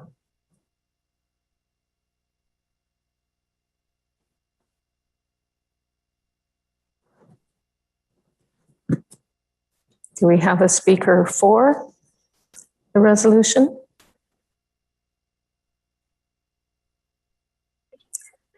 Lisa Raitt. I know that person, the Honorable Lisa Raitt. Go ahead. Thank you very much, Carrie Lynn. I'm very pleased to speak in favor of this motion. I think it makes a lot of sense when you're looking at the difficulties we have where we've built pipelines, for example, across our border with the United States, even though it's meant for product within our borders in Canada, and we're having a difficulty in ensuring that we're going to receive the product. Putting the effort in at the front end to get the right regulatory placement is what makes sense. It's going to spur on private investment. And as a country, it's something we have a moral authority to do. Thank you, Lisa. Thank you, Lisa. It was good to hear your voice. So, prochaine personne qui voudrait parler contre. Next one who wants to speak against. Levez la main.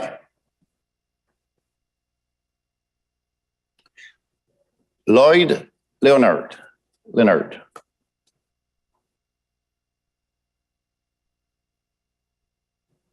Unmute yourself, Lloyd.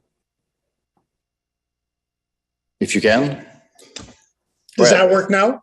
Yes, go ahead. Okay. Lloyd Leonard from Nipissing, Temiskaming. I have a background in natural resources, geology. There are environmental assessments, and then there are environmental assessments. And to execute this policy without an environmental assessment is courting disaster. And I will be voting against this policy. Thank you. May we have the last speaker now for the resolution, pour la proposition, s'il vous plaît. Avez la main maintenant. Georgianne Burke. I support this resolution. Georgianne Burke, by the way, from Thornhill. I support this resolution because one of the things, if we learn nothing else from the pandemic, we need to have energy security and energy independence. And I think this is a step in that direction. This is not the only thing that needs to be done, but it certainly is a very important step. Thank you, merci. Donc, la dernière personne maintenant qui voudrait parler contre la résolution. Levez la main.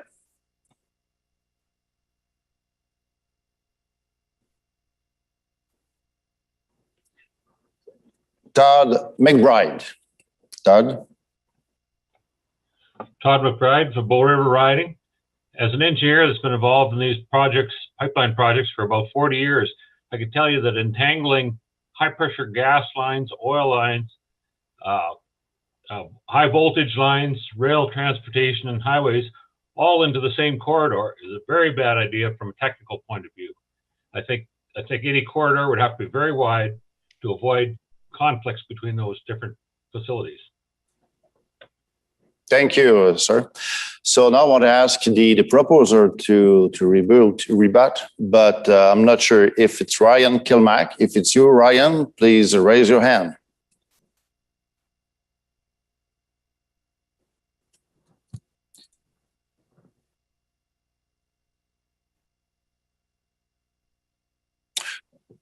Okay, I don't see Ryan Kilmack. On my screen, actually, I have Henry Dick. But if it was you on the video, it's okay. But if it wasn't, you can't speak. So give us a second, Henry. So open your mic, Henry. Go ahead. Hi, it's Henry Dick. Hello, it's Henry Dick. Yes. I'm the president of Winnipeg South. Okay. Go ahead. Canada can only continue to punch above its weight if it continues to develop its natural resources and move them efficiently cross-country. There are too many barriers to natural resources movement in Canada, both the physical barriers and bureaucratic barriers, and these barriers increase costs to Canadian residents and Canadian companies. And focus should be on building natural resource corridors and eliminating red tape and other impediments to natural resource movement. So please vote yes on this resolution 2533. Thank you, Henry. Thank you very much. Thank you for that. On to the next resolution, 28, Government Accountability, B 2313, 2313. May we have the proposer video, please? Hello, members of the Conservative Party of Canada. Would you like to have a more transparent, open, and responsive government of Canada? My name is Kenny Chu, Member of Parliament for Steveston, Richmond East in British Columbia. Our EDA has a great suggestion in a resolution called Government Accountability. It will mandate government to be more responsive to requests such as ATIP. And I'm asking you to support us so that the future Conservative government can be even more open, transparent, and responsive. Thank you for your support. Thank you, Kenny. Speaking for caucus is Deputy Luc Berthold. Ici Luc Berthold, député de Mégantic-L'Érable, ministre du cabinet fantôme pour le Conseil du Trésor. Cette résolution est une résolution que l'on voudrait appuyer parce que l'initiative est excellente, c'est-à-dire de demander plus de reddition de comptes, de faire en sorte que les gens qui sont dans les différents départements, ministères, institutions publiques soient plus redevables aux citoyens quand on leur demande de fournir l'information. Ce côté-là, cette partie-là de la résolution est excellente. On se questionne cependant comme caucus sur le fait qu'on demande à des institutions publiques de payer des pénalités s'ils ne répondent pas selon les délais prescrits aux demandes d'accès à l'information. Ça rend pas personne imputable dans les ministères puisque c'est de l'argent public qui va servir à s'en aller dans d'autres poches, d'autres fonds publics. Donc, on se questionne sur la méthode de faire. On est d'accord qu'on doit mettre des mesures pour inciter davantage les fonctionnaires à être responsables de répondre. Cependant, on se questionne sur le fait que ce soit des pénalités payables. Merci, Luc. Now we're calling on the first speaker to speak against the resolution, contra. Please raise your hand now.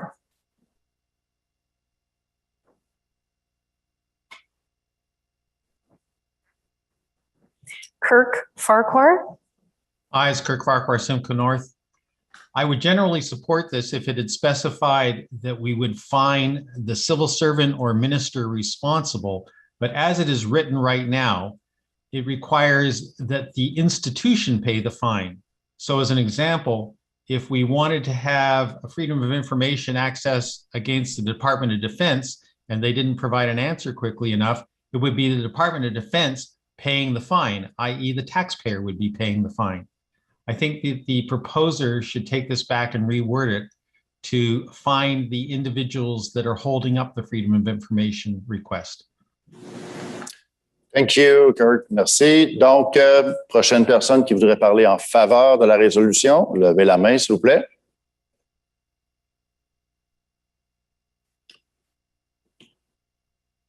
Roy Greenspan. Hi, Roy Greenspan from Vancouver Centre. In response to the last comment, it is a fact that governments, departments have lots of discretionary room in their budget. That's why March Madness happens at the end when they try to spend that all out. So there's plenty of available money, and we need to punish those departments that repeatedly, flagrantly violate the timelines in order to encourage them to comply. And when it hurts them in the pocket in terms of their budget, they will do so. This is required to improve our branding and show that we are delivering what Trudeau promised and didn't deliver. Thank you. Now for our next speaker against the resolution, contre la proposition. Russell Crosby. Yeah, Russell Crosby in Fredericton. Hi. If those who are administrating the department are not financially liable, this won't go anywhere. Those with skin in the game will be more accountable. So It's the civil servants who are making the decisions and ought to be the ones responsible. Thank you. Merci, Russell. Donc, prochaine personne qui voudrait parler en faveur de la proposition, levez la main. Next one in favor, raise your hand.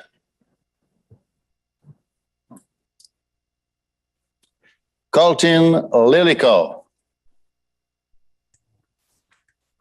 Hi, can you hear me? Yes.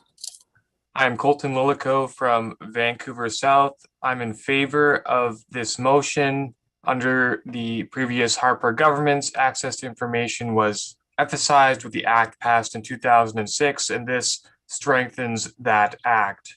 As we know, under the Trudeau Liberals, they have flagrantly broken it over and over again. So I'm in favor of increasing any kind of punishment that decreases access to information.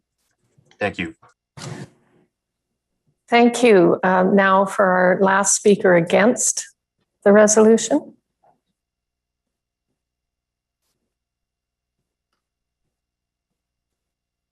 Against the resolution. Hélène Montreux. Hélène Montreux. Madame Montreuil. Bonjour. Hélène Montreuil de Charlebourg. Oui, vas-y. À la fois contre et pour la résolution. Pour le principe, mais contre le fait qu'effectivement, que ce soit les institutions qui soient chargées de payer. Idéalement, il faudrait que ce soit le fonctionnaire qui refuse qui soit mis à l'amende. Et si on avait une sanction plus sévère, comme carrément le congédiement du fonctionnaire, peut-être que les gens y penseraient à deux fois. Parce que pour le moment, effectivement, charger quelque chose à l'organisation, ça ne donne pas grand-chose. Le ministère de la Défense nationale refuse de fournir. Vous demandez une pénalité de 5 000 alors que son budget est d'1 milliard. Ça ne donne rien. Merci. Merci. The proposer was Kenny Chu. Would you like to rebut? Kenny, are you with us? Kenny, are you with us to rebut? Or Emmett Mark, who is in Kenny's office? Go ahead, Emmett. Yes, thanks so much, Carrie Lynn. I think in essence, this policy in and of itself, it's trying to bring to forefront of access to information. It's bringing to forefront the fact that the Trudeau government has failed time and time again to be effective and to show Canadians what exactly they're doing. I'm sure all of us recall when Pierre Poilievre had that giant stack of We Charity related documents, and we had so many things blacked out. We need to show that as Conservatives, as a governing party, we are absolutely going to be not standing for that, and we're going to be standing for government accountability and access to information. Thank you so much. Thank you. Merci beaucoup. Donc, 29e résolution qui porte le numéro 1254. So, number 1254. On va écouter la vidéo du proposeur. Hello, I'm Joanne, and I'm speaking here on behalf of Calgary Signal Hill. We are asking for you to support our policy number 1234 on privacy and personal data protection. In 2016, the House of Commons Standing Committee on Access to Information, Privacy and Ethics reviewed the Act and found that its framework was in dire need of complete reform and modernization. That was 5 years ago, and very little, if anything, has been done. With lightning speed changes taking place in data-driven technologies, it's time we focus on increased protections around consent, access, and transparency, and furthermore, fighting for our freedom from unjustified digital surveillance and the monetization that often takes place from the sharing of our private information.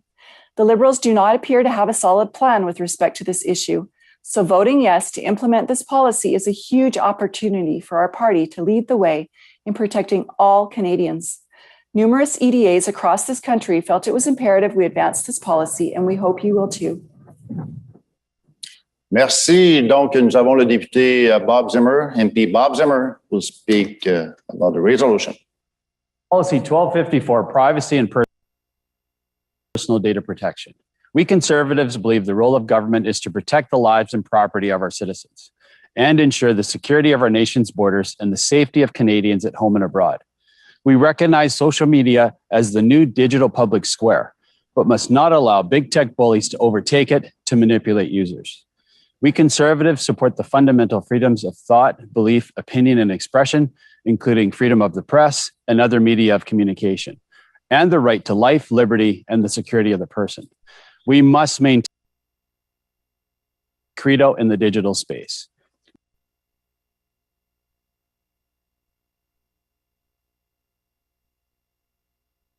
We also believe that Canada has a direct interest in a more stable and secure world from our European allies. The protection of natural persons in relation to the processing of personal data is a fundamental right. And whatever their nationality or residence, respect their fundamental rights and freedoms, in particular, their right to the protection of personal data. We Conservatives recognize the importance of digital privacy and data and the need to protect Canadians. This policy enables us to do so. Merci, Bob. Donc, maintenant, nous allons aller à la première personne qui veut parler contre la proposition. First one who want to speak against. Raise your hand, please.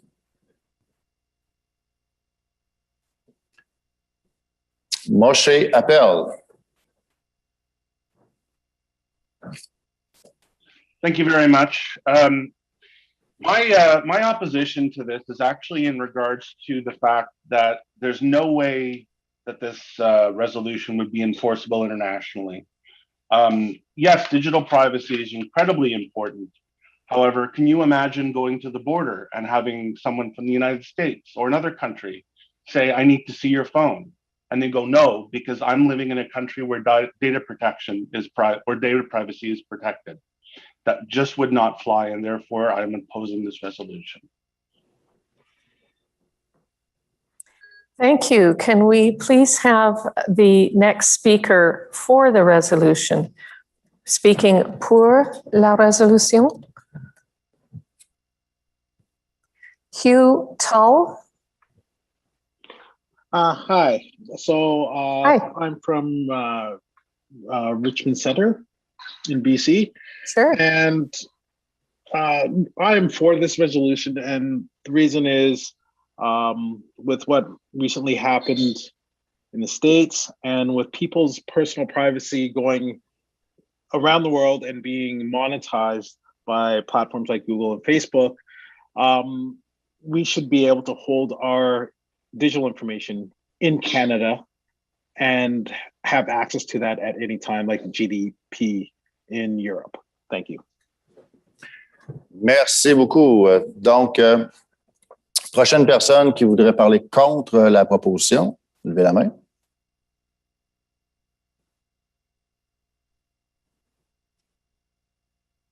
OK. 2 secondes. Alors, ça va apparaître bientôt. OK. Michel Plourde. Bonjour, Michel Plourde, Sherbrooke, Québec, Riding. Comment vous appliquez la limite? Comment pouvons-nous contrer les arnaques économiques ou d'ordre arnaques sexuelles tout en limitant? Ce n'est pas clair. Comment on peut protéger les citoyens et le pays tout en défendant bec et ongle la vie privée et la liberté d'expression? Donc, cette résolution-là n'est pas claire, elle est vague. Ça doit être revu. I think it's going to have to be reviewed. Merci. Now we're asking for the last person to speak in favor of the motion, en faveur de cette motion. Please raise your hand now. Maintenant. Patrick Ray. Thank you very much. I'm from Calgary Centre, but I think I'm here as a delegate from Calgary Signal Hill. I think this is pretty low-hanging fruit. I think legislation never moves at the same pace as the digital world, and we're behind on this. So I don't think it's going to win us any elections, but I definitely think this is something that we as a party should prioritize. And I do think it's a well-written resolution. Thank you. Merci. Thank you. Donc, la dernière personne qui voudrait parler contre.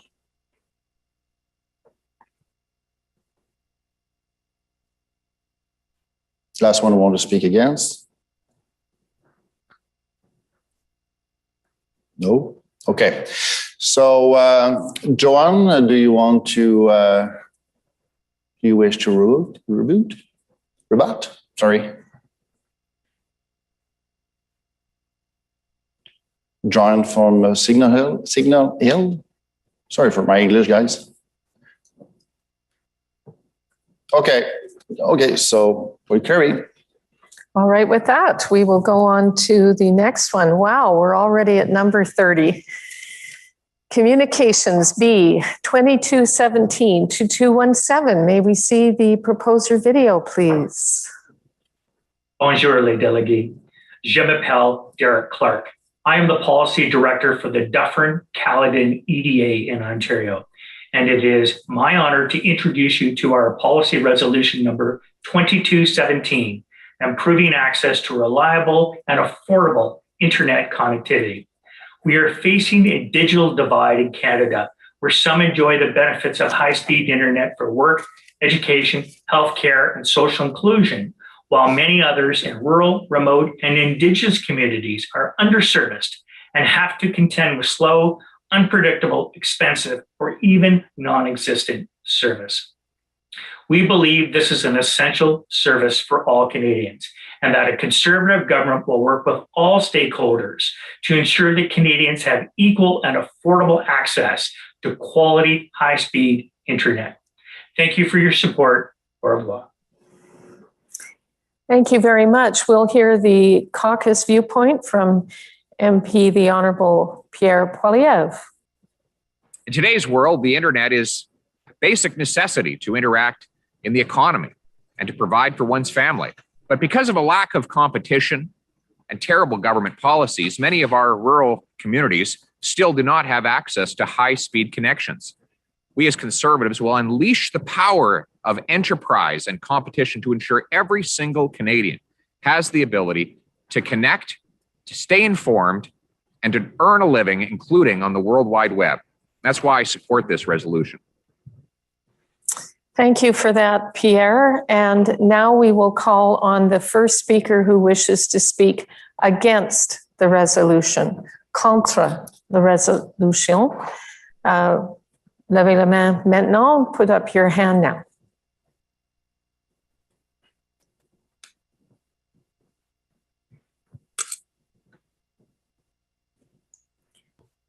William Poffenroth. Hi there. William Poffenroth from Banff and Airdrie.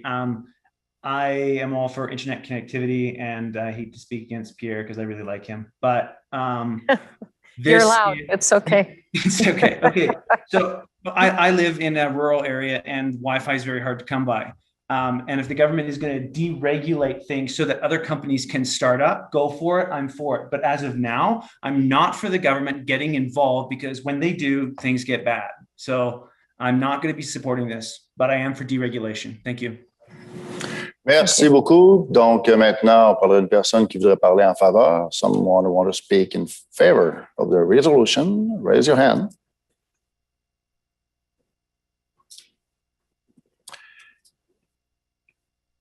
Jason Goel. Hi, thank you. Jason Gorell, calling from Etobicoke Centre. Thank you for the opportunity to speak to this. We in Etobicoke Centre, we're very supportive of this policy. We believe that as a Conservative party, it is our job to foster the environment that creates healthy economic conditions for growth and prosperity. It's tough to imagine a household now, particularly in urban centers, running without this utility. We're all for it, and we think this investment would benefit Canadians economically and enrich their lives. Thank you. Thank you. Can we have the next person, la prochaine personne, against, contre this resolution? Put up your hand now, please. Lynn Jackson.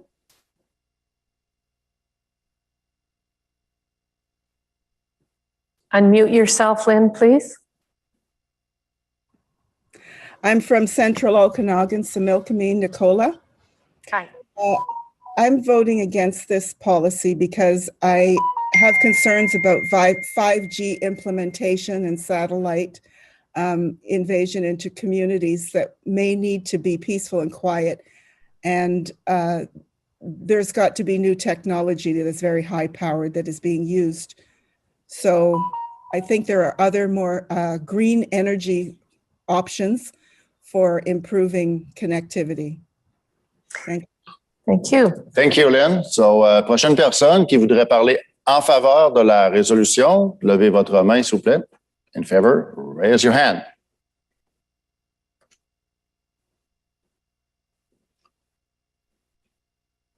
CJ Nazareth. Hi there, it's Sujay Nazareth from Delta, British Columbia. I'm in favor of this motion. If the COVID-19 pandemic has taught us anything, we are going to be relying on the internet more so for business, pleasure, as well as for educational. So I think it is important that we ensure that all communities have access to it.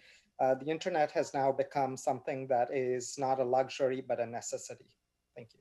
Thank you. Thank you, Sujay. Now I'm calling for the last speaker against the resolution, the dernière personne.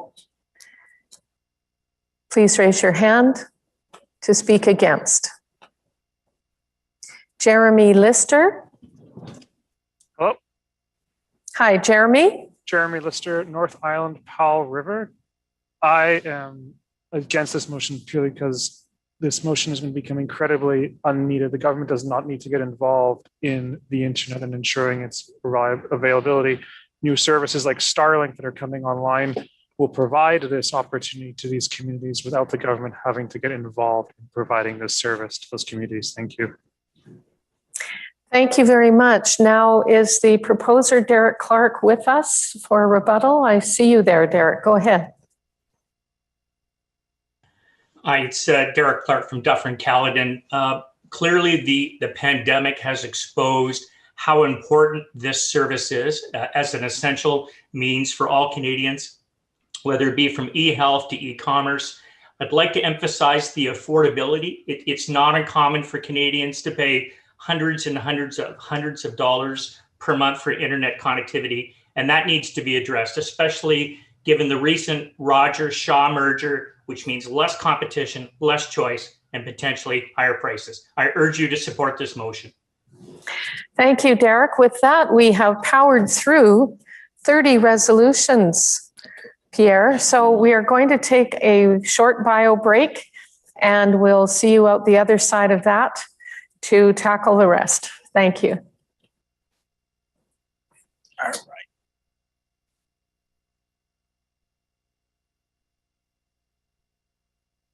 Painted on a canvas that no one can divide.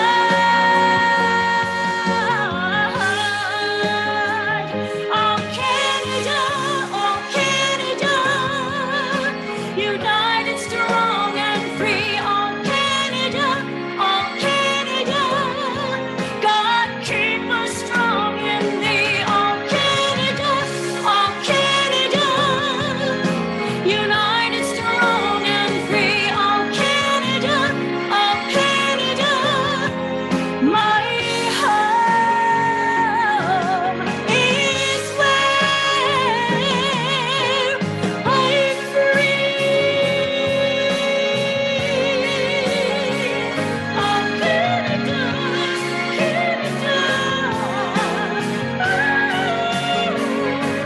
my home is where I'm free.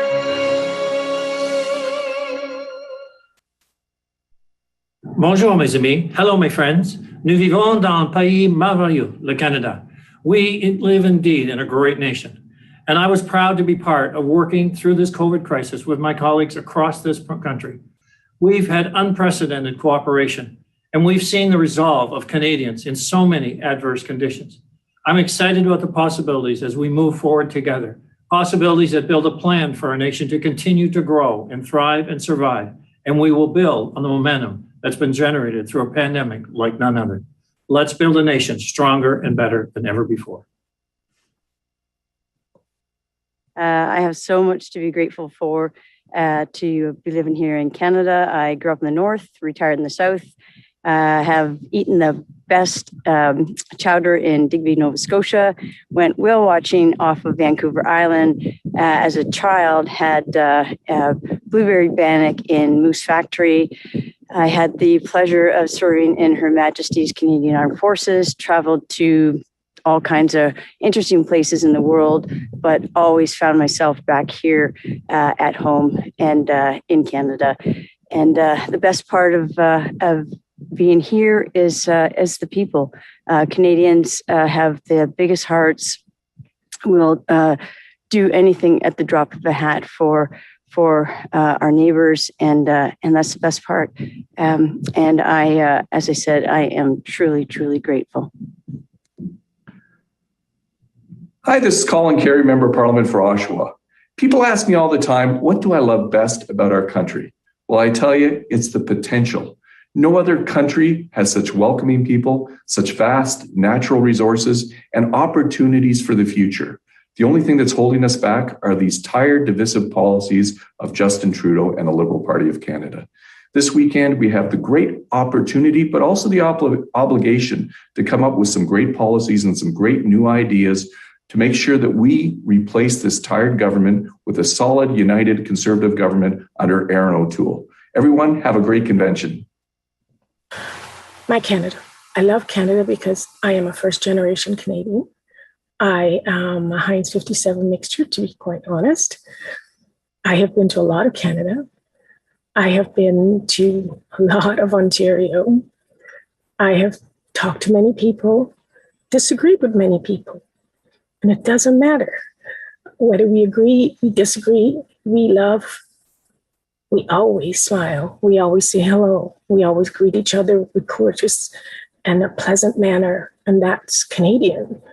It is what makes us different from so many places in the world. And it is what I love most about this country is that I am Canadian, and whatever my content of who I am is irrelevant. So, and Erin O'Toole is that representation of what Canadian is all about. So go, Erin, go. Thank you. I love Canada, the home of the free. Why? Well, there's so many great things about Canada. The economy, many opportunities, the high standard of living. We have all kinds of land, the healthcare system. It's a fundamental right that we believe in Canada and enjoy. It's free. The education system, we spend more money than any other nation on education. The culture, the multicultures that we have from the east to the west, the diversity, that's what makes us special. And of course, our beautiful scenery from east to west, the rivers, the lakes, the mountains, the land itself. We can enjoy many different sceneries right here in beautiful Canada. And of course, it's not a dictatorship. We are peacekeepers. I love Canada. I love Canada. My parents emigrated here from a land of terror in the 1920s, and they were so grateful to be here. I was born here. I live in beautiful British Columbia, and I love the mountains, the rivers, the lakes, and all the wonderful things that grow here. My favorite food is a Tim Hortons half decaf and half French vanilla coffee. And I love the people of this country. I love the Indigenous people. I love all the varieties of nations that have come to Canada. I am so grateful for all of it. And I'm so grateful for freedom and for democracy. God keep our land glorious and free.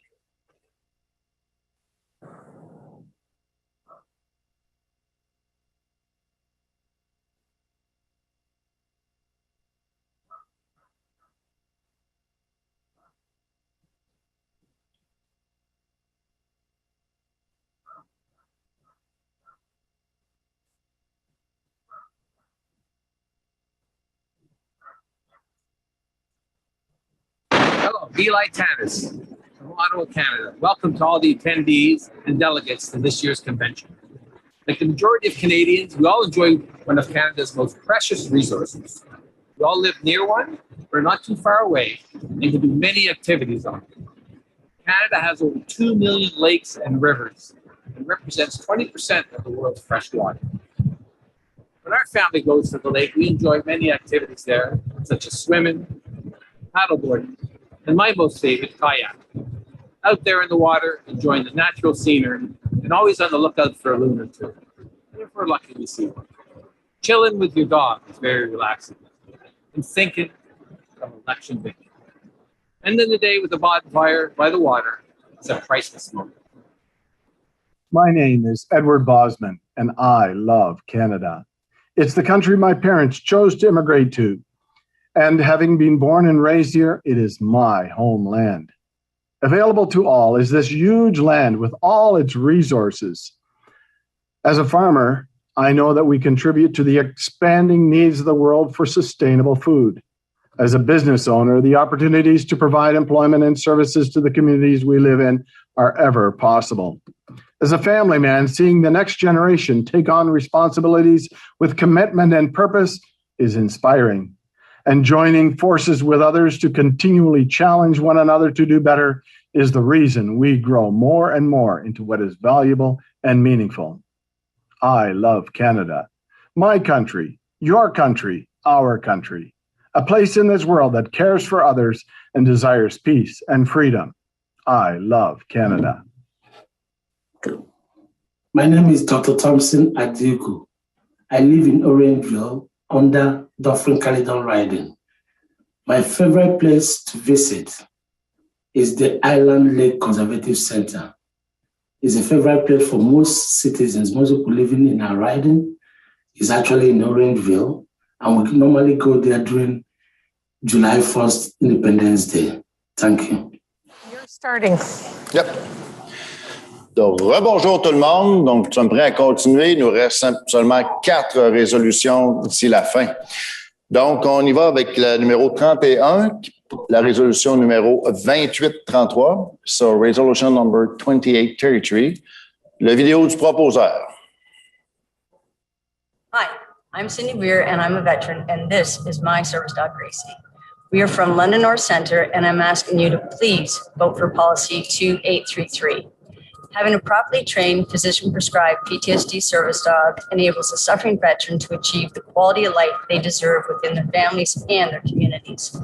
An internationally recognized standard of training for PTSD trainers, dogs, and handlers will give our wounded veterans the confidence and freedom they need. Because there is no Canadian national standard and only a handful of places that train legitimate PTSD dogs, the waiting list is long. Desperate veterans frequently pay exorbitant amounts to buy dogs from questionable sources and are frequently preyed upon by fraudulent breeders. Tragically, some veterans can't wait and take their own lives. From all veterans across this great country, thank you. Please vote for policy 2833. Merci, thank you. So now we have MP Todd Doherty, Député Todd Doherty, pour parler de la résolution. Hi, I'm Todd Doherty, Member of Parliament for Cariboo Prince George, and I'm the Special Advisor on Mental Health and Wellness to our leader and the next Prime Minister of Canada, Erin O'Toole.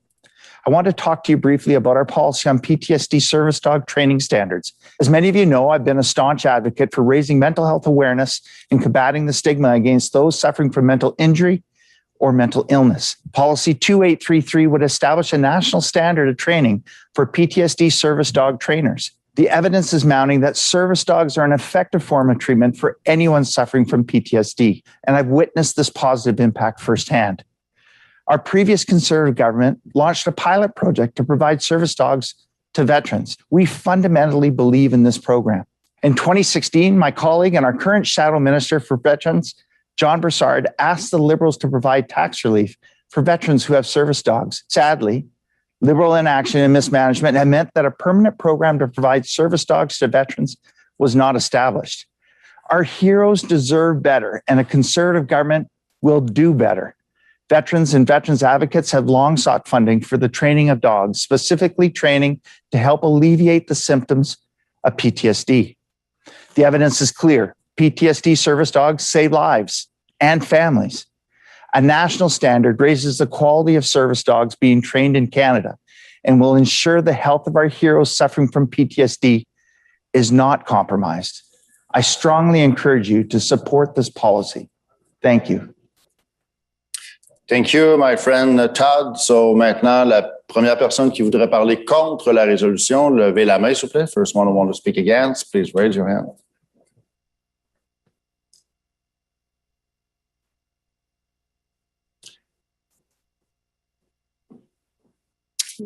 So, Gord Talk, it's for you. Gord Talk, Red Deer Mountain View. Our policy book is bloated and big enough as it is. With all due respect to the proponents of this resolution, this is far too small a topic and issue relative to the national landscape to be in our national policy book. I acknowledge the need for it, but there's no need for it to be in a book that already is too big to handle right now. Thank you. Thank you. I would like to now call for a speaker for this resolution. Une autre personne pour la résolution, s'il vous plaît. Raise your hand now. And we have a familiar name, Lois Brown. Hi, Lois. Lois, are you there? Unmute yourself, please. Can you hear me now? I can. Nice to hear your voice. Carrie Lynn. Pleasure to be here with you. Thank you for doing what you're doing. I would very much like to speak in support of this resolution. It's something that we undertook in past government, and I believe that we owe our veterans the very best by setting the standard. I apologize, Lois Brown, Newmarket, Aurora. I think that this gives us a tremendous opportunity to work with civil society. I'm a member of the North Newmarket Lions Club, and the Lions Clubs across Canada raise thousands and thousands of dollars for service dogs. So we could partner with them to see this done. Thank you, Lois. Prochaine personne qui voudrait parler contre la résolution. Next one who want to speak against. Raise your hand.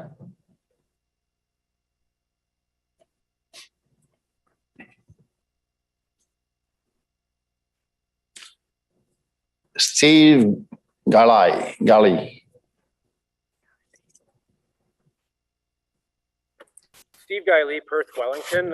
So I believe that funding should be available for military and for service dogs. I think it's essential. I guess I'm a little concerned about a national standard and my confidence in the government to implement one that's suitable. I think that they shouldn't create a bureaucracy layer, but that they should actually provide funding for what the veterans need. And I just think that this would take away from that, adding it another administrative layer. That's my position. Thank you, Steve. May we have another speaker for this resolution, en faveur de cette résolution? Raise your hand now. Maintenant.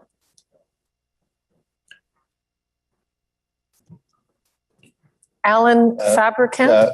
Just a moment. Oh. We have MPs who want to speak. Oh, so, okay, I hadn't looked. Actually, we have two of our colleagues, Alex Raff. So please. Sure. Alex, would you like to go ahead, please? Colonel Raff, it's to you. Member of Parliament. Thanks so much, Carrie Lynn, Merci Pierre. As you've introduced, as a retired veteran, I can speak with some authority about the benefit to so many former serving soldiers and veterans, the benefit that they depend upon for service dogs for their support.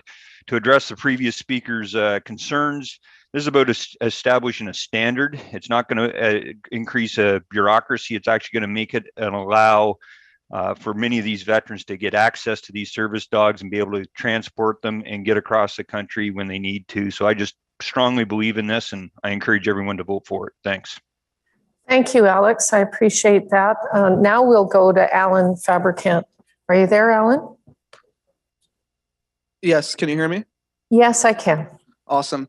My name is Alan Fabricant. I'm a delegate from Eglinton Lawrence, and I'm also a strong mental health advocate. And I think this is an issue where Conservatives can really hang their hat on. And I think that it is very important for us to take necessary steps like this to ensure that Canadians are protected, and that this is an issue where we can actually show all Canadians that we will fight for them, and that many Canadians will see us as like, we're only going to fight for the Conservatives. But this is really an issue where we can say, no, we're not only going to fight for the Conservatives, we are representing all Canadians. So I'm totally in support of National Defense and Security C 2833. Thank you, merci. Donc, maintenant, la dernière personne qui voudrait parler contre la proposition, lève la main. So, last one who want to speak against, please raise your hand.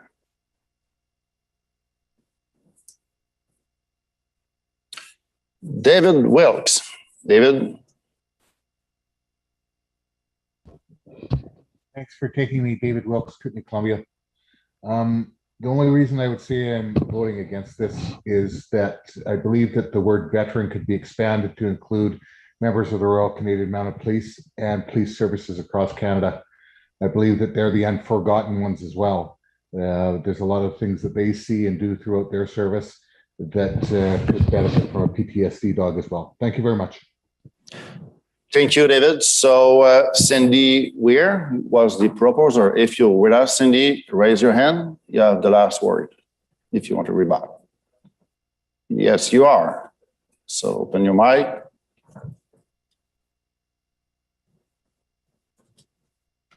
Cindy, if you can unmute.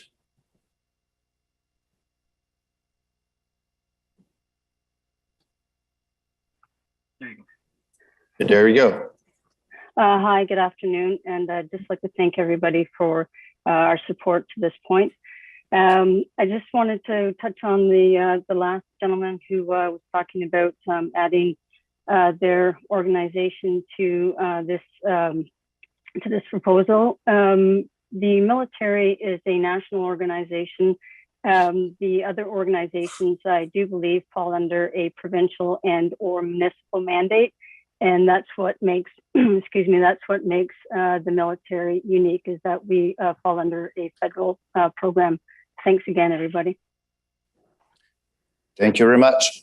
Thank you, Cindy. Now we will go on to the next resolution, which is number 32, Government Accountability C1245, 1245. May we have the proposer video, please? Access to money should increasingly require access to information on its outcomes. Besides increasing transparency, accountability, and value for money, this enables businesses and communities, research institutes, and Canadians at large to better leverage data funded by their tax dollars.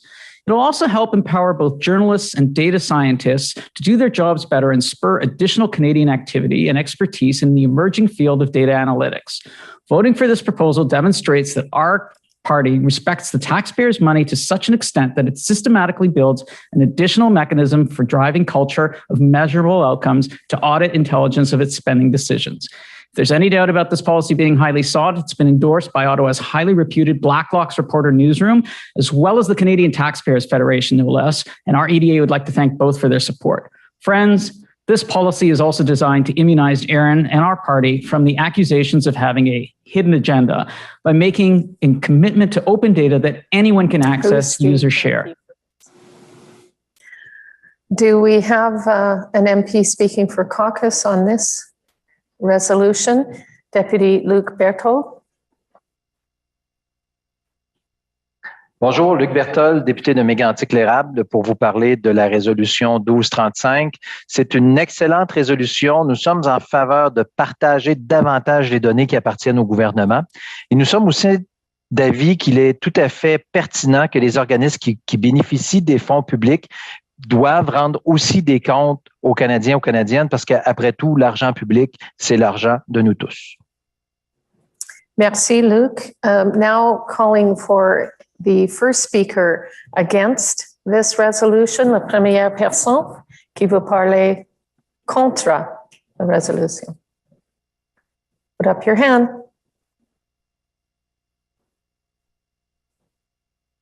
Ronald Sisk. Sorry, Ronald.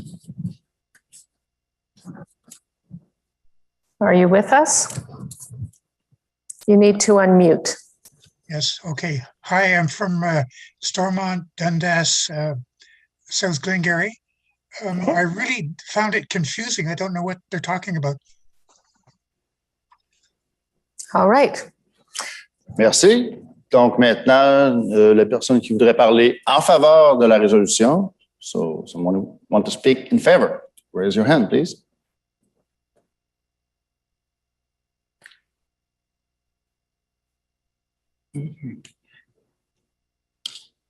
Jeremy Ingleby. Merci. Thank you very much. Good afternoon, everyone. My name is Jeremy Ingleby. Je suis le président de la Constitution de Vancouver Centre. This resolution, in terms of what this resolution is talking about, it is essentially sunlight is always the best medicine. We are all as a party, I think we all agree as conservatives that transparency is always a very good thing to see in government. It's absolutely important that we force the government to be more transparent and provide data in formats that are that make it a lot easier to be read by data and analysts, etc., that need to review the data. And so I think this is what is a key component of what this resolution is pushing. Thank you. Thank you, Jeremy. Yeah, thank you. Now for the next speaker against this resolution, contre la résolution, please put up your hand now.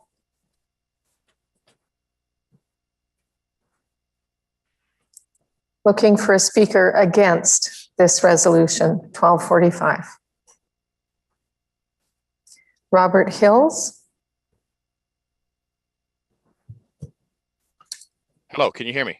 Yes, I can. Hi. What is your riding? Steveston, Richmond East. Go ahead. I agree with the principle of transparency. It's very important, but this isn't very transparent itself. It's very vague, and the wording could be misinterpreted, could be interpreted in many ways. I think it needs to go back to the drawing board and come back in a more clear format before we can approve this. Merci. Donc, prochaine personne qui voudrait parler en faveur de la résolution, levez la main.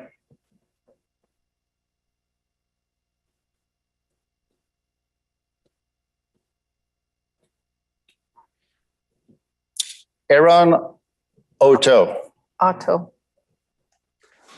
Yeah, Carrie Lynn knows the last name. Yes, Erin O'Toole. Yeah. Hi, Erin. Originally from Delta Richmond, but now I live in Vancouver Centre. So with machine readable data, during COVID, it kind of proved the need for this. A lot of the best charts, analysis, data, visualizations came not from Health Canada, not from any of the health authorities, but citizen data analysts. And having a machine readable format just makes that easy. The people don't have to take faxes and PDFs and input each number in a sheet. Thank you. Now calling for, I'm getting a little lost here with all of that. We're now speaking against. All right, the next speaker, in fact, the last speaker against, please put up your hand.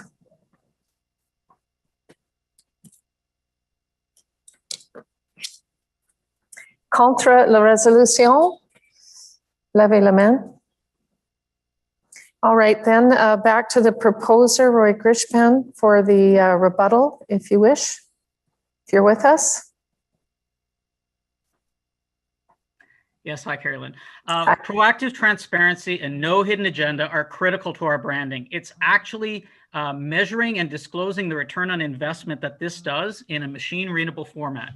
Trudeau ran on improving access for info, but all he did was lower the fees and resulted in a backlog system. Now we wait years and years to get less info out of that system that's all blacked out. This policy creates a sharp contrast talking point that will get us proactive disclosure using the latest high-tech methods that enable automated search and analysis, which speaks to modernizing the system. It's just a sound fiscal mindset to approve this resolution. Thank you. Merci. Donc, merci beaucoup. Thank you very much. Donc, nous allons continuer avec la prochaine résolution, le numéro 33, numéro 1423. Donc, on écoute la vidéo du proposeur. Mon nom est Bruno Melet de l'Association conservatrice de Charlebourg-Saint-Charles pour la résolution numéro 1423. Les bureaux fédéraux, on le sait, sont incapables de respecter un budget. Ils ne sont pas fiables pour gérer l'argent des contribuables. Quand il est temps d'approvisionner le gouvernement fédéral, les libéraux préfèrent acheter de la Chine, des États-Unis ou d'ailleurs dans le monde des biens et des services que les entreprises canadiennes d'ici produisent aussi bien et souvent à bien meilleur prix. Et même les critères de sécurité nationale ont été mis de côté. On n'a qu'à passer au contrat signé par l'Agence de services frontaliers avec une compagnie chinoise pour acheter des appareils à rayon X de la Chine, et ce, malgré les risques de sécurité nationale. Il faut mettre de l'ordre dans tout cela. Avant d'attribuer des contrats à des entreprises, il faut que le fédéral établisse et resserre les critères de sécurité. Il faut arrêter de faire affaire avec des entreprises pouvant mettre en danger notre sécurité nationale. De même, à coût équivalent, il faut encourager nos entreprises canadiennes avant de conclure des contrats avec des compétiteurs étrangers. Le gouvernement américain achète de fournisseurs américains. C'est le temps de choisir le Canada. Merci. Merci. Speaking for caucus, we have someone who should be familiar to you now, mon cher collègue, Pierre-Paul Housse.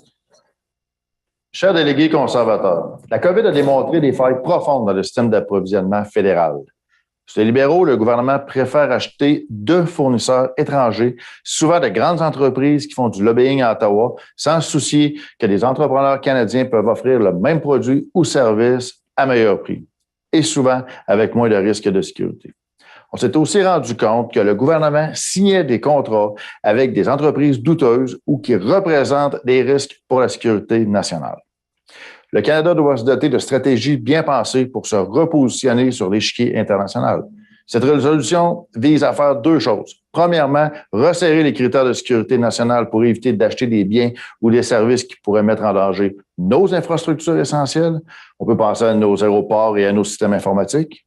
Deuxièmement, nous assurer que les entreprises canadiennes soient encouragées à participer à des appels d'offres et faire en sorte que les entreprises de chez nous soient préférées à coût semblable à des entreprises étrangères qui créent des emplois outre-mer.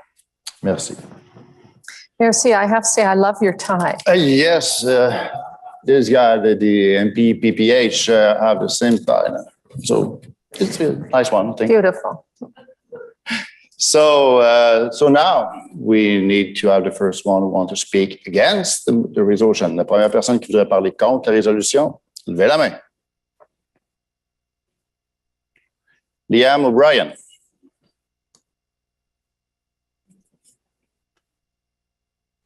Hello. Just want to say first, thanks to the chairs for a great job today and yesterday. You're doing a great job.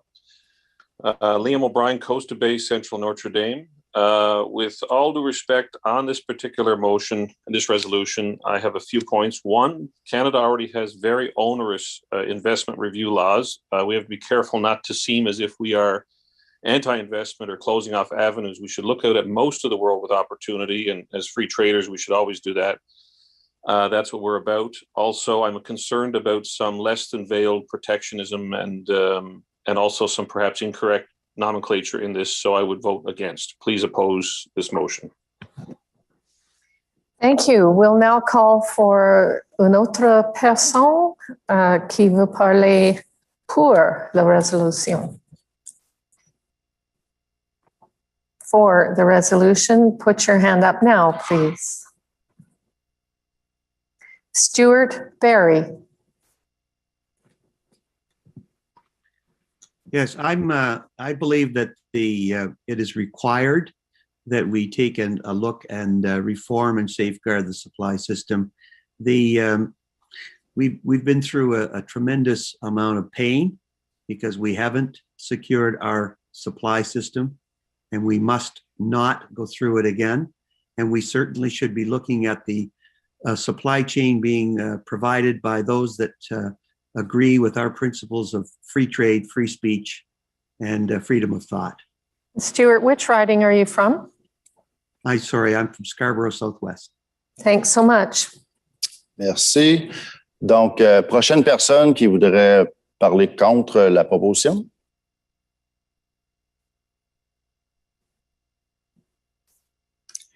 Robbie Maker.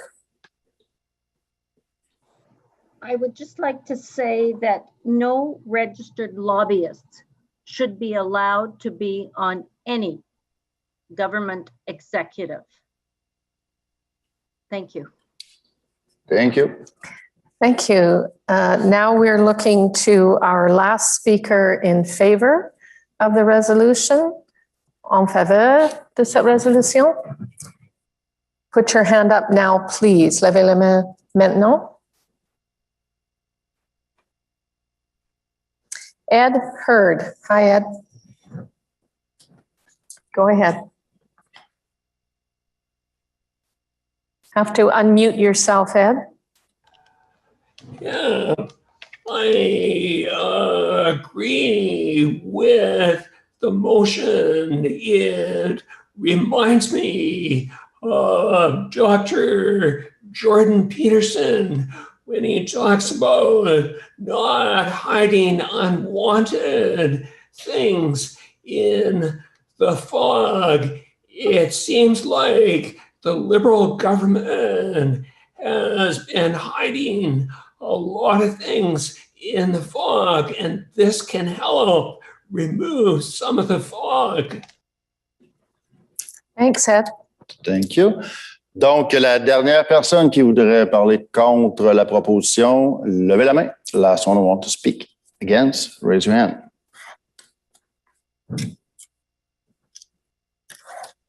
Ted Paul. Yes, hello. Thank you. I find that there's too much going on in this whole section. There's the original paragraph, we're trying to do whistleblowing protection legislation, and then we're dealing with pensions, and now we're dealing with the national security.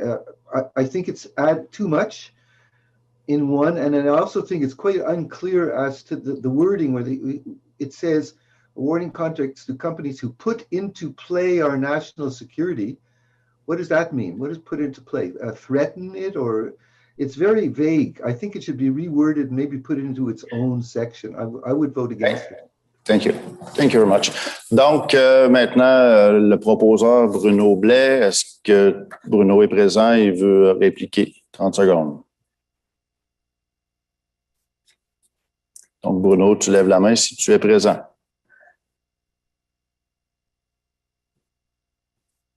Donc,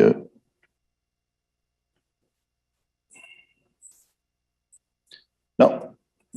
Merci. On continue. All right, then. I would just like to remind everyone that you have to vote, or we want you to vote for the handout ballots as well, also found in televote.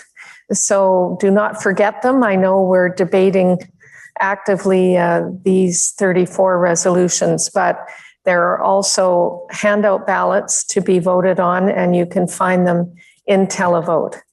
With that, we're heading to our last resolution. I feel there should be some sort of drum roll, Pierre, but I'm hearing none because we're in semi-lockdown here in Ottawa. Not a lot of extra people in the room, but enough that we can bring this to you joyfully. So here we are, resolution number 34, Social Policy C 1430-1430. May I have the proposer video, please? Hello, fellow Conservatives. I'm Ted Falk, Member of Parliament for Provencher.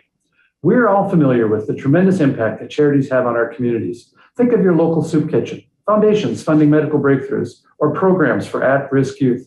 The work that charitable organizations do is indispensable. So why do we treat donations to political parties more favorable than those to registered charities? Charities change lives, and by empowering them in their good work, we can help them do that. Addressing the current tax credit inequity will help small donors become large donors and make it easier for those who aren't donating to start. Conservatives have always had a clear focus on making life better for all Canadians. It's who we are. That's why this proposal received support from over 80 EDAs to make it here today. I invite you to vote in favor of this proposal, and together we can make this compassionate policy official. Thank you for that, Ted. We are going to get the caucus perspective from MP Phil Lawrence. Phil? Philip Lawrence, Member of Parliament for Northumberland, Peterborough South, and it is my privilege and honor to discuss item 1430. And I have to say, I am full support of 1430 because it'll help our charities. In brief, what does 1430 do? Well, it seeks to have charitable donations receive the same tax treatment or better than political contributions. As our charities have been hit hard during the pandemic, this is a great opportunity to signal our support for the charitable sector and to provide them with some really needed funding. In addition to that, it'll also provide an additional break for hardworking Canadians. Thank you very much. Philip Lawrence, your Shadow Minister for National Revenue. Thank you for that, Phil. And now we will call on the first speaker against this resolution. Contre la résolution. Please put your hand up now.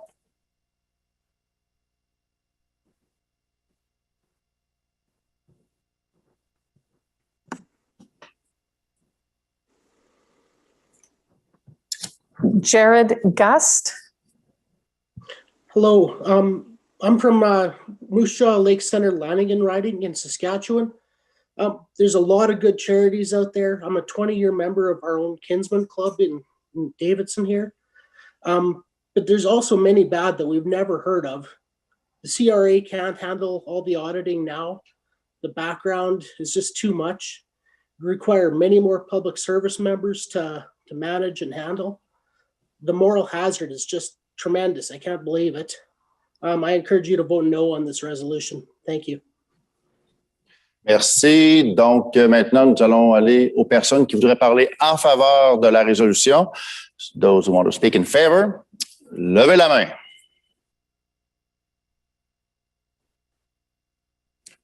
Jan Bork. Jan Bork. Hello. Hello. My name is Ian Burke. I'm from Milton Riding in the shadow of the beautiful Niagara Escarpment.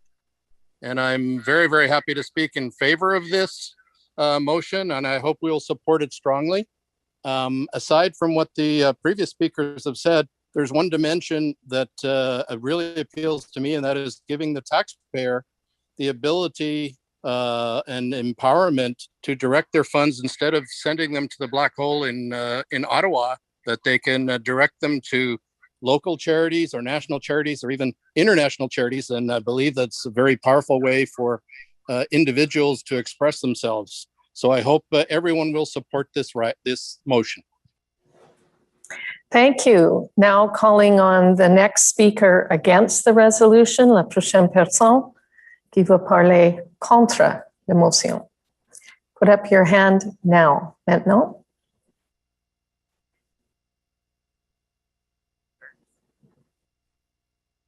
Joanne Burse or Bierce? Joanne, are you with us? Hi, this is Joanne Burse from Calgary Signal Hill. Hi. As someone who's worked for several charities over the years, I totally understand where this proposal is coming from. Charities do rely on donations, but I personally would not support this. Tax credits and deductions are tax expenditures. They cost the government money and they reduce revenue collected. As such, deficits that we're seeing in this country right now are growing. And quite frankly, I don't think that our conservative government would like to inherit having to implement this policy. Thank you. Merci. Donc, maintenant, la dernière personne du congrès virtuel 2021 du Parti conservateur qui parlera en faveur d'une résolution. Donc, levez la main. Last person for the 2021 virtual convention will speak for the long list here. Matthew Stevenson. Matthew. Thank you. It's Matthew Stevenson from Northumberland, Peterborough South. I just think if we truly believe in making government smaller, we should get rid of the inefficiency of handing money out through the government and allow our people to actually direct it to where they want it to go themselves. This would greatly increase the money going to the charities and the efficiency in which that money is used. Thank you.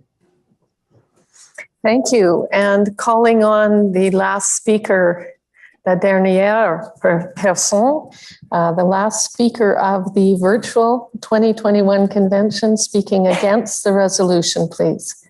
Raise your hand.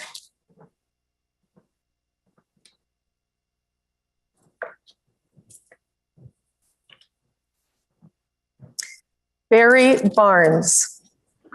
Barry Barnes from Thornhill. Hi. It's really important that we understand that the political contribution has a limit. Charitable contributions do not have a limit for current tax credits. And I think that we should leave the system the way it is. because increasing the limit on charitable donations would be very expensive to the government. And the only way to make it reasonably fair would be to bring in limits on the contributions to charities, and that would reduce the total amount of money flowing to charities. I urge you to vote no on this resolution. Thank you for that. And the proposer, Ted Falk. Ted, are you with us? Do you wish to have rebuttal time? Yes, I am with you. Hi, Ted. Thank you. Hi, Carrie Lynn and Pierre. Thank you very much. You guys have done an awesome job. It's a real pleasure for me to close this part of our convention up. Ted Falk, Member of Parliament for Provencher. This policy proposal is about tax fairness and also the value of charities. Stats Canada shows that only 21% of Canadian tax filers claim a charitable donation, with a median donation of approximately $300. We know the valuable work the charities do of sheltering the homeless, supporting health care and research, promoting education, and of course, clothing and feeding the disadvantaged. This policy would endorse charitable donations to receive comparable tax benefits to those of political donations. It would benefit donations of less than $400 the most, but would not provide any additional benefits to charitable donations made over $1,650. And it also doesn't change the maximum amounts that are currently in place. This policy endorses the work of charities, and it also promotes tax fairness, and I hope you all support it. Thank you, Ted. With that, we are bringing to a conclusion our policy plenary. We want to thank everyone who has participated. And by the way, we're told that we have 1,500 delegates on stream right now for the end of a debate period. That is pretty awesome. Yeah. And hundreds and hundreds more than we've ever had before. So I want to really thank you for your engagement. It's been a thoughtful and respectful debate, and we appreciate it very much. Yes, Carolyn, lots of great policy discussed, forward-looking ideas that will most definitely help our conservative teams secure the future, get our economy back on track, and bring back jobs. I couldn't agree more, Pierre. Thank you to everyone for having us chair these important debates. Leslyn and Archie, can you take it from here for us? Oh, sure. Bien sûr. Caroline, Pierre, what a great job. That was some hard work and a lot of hours spent on both those two sessions. Congrats. You're incredible. Thank you so much. Yep. Thank you so much. I agree with you, Archie. This has been just a fantastic day, and to have them up here for the entire day, it's just wonderful that we were able to get through it, and that 1,500 people were still on. It's been fantastic. Merci à vous tous d'être encore là. 1,500 personnes sont encore branchées à ce qu'on nous dit à ce moment-ci, et des centaines d'autres parmi vous se sont à l'occasion connectés et débranchés. Alors encore une fois, merci beaucoup d'avoir contribué de façon aussi nombreuse à votre convention de 2021. Well, next, I hear this is your favorite part of the day, Archie, coming up. Oh, the final of Conservative Idol. Yes. Okay. Wow. Let's bring up the next contestant is Cheryl Siri. Cheryl, are you there? Cheryl's going to sing something for us. I think so. Okay. Cheryl, go ahead. You didn't know about that, eh? This is the final. Yeah, this is the final of Conservative Idol. Don't you remember? Oh, okay. Yes. We had Janet yesterday. Okay. Don't you remember the contest? Okay. Yeah, and now we've got somebody else. Wow. Okay. Cheryl. This is listen to this. That no one can Isn't it perfect? C'est tellement beau.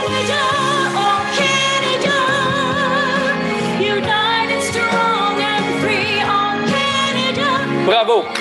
Bravo, Cheryl. Merci beaucoup. Bravo, Cheryl. C'est vraiment mon coup de cœur de la journée. This is the highlight of my day. Thank you very much. Well, it was quite a surprise. That wasn't what I was expecting. I was expecting a campaign update. Oh, yeah, you're right. But that was a pleasant surprise. This is not the dinner break yet? No? Not quite yet, Archie. Not quite yet. Okay. So we're going with the campaign update. Campaign update, yes, At least it sounds like a good way to open up an appetite. That's okay. That's okay. But after this, we will have a long break so that everyone at home can enjoy a bite to eat.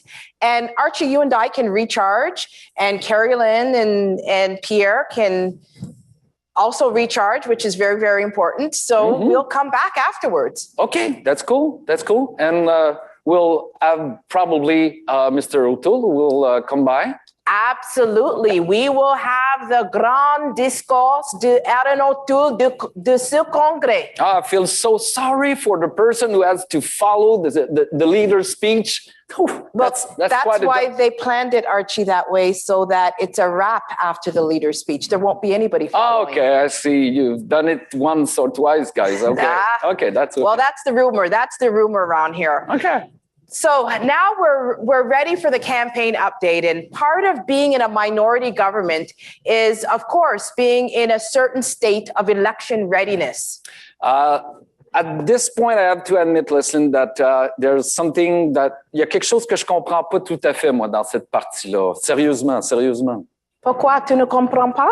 Pourquoi? What don't you understand, Archie? Est-ce que tu crois réellement que Justin Trudeau va déclencher des élections prochainement? Est-ce que... Well, Archie, let me explain. Okay. There's a rumor swirling around Ottawa. Have you heard it? Yes, you're right. We thought about that last night. But do you realize that to visit the Governor General, he'd probably rather be pictured on a weak Charity Day stage right now instead of talking about, we appointed. So you did hear the rumor that that there might be an election called pretty soon. I did. Well, to be honest with you, Archie, the newspapers are saying that he's eyeing a June election. Oh. And at the rate that we're going, we'll probably have an election before we have a federal budget. Okay. But I'm looking forward to making sure that we're ready and everybody's preparing. And so I'm looking forward to hearing from our national campaign manager on this. Okay, let's see what the national campaign manager, Fred Delory, has in store for us. Please, Fred, take it away.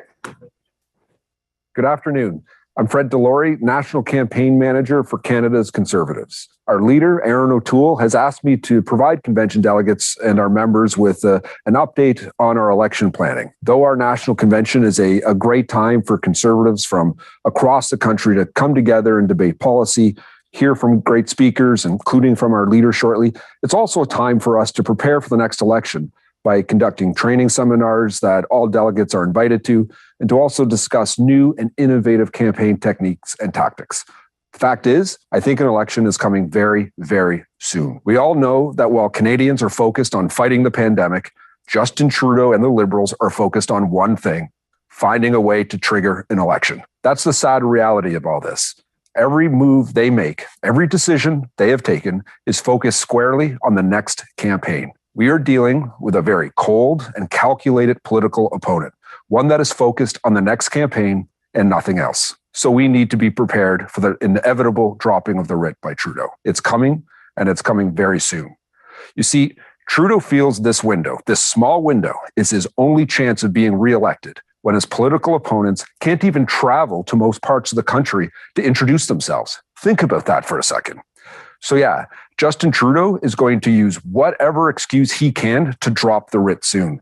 He's going to want an election before Canadians fully realize how terrible a job they've done on vaccine procurement, where we lag the rest of the world by astounding numbers, and before more economic hardships pile up. We are all fully aware of how opportunistic Justin Trudeau and the Liberal Party are. Opportunism is one of the Liberal Party's core values. Let's not forget, at the height of the pandemic, when Canadians were all looking out for each other, when people were coming out on the balconies or their front lawns to cheer frontline workers who were ending their shifts, the Liberals were looking out for their friends, like the Kilburgers at the We Charity. They tried to give them an almost $1 billion untendered contract. So do I think we're heading to an election this spring? Absolutely I do, because Justin Trudeau wants one, and for no other reason. As Conservatives, we must be prepared for the inevitable. We owe it to Canadians to give them a smart, strong alternative to this corrupt and out-of-touch Liberal government that keeps letting us down and is only in it for themselves. So we have been preparing. Roughly 6 months ago, when Erin O'Toole was overwhelmingly chosen by Conservatives to lead our party, He instructed our campaign team to begin preparations for the next election, which he knew could come at any time. Since then, we have been working day and night, 7 days a week, to get to the point where we are now. I can tell you, I've been fortunate enough to have worked on 3 national campaign teams. And I can tell you without hesitation that I have never seen more amazing people from all walks of life step up and seek to be conservative candidates than the patriotic Canadians who have been putting their names forward to join our team in Parliament over the past 6 months. That tells us a lot. It tells us that people are dissatisfied with Justin Trudeau and his corrupt and out-of-touch Liberal government. And it also tells us that people know Erin O'Toole is an honorable, dependable, and competent person to replace him. Already, we've nominated over 170 candidates, with many more to come over the coming months. Campaigns, of course, take more than just great candidates. We also need strong local campaigns equipped with the top technology and campaign tactics. And of course, money to fund them. For the last 6 months, we've been holding virtual training sessions across the country on a regular basis. We've been going over basic campaign activities for new campaigners and advanced training for veterans looking for new ideas and ways to win. Not only have we recruited fantastic candidates, but have a great mix of veteran and new local campaign managers who are hungry to get out there and prove themselves. We are making upgrades to our existing technology and developing new, innovative ways to communicate directly with voters. You'll be seeing more and more of that in the months ahead. When it comes to policy and what we'll be offering to Canadians in the next election, our leader, Erin O'Toole, has been consulting some of the greatest minds in the country, building a strong conservative platform that will help us secure our future. And much of the work done by our delegates here at this convention will help guide our platform development as well. Shortly, Erin O'Toole is going to address the Conservative Party's national convention for the first time as leader. In doing so, he's going to outline his top priorities as we strive to secure our future. Our local campaigns will immediately have access to communication products that they'll be able to use to communicate with voters in their ridings that reflect these important priorities. In due course, important details and a full platform will be released so Canadians know what Conservatives will do for them in government. On the financial side, as we heard last night from the fund report, Erin O'Toole's Conservatives have been setting records in fundraising. That's right. Despite the pandemic, Canadians are donating at record levels to the Conservative Party under Erin's leadership. But we always need more. We are up against a very strong machine in the Liberals. So even though fundraising has been setting records, our team is still going to be working hard to raise more because the Liberals are as well. Here's one of the most fascinating tidbits I'd like to share with you, though.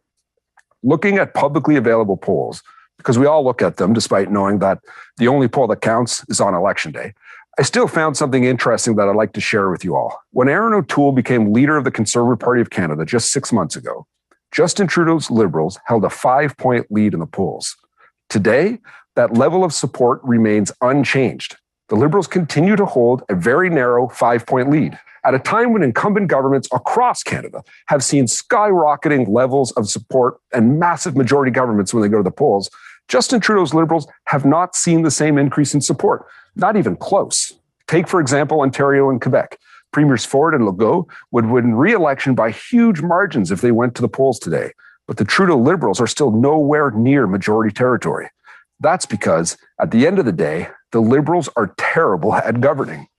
Bad at governing, but great at campaigning. And that's what we have to remember. Regardless of how terrible the Liberals are at governing, we have to realize they are very strong campaigners. Perhaps because it's all they focus on, but they do focus on it, and they have been gearing up for an election for some time. So we need to get better. We need to do better. For some time, our core strategy has been to identify voters and get them out to vote. Persuading new voters and growing our coalition has always been secondary or non-existent. Well, we need and will change that. Make no mistake, we will continue our strong efforts of identifying voters and getting them out to vote. It's one of our strengths, and nobody does it better than Conservatives.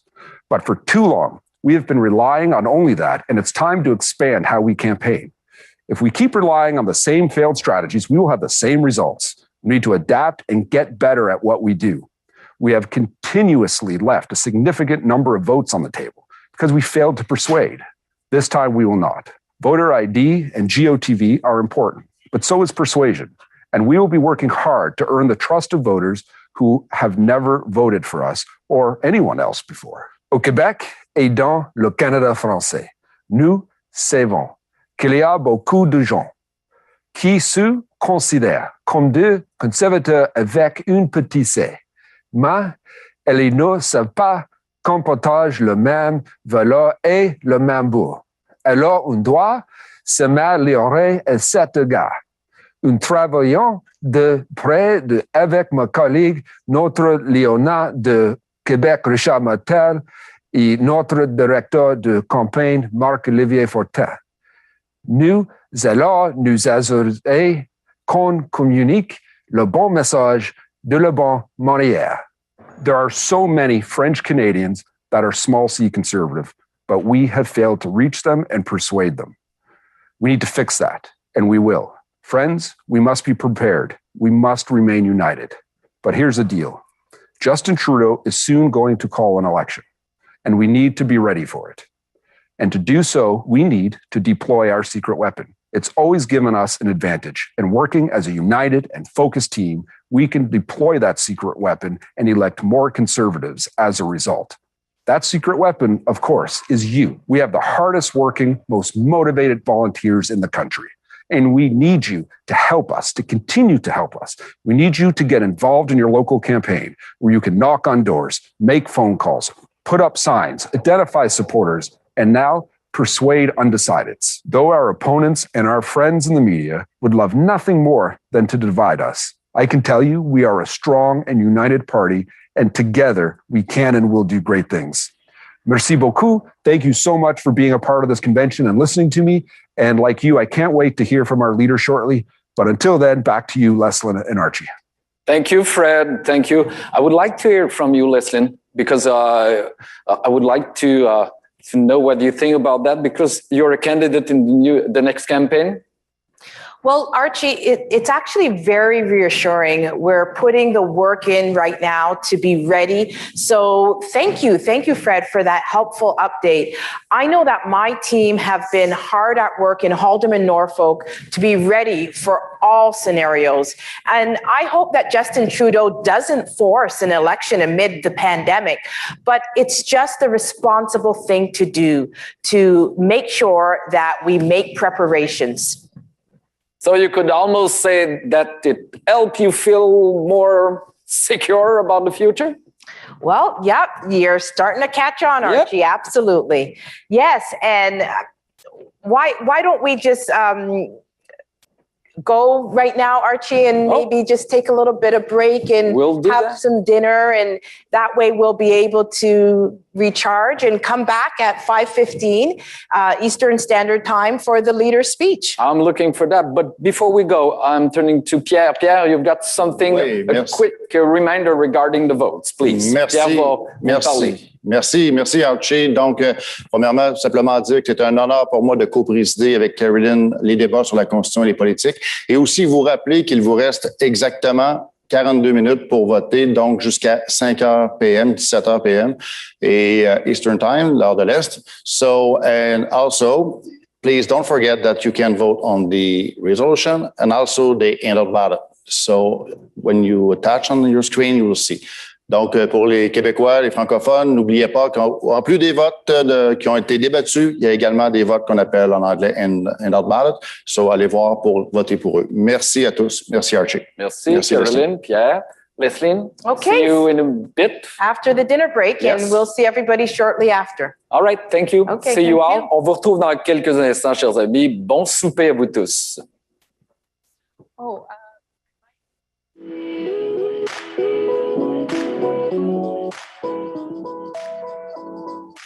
Play this voting in English.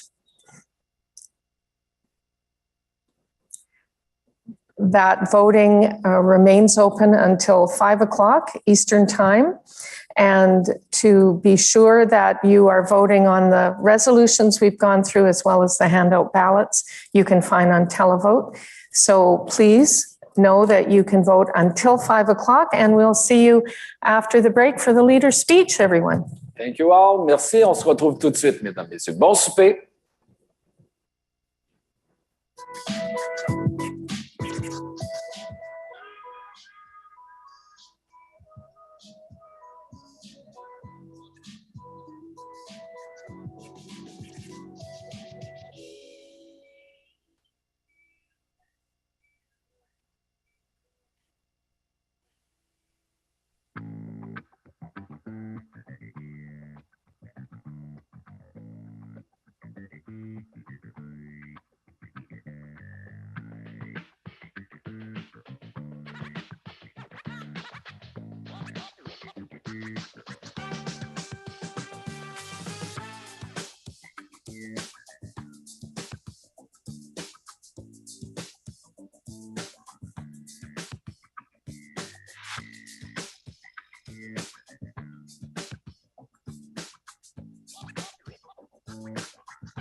I am so honored to be able to take part in this virtual convention with fellow Conservatives and the leader of the Conservative Party of Canada, the Honourable Erin O'Toole. Rebonjour tout le monde, bienvenue. Moi, je suis honoré pour ma part de pouvoir animer ce congrès virtuel et de constater l'enthousiasme des membres du Parti conservateur des quatre coins du pays, mais aussi la détermination de votre chef du Parti conservateur du Canada, l'honorable Erin O'Toole. And I know how important it is for many of you to have a Conservative leader that cares about your fundamental rights, including your freedom to worship, freedom of expression, freedom of conscience and of association, and the right to raise your children in accordance with your values. I am proud to say that Erin O'Toole understands how important these issues are to Canadians. Le Parti conservateur a toujours respecté les compétences provinciales, favorisant ici la voie de la collaboration et du dialogue.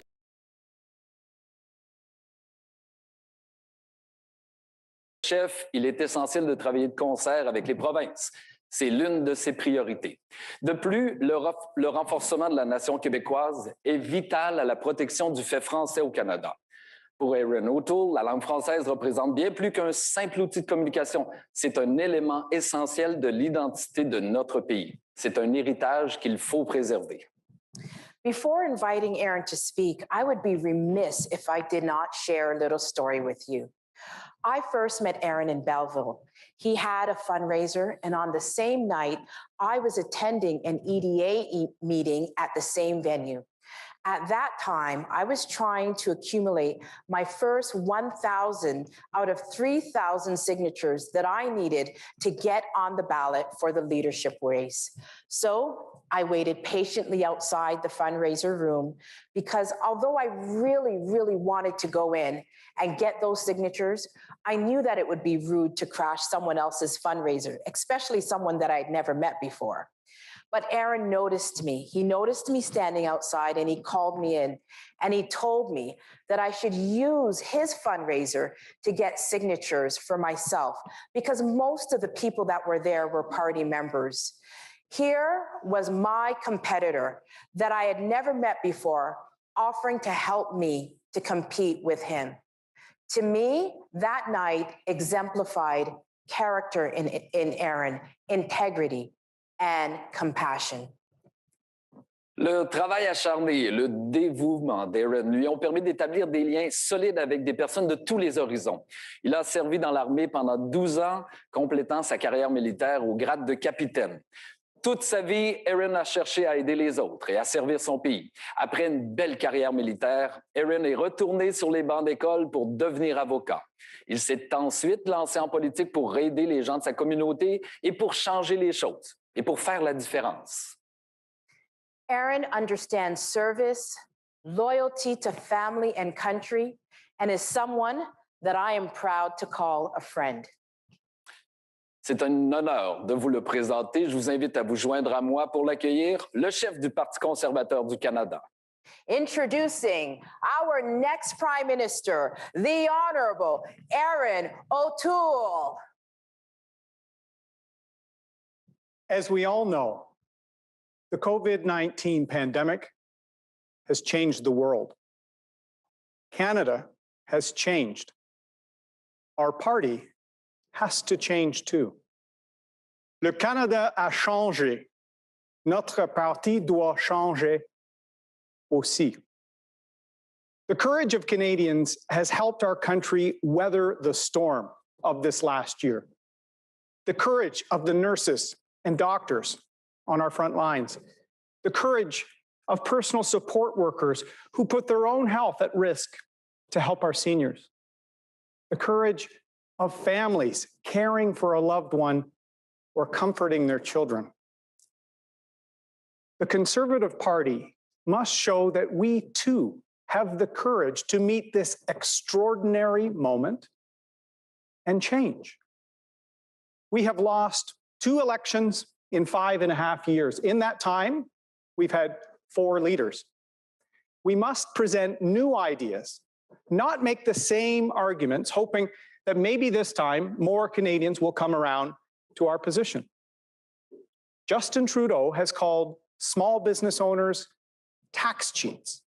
He's broken countless promises, from increasing the carbon tax to ending boil water advisories on reserves. M. Trudeau et les libéraux ont fermé les yeux sur de nombreux scandales. We Charity et Frank Baylis. Pendant que les Canadiens souffraient, les amis libéraux ont profité. But he still got reelected. We are never going to win over Canadians just by relying on Justin Trudeau to continue to disappoint. His scandals, as outrageous as they often are, will never be enough to defeat him. The Liberal government has used the worst health and economic crisis in generations to help some well-connected friends get ahead, while hundreds of thousands of Canadians got left behind. But even that will not be enough to defeat him. The Conservative Party can defeat him, but only with the courage to grow. to move beyond a party that does well only in certain parts of Canada while leaving other Canadians out. We need to be the party for all of Canada. We need to be a Conservative Party with the courage to be bold, and the Conservative Party with the courage to change. We owe it to our country to be that courageous. Canada is now more divided than any other time in our history. Look at how far behind Canada has fallen in the last 18 months since the last election. Look at how devastated families are from coast to coast to coast. Malheureusement, plus de 20 000 Canadiens sont morts de la COVID-19. Des centaines de milliers de personnes ont toujours sans emploi. Des millions de familles ont de la difficulté à joindre les deux bouts, tout en aidant leurs enfants à apprendre à la maison. Plusieurs femmes ont été agressées dans des hôtels de quarantaine, sans oublier la lenteur du déploiement des vaccins, ce qui a repoussé la relance économique de plusieurs mois. I take no pleasure in this laundry list of incompetence. We wanted the government to succeed because Canadians needed them to succeed. We could not have seen this pandemic coming in 2019 when we lost the election. But now we must acknowledge that the true cost of our defeat was so much bigger than to just our party. Our defeat cost Canada. Do I think things would have been different with a Conservative government at the helm? Absolutely, I do. Ordinary Canadians are relying on us to win the next election. Because, my friends, the very future of Canada is what is at stake now. We cannot afford to lose because Canadians cannot afford for us to lose. Canada is at a crossroads. The two paths before us could not be more different. One veers off into the unknown with more risky shutdowns and unfunded, unknown, and untested changes that will leave millions more Canadians behind.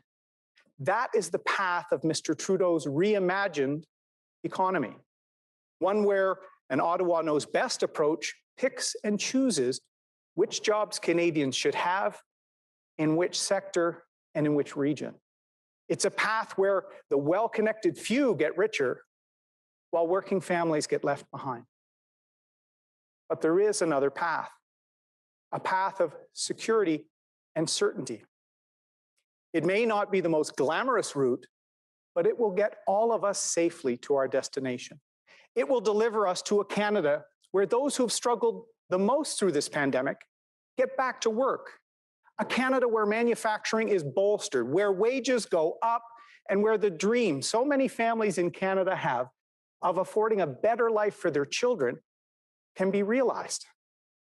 But Canadians need to elect a Conservative government to take that path and secure a strong future for our children.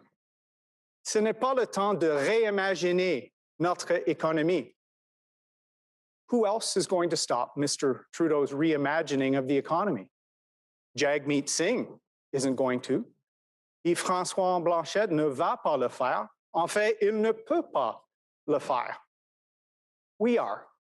This outstanding Conservative team, our passionate caucus, our incredible volunteers. The people participating in this convention in the middle of a pandemic. You are here because you love our country. I love our country too, and that is what motivates me as Conservative leader. Together, we will give Justin Trudeau the fight of his life, because there's one thing the Liberals fear more than anything else: a Conservative Party with the courage to grow, to be bold, and to change. And that's the Conservative Party many Canadians are waiting for. They're waiting for us at those crossroads to show up, to say we've learned, to prove we have grown, to show that we have the courage to lead this country along the right path to a Canada that is stronger than ever, a Canada where no one is left behind. How are we going to do that? Today, I'm introducing Canada's Recovery Plan, a plan to secure our future. Every Canadian deserves the security and dignity of a secure, stable, and well-paid job. Canada's Conservatives will enact a comprehensive jobs plan to recover the millions of jobs lost during the pandemic within 1 year, and we won't stop there. We will take immediate action on the hardest hit sectors, helping those who've suffered the most, including women and young people. We will rebuild Main Street by assisting small businesses and providing incentives to invest, rebuild, and start new businesses. And we will create opportunity in all sectors of the economy and in every part of the country. Second, we will enact the toughest accountability and transparency laws in Canada's history. It's time to clean up the mess in Ottawa with an anti-corruption law. We will toughen the Conflict of Interest Act and the Lobbying Act and impose higher penalties to end abuse by Liberal insiders. We will shine the bright light of transparency to end Liberal cover-ups once and for all. Cela a assez duré. Les Canadiens sont tannés de ce gouvernement. Il faut rétablir la confiance des Canadiens à l'égard de leur Premier ministre, de leur Parlement et de leur institution fédérale. Third, this last year has deepened the mental health crisis our communities have been struggling with across Canada. Mental health is central to the wellness of families and communities, and we must take immediate action to treat it properly. There isn't a Canadian family that hasn't been impacted by mental health challenges during this pandemic, my own included. The isolation has been excruciating for so many people. The rate of youth in mental crisis has skyrocketed in numerous ways in the last year, from anxiety to eating disorders. The rate of domestic violence and addiction has gone up. And in British Columbia, more people have died in the past year of drug overdoses than COVID-19. The opioid crisis has become the pandemic of tears within the COVID-19 pandemic. Canadian families are worried about their children.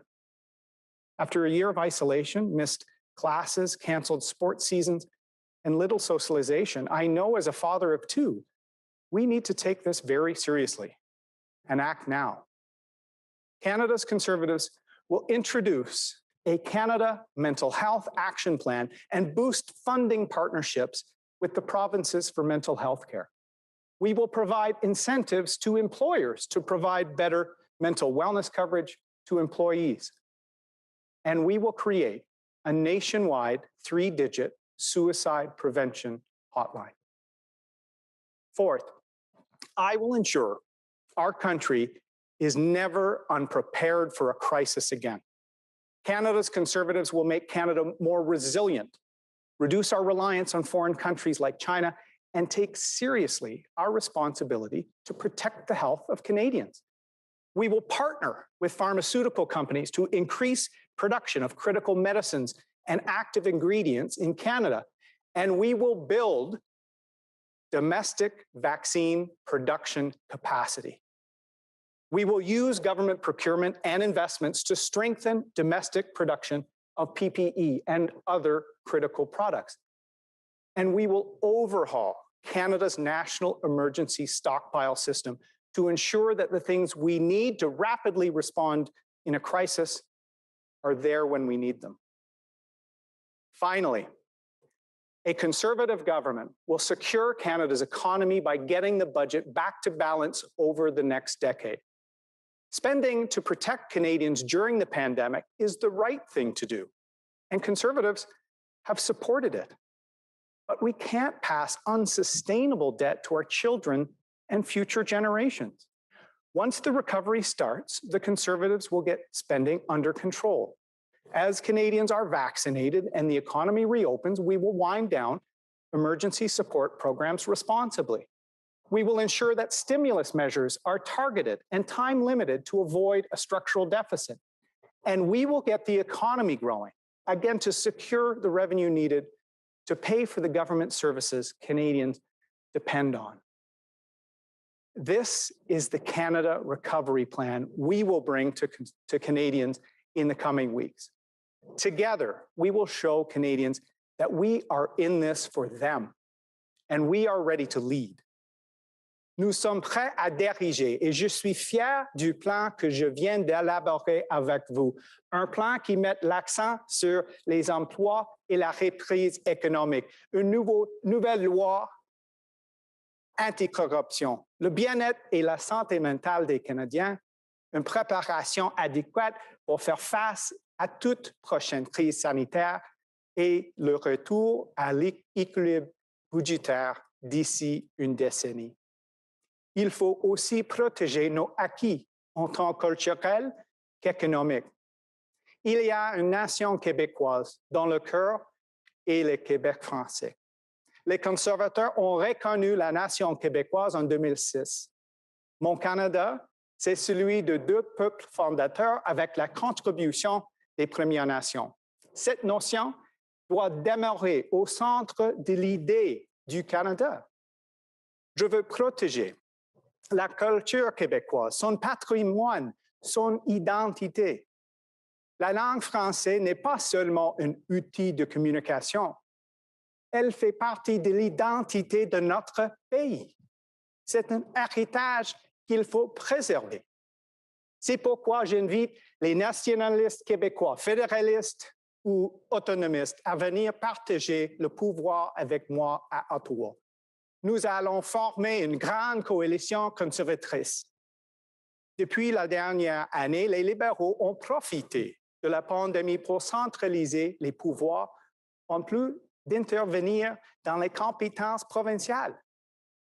Je respecte les provinces, de même qu'une bonne gestion des dépenses publiques sans couper dans les programmes provinciaux. Nous défendons un fédéralisme de coopération, même décentralisateur. Un gouvernement conservateur va toujours être ouvert à négocier de nouvelles ententes administratives avec le Québec. Par exemple, nous appuyons la demande des Québécois pour la création d'un rapport d'impôt unique. Au lieu d'imposer des solutions paternalistes, le fédéral doit donner les outils nécessaires aux provinces pour réussir, pour qu'elles soient plus fortes et plus autonomes. Je m'engage aussi à défendre les intérêts du Québec, c'est-à-dire augmenter le pouvoir du Québec en culture et en immigration, assurer des transferts en santé et appliquer la loi 101 aux entreprises à charte fédérale. Les Québécois ont besoin d'une voix forte à la table des décisions. Nous allons agir pour le Québec. Je veux aussi m'adresser aux Acadiens ainsi qu'aux communautés francophones hors Québec. Nous n'allons pas uniquement publier un livre blanc. Au contraire, nous allons passer à l'action dans le dossier des langues officielles. But our new approach won't stop there. There are those that say no matter what we do, we can only win elections when the NDP are stronger. While depending on another party's performance is not a strategy. I'm not going to sit around and wait for them to get serious. The NDP no longer stand up for working Canadians and their families. Private sector union workers share so many of our values of hard work, family, and community. Like us, they are proud of what we build here in Canada. They should be voting Conservative. And if we have the courage to change our approach with organized labor, to open our tent to them, we will win their trust. Il y en a aussi qui vont vous dire que pour avoir du succès au Québec, nous devons faire comme le Bloc, être plus comme eux. Mes amis, je ne vous apprends rien si je vous dis que le Bloc québécois ne va jamais aller plus loin que l'opposition. Le Bloc peut seulement présenter des projets de loi symboliques. Il ne peut pas livrer la marchandise. C'est mauvais pour les intérêts du Québec. Je veux solidifier l'unité nationale. Pour ça, il faut travailler ensemble. Il faut unir nos forces. Il faut s'unir, non pas diviser. C'est pourquoi nous devons présenter nos propres idées aux Québécois avec une approche conservatrice, une approche audacieuse qui respecte la spécificité des Québécois et des Québécoises.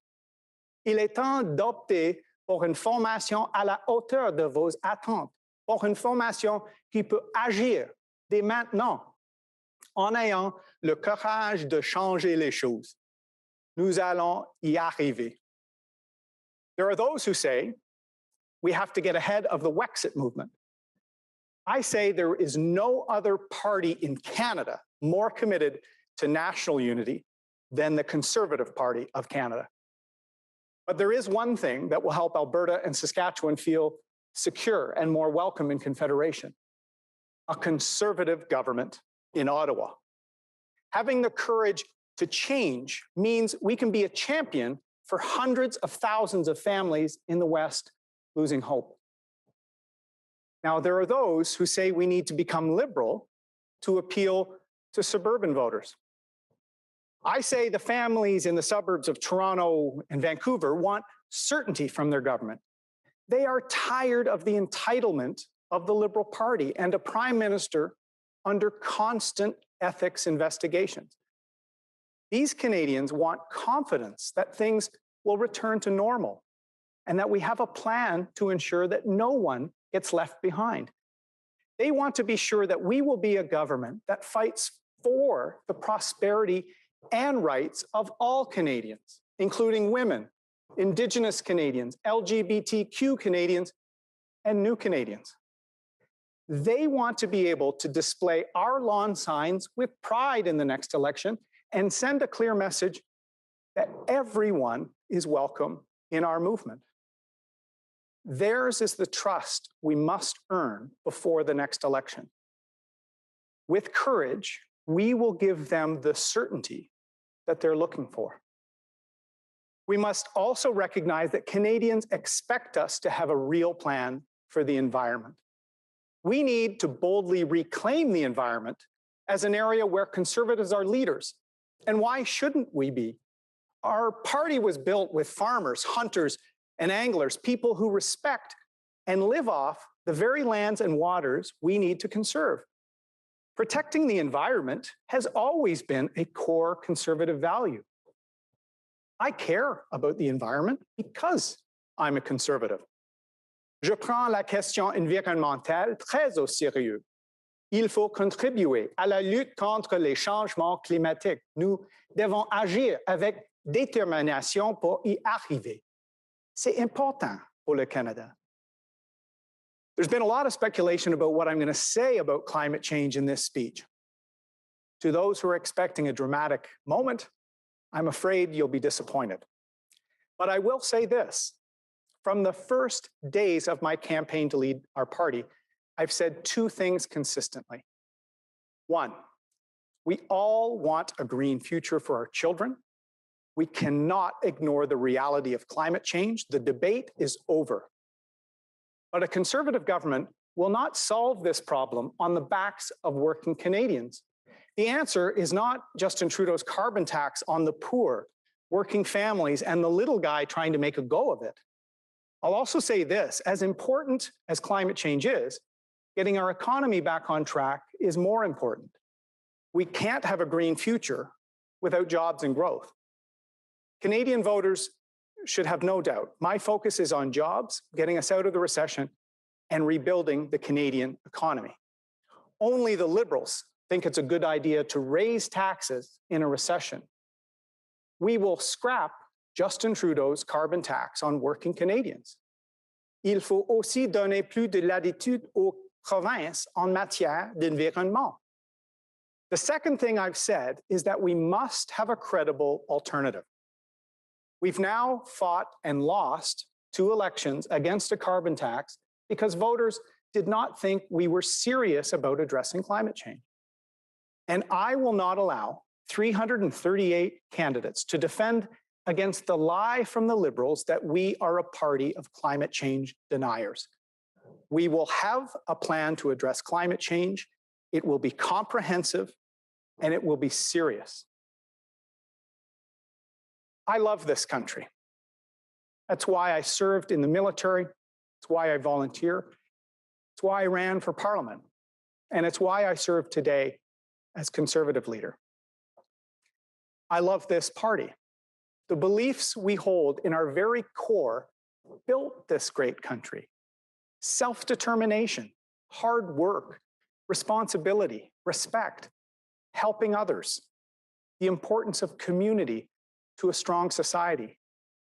These ideals will lift Canada up and inspire a generation to rebuild the country following this crisis. These ideals will ensure more Canadians see a Conservative when they look in the mirror and feel good about voting for a party that will get this country moving again. I want all Canadians to feel welcome in the Conservative Party of Canada. Whether you're Black, white, or brown, whether you're LGBTQ or straight, whether you worship on Fridays, Saturdays, Sundays, every day, or not at all, you are welcome in our party. In fact, we need your help. Canada needs your help. We are the party of this country's founding and this country's future. Nous sommes le parti fondateur du Canada. Nous sommes aussi le parti de l'avenir. Notre parti a toujours défendu la dualité culturelle du pays. Cela fait partie de notre histoire, cela fait partie de notre identité. Nous sommes le parti de Georges-Étienne Cartier et de John A. Macdonald, où un francophone et un anglophone, où un bleu et un Tory se sont alliés pour créer un pacte. Ce pacte est à l'origine d'un pays incroyable, le Canada.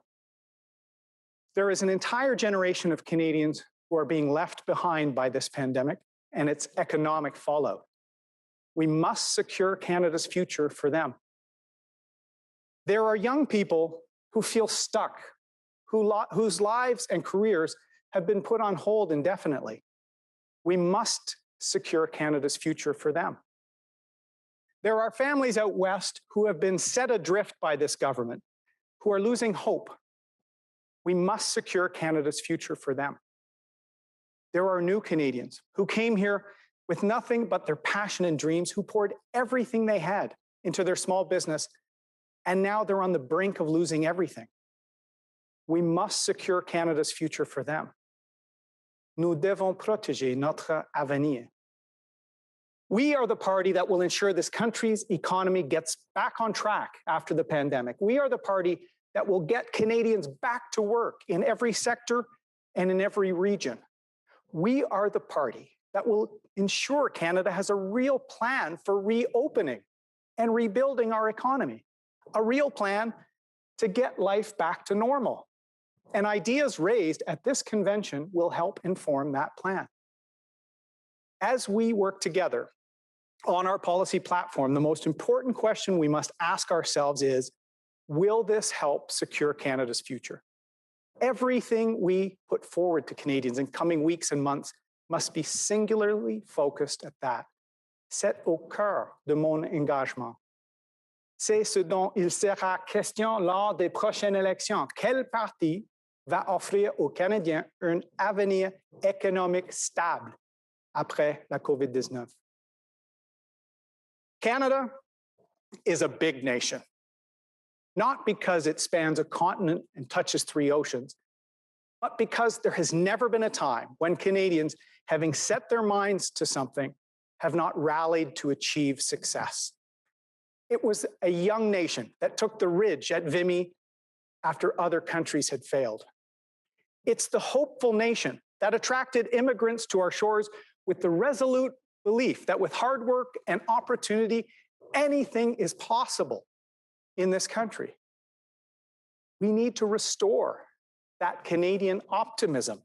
We need to restore Canadian ingenuity. We need to restore Canadian leadership. Because now we are the nation that discovered insulin a century ago, but today We require our vaccines to be delivered to us from Belgium, Spain, or India. We are the nation that led the North Atlantic convoy, but today we can't get ships built on time for a modern navy. Nous avons construit le pont Victoria à Montréal et le pont de Québec, mais aujourd'hui, nous avons une banque de l'infrastructure qui est seulement capable de livrer des bonus à ses dirigeants. We are the nation that built railways across the Rocky Mountains, but today we can't seem to build pipelines anywhere. And we are the nation that led our allies to force an end to apartheid in South Africa.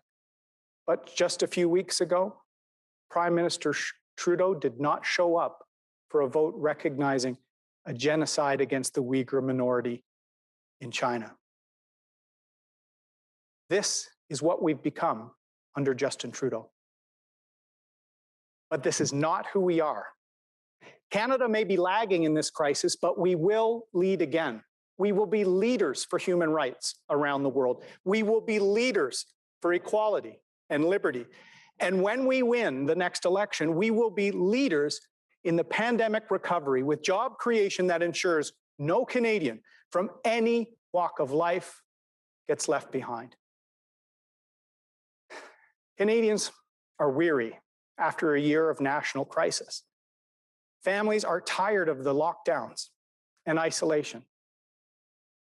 But Canadians are resolute and united in the belief that our country's greatest days are ahead of us. Je suis fier de diriger ce formidable parti. Je fais campagne pour devenir Premier ministre du Canada. I am proud to lead this great party. I am proud to be a kid from Bowmanville running to be Prime Minister of Canada. And together, we are going to secure the future for this great country.